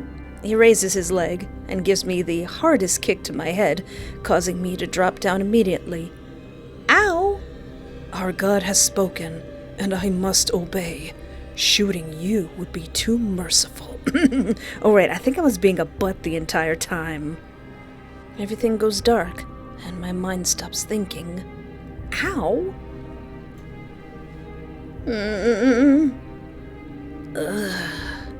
How hard did he kick me? My head hurts so much. I try moving my hands, but nothing happens. Fluff, not again. I should be used to it at this point. Slowly opening my eyes, I try to move my whole body, but my legs are being tied into a kneeling position, and my hands are held up high in the air. Oh! Everything is so dark. I can't see anything. From somewhere, I hear the sound of footsteps on a wooden floor. Oh! Oh no! It breaks his heart to see another fallen one like this, but what can we do? You're already too far gone. Right in my view, Father Baki, wearing that weird mask again. But this time, no piece of clothing inside. Where am I? What is all of this? Did you say you weren't a cultist? This is the punishment stage. You disgusting cultist. Oh no, he found my diary about how much I love the rot demon. This is where you will be seen by all, and become another lesson to all those who doubted our holy mission. What? Let the punishment begin. Punishment? Your booty's out. Your booty cheeks. Thank you, editor me in the future, for censoring this. Also, who are them? Who are them?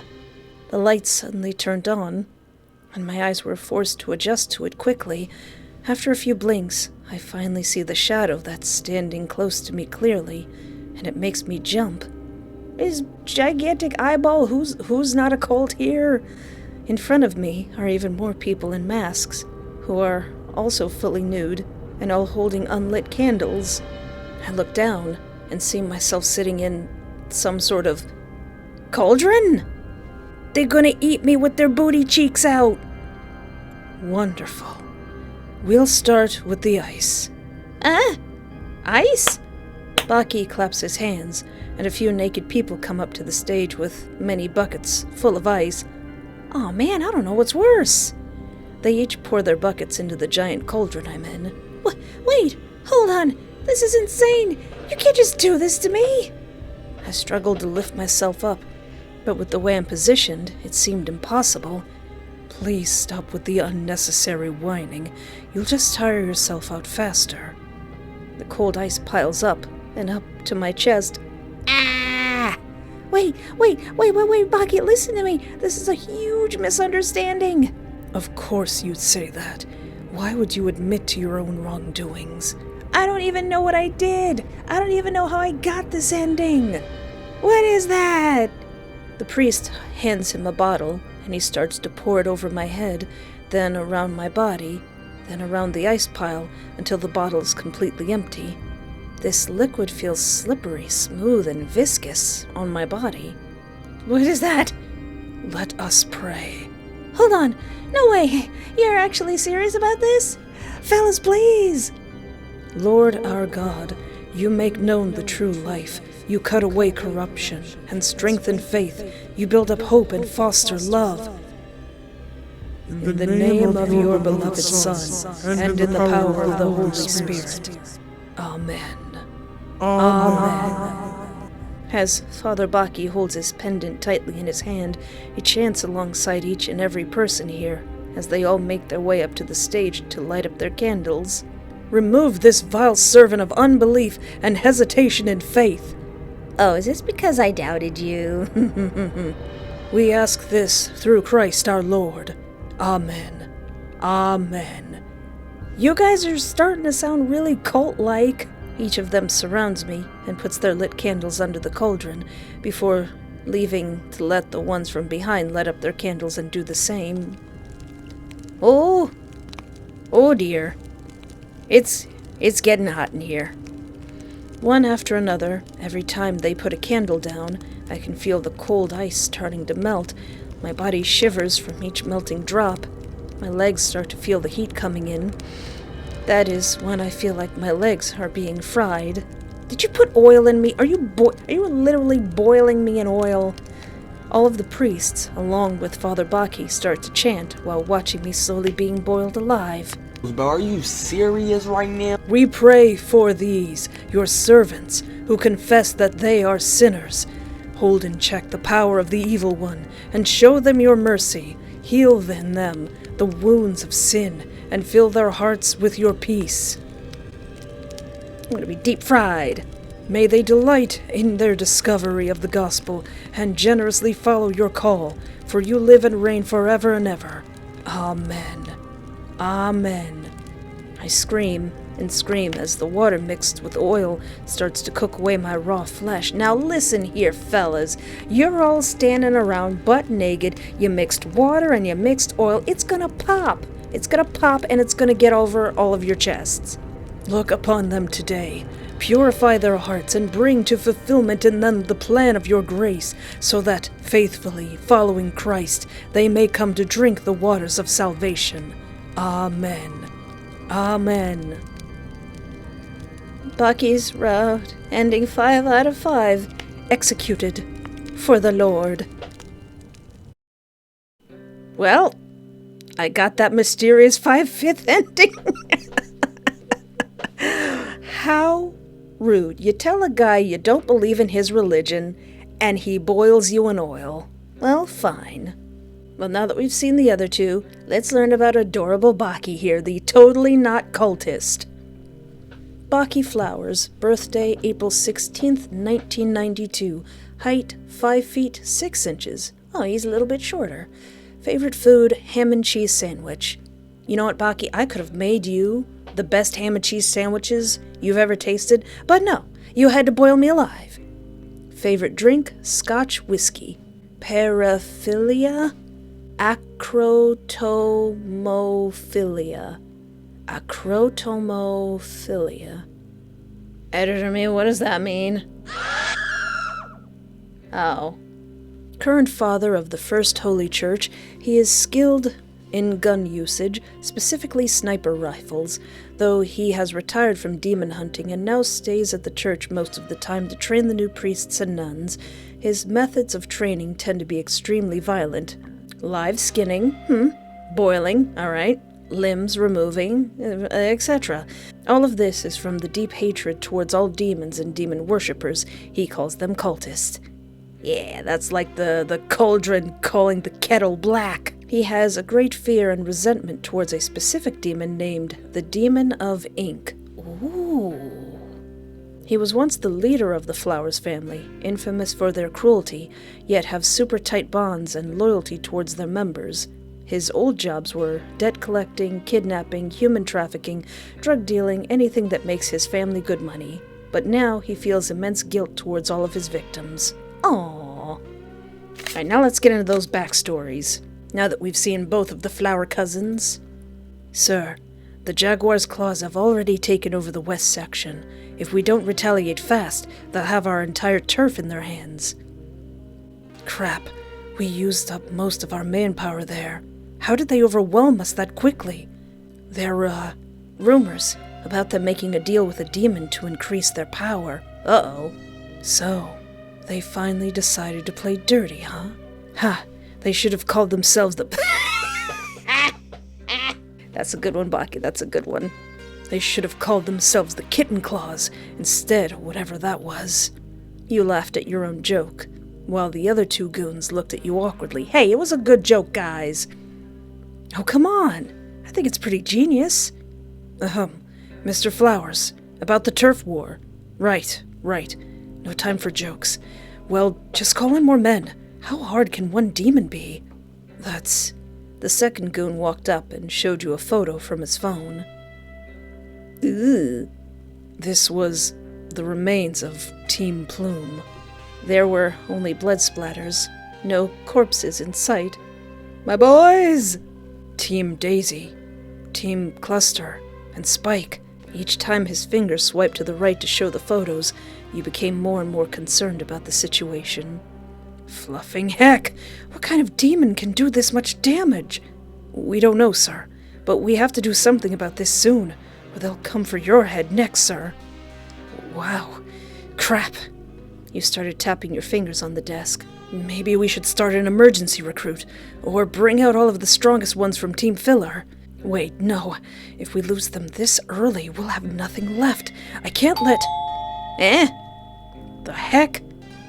You turned on the front door's security camera to see who it was. Sadako! Something tall, with long black hair, stood in front of your doorstep. Who is it, sir? A fluffing, ugly monster. Oh, does it have long black hair, sir? Yeah. How did you know? Well, I was the one who invited it here. You told a fluffing demon where I lived? It said it could help us with the war. We've lost so many men, and we're super desperate. Since when am I desperate, huh? You look at the camera again. As if it knew, it turned to the camera and waved at you. Is this the infamous ink demon? Are you Bendy? Chills went down your neck as you remembered how dangerous these things were to deal with. But they were right. You were desperate. You needed this. You know what? Sure. Why not? Bring that thing here. Right away, sir. Once the second goon left your office, you let out the biggest sigh ever. Did he not go to school or something? What happened to the first ever lesson? Don't listen to demons. I know, right? He didn't go to school, sir. Oh, man. That's messed up. The office door suddenly opened. Behind appeared the same creature again, but it looked even taller in person. Boss, this is the Ink Demon. Ink Demon, this is the leader of the Flowers family, Baki Flowers.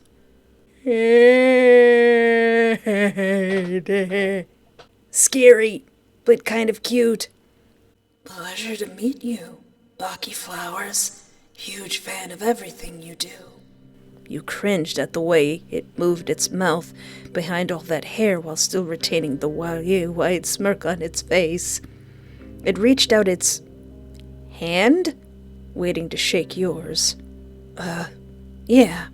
You ignored it and turned your focus on the one that brought it here.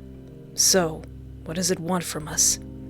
Now, Mr. Flowers, it sounds a bit harsh, don't you think?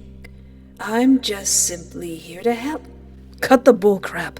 I know how demons work. You'd only appear when you really want something. So what do you want, disgusting creature?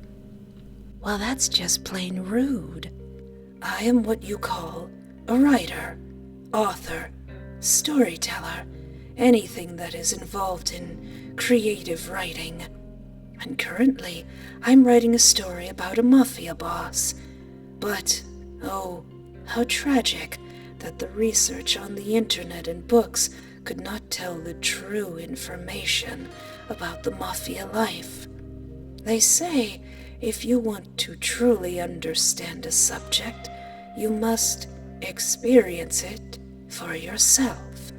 That is why I'm here, to ask if you can open your heart and take me in as a member of the Flowers family. Oh my fluffing God, this long talk is going to kill me. If I let you in, then what's in it for me? I'll help you with your little turf war. In exchange, you let me observe you. Pretty good deal, don't you think? What are you going to do? Spill ink on the enemy? Close to it. Its body started to melt, leaving only the head behind on the chair. Out of instinct, you and the two goons all pulled out your guns. What are you doing? Relax.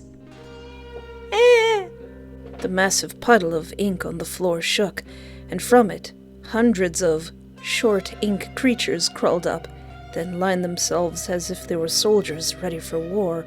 Cool. You'll get to control my army of little inklings. Plus, I'm basically useless without my body, so you don't have to be scared of me backstabbing you. This is awfully beneficial on your side, huh? Are you sure that's all you want from us? No loopholes? Or some aha you fool crap? It only smiled. Do you want it to have one? Heck no! Who do you think you are? I'm joking. You were getting really annoyed by it. I'm still terrified. I usually like goopy characters. I'm scared of you. Boss, I think we should consider it. Team Flats would really appreciate the support. Right, we need the manpower. That's right. You need me. All this for a simple request of letting me take inspiration for my book. You felt terrible. One side was screaming at you to refuse the offer, purely because that was a demon. But on the other side, it was like a cute little cat meowing at you to help it from falling off of a 60-story skyscraper. You weren't planning to let the kitty die, were you? Be quiet, brain! Fluff! Fine. Consider it done. Then it is sealed. Many, many weeks later. That deal. Thanks to it, the Flowers family once again reigned supreme. You were glad that everything turned out well. But that demon, it was everywhere. Everything you did, it was right there to watch. Yes, even when you were in the bathroom. You told it off, but it said that it was part of the deal, so there wasn't much you could do. you doing? The demon said, while giving you its usual ugly grin. You just rolling around at the speed of sound? None of your business. Oh, come on. Lighten up. You're my writing material after all. Out of every gang, why did you choose to help us? Because yours was the largest one. And they say you have to get the Ant Queen first if you want the entire colony to collapse. The fluff is that supposed to mean? That sounds like some backstabbing. What? You could only hear screams from the other side. Uh-oh. Hey, what's going on? The demon's head started to yell out in ecstasy. An orchestra is what it is. The office door bursts open. Thousands of inklings gathered to form a wall, blocking your exit. They were even bigger than the first time you saw them, about the size of a whole-grown man. Each of them took out a chunk of their body parts and threw it in your way, making it hard for you to see. You fluffing demon! What did you do? Taking inspiration for my story, of course. This story is about a mafia boss who lost everything. His friends, his family, his power. The horrific monster started to form its body in front of you. You wasted no time and tried shooting it with the gun you had behind your back. Bullets hit it twice before it pinned you down to the floor. The ink from its arms spread over you and somehow forced you to stay still. So, this was your plan all along? To kill everyone in my gang and now me for being their leader? You're half correct. The killing everyone, correct. That is true. But killing you? Good heavens, no. I'm going to strap you in an abandoned building and rape you constantly, day and night, until you lose all that pride and become my little biscuit. My little buttermilk biscuit. Just like what happened in my story. I don't like this plan very much. I can see now why he ran into the arms of Jesus. You disgusting demon! Get away from me! You struggled and struggled, trying to point your gun at the demon, but your arm wouldn't move at all. You struggle just like my character, even act like him too. I knew you were the perfect fit, Mr. Flowers. I said, fluff off! Shh. You're going to tire yourself out if you keep fighting like this. You wanted to fight back. You moved your legs for a kick. Nothing. Moved your arms to at least punch it in the face. Nothing. The ink only spread wider, going up to your thighs, then hardened. The ones around your arms were going even further, almost reaching your torso and neck. No. I am Baki Flowers, leader of the infamous gang, the Flowers family. I refuse to be degraded like this. Please, someone, anyone, save me. Like a miracle come true, the ink demon's grip over you stopped. You opened your eyes to see what happened. Cousin! Hello, cousin! In front of you, a headless demon with someone holding an axe standing behind it. Axe coated in holy water. Aren't I smart, Baki? Heaggan. You quickly broke out of the inky binds and grabbed your cousin's arm. We need to leave. Now! Heaggan nodded, and the two of you ran out of here as fast as your legs could take you. You won't forget this. Your gang, your family. It was your fault they died. The two cousins found a motel far away from town and chose to spend a few nights there. You? How did you survive? You gave your favorite cousin a bright smile. I knew that demon was trouble the day you invited into your house, so I went to this church in the forest and asked for a bottle of holy water, just in case. You knew? It was a mistake, but I had no choice. It was all because of... Ugh. Unable to control his anger, the older cousin kicked the trash can near him, then stormed out of the room. You wanted to follow him, but you chose to let him cool out on his own. Plus, someone needs to hold the fort. Just the two of us now. You wondered what the two of you would do from now on. It would be hard, since the only thing you were good at was killing and threatening people. It wouldn't matter anyways, because you two got each other's back. Aww. Stuck together like a bundle of sticks. Anyways... Comfy bed. With the soft embrace of the motel's bed, you decide to get some good rest. Z. You woke up immediately, with your gun pointing at the door. Calm down. It's just me. Sorry about that. He closed the door behind him, then joined you on the bed. Aw, a bit jumpy now. I had been thinking about what we should be doing from now on. He handed you a rolled-up pamphlet from his pocket. Join the church? For the glory of good? Baki, there's no way you're thinking of joining those guys. I'm still very mad about what happened, and I want the fluffing biscuit of a demon dead. Becoming a priest is the only way to gain access to the weapon that could permanently kill a demon. But the holy water, I still have some left. We can just coat our weapons with it and kill them with no problem. I said the same thing to the nun who gave me this pamphlet. She said that they don't die from it, just heavily burn.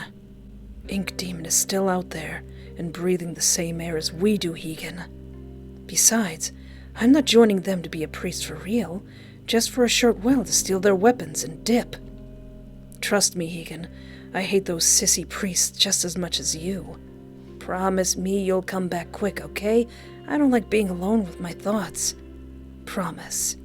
Now, how about we go out and get some snacks? That vending machine behind the back looks very breakable. Yay! Aw, the cousins. You were happy. You got to spend time with your cousin and ate a lot of free snacks. How could it possibly get any worse? And then here I come, just coming into your life. 3 weeks later, the two of you moved into an apartment closer to town because your cousin said it would be more convenient for traveling. You were a bit upset that he was starting to spend more time with those priests instead of you. Well, more like really upset. At first, he came 3 hours late for dinner, made his excuse, and you two would just eat together in silence. Then, 6 hours late, you had to put his food in plastic boxes, then waited for him by sleeping in the living room. Is this Heaggan's perspective, or are we still looking at Baki? 12 hours late. He said to just cook for yourself and ignore him because he already ate. Why would he choose to eat with those priests instead of me? Oh, and if this is Heaggan, he needs the attention. Did you do something wrong? You really tried your best. Instead of lazing around all day, you studied cooking guides, food recipes. Oh no, this is Heaggan. No, it's not your fault at all. 19 hours, 24 hours, 72 hours. You stared at the pork meat you were chopping, then at the clock. Baki used to tell you to never eat raw meat because it was unsanitary, and he had to come and clean your messes. What if? You shook your head and continued chopping, still hoping that Baki would keep his promise. Aww. It has been a week. Baki, you liar! You said it would only be for a short while. You said you hated those sissy priests. He bought you a whole week full of groceries on a Sunday night, then disappeared again. He thought you wouldn't notice, but you could see how he had changed. Shorter, neater hairstyle, different demeanor, a whole new tone of voice. Those priests. They brainwashed him. No.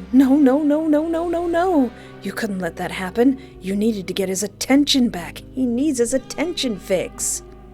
You should kill someone. Maybe not that way. Make it loud. make it messy. Many and many and many.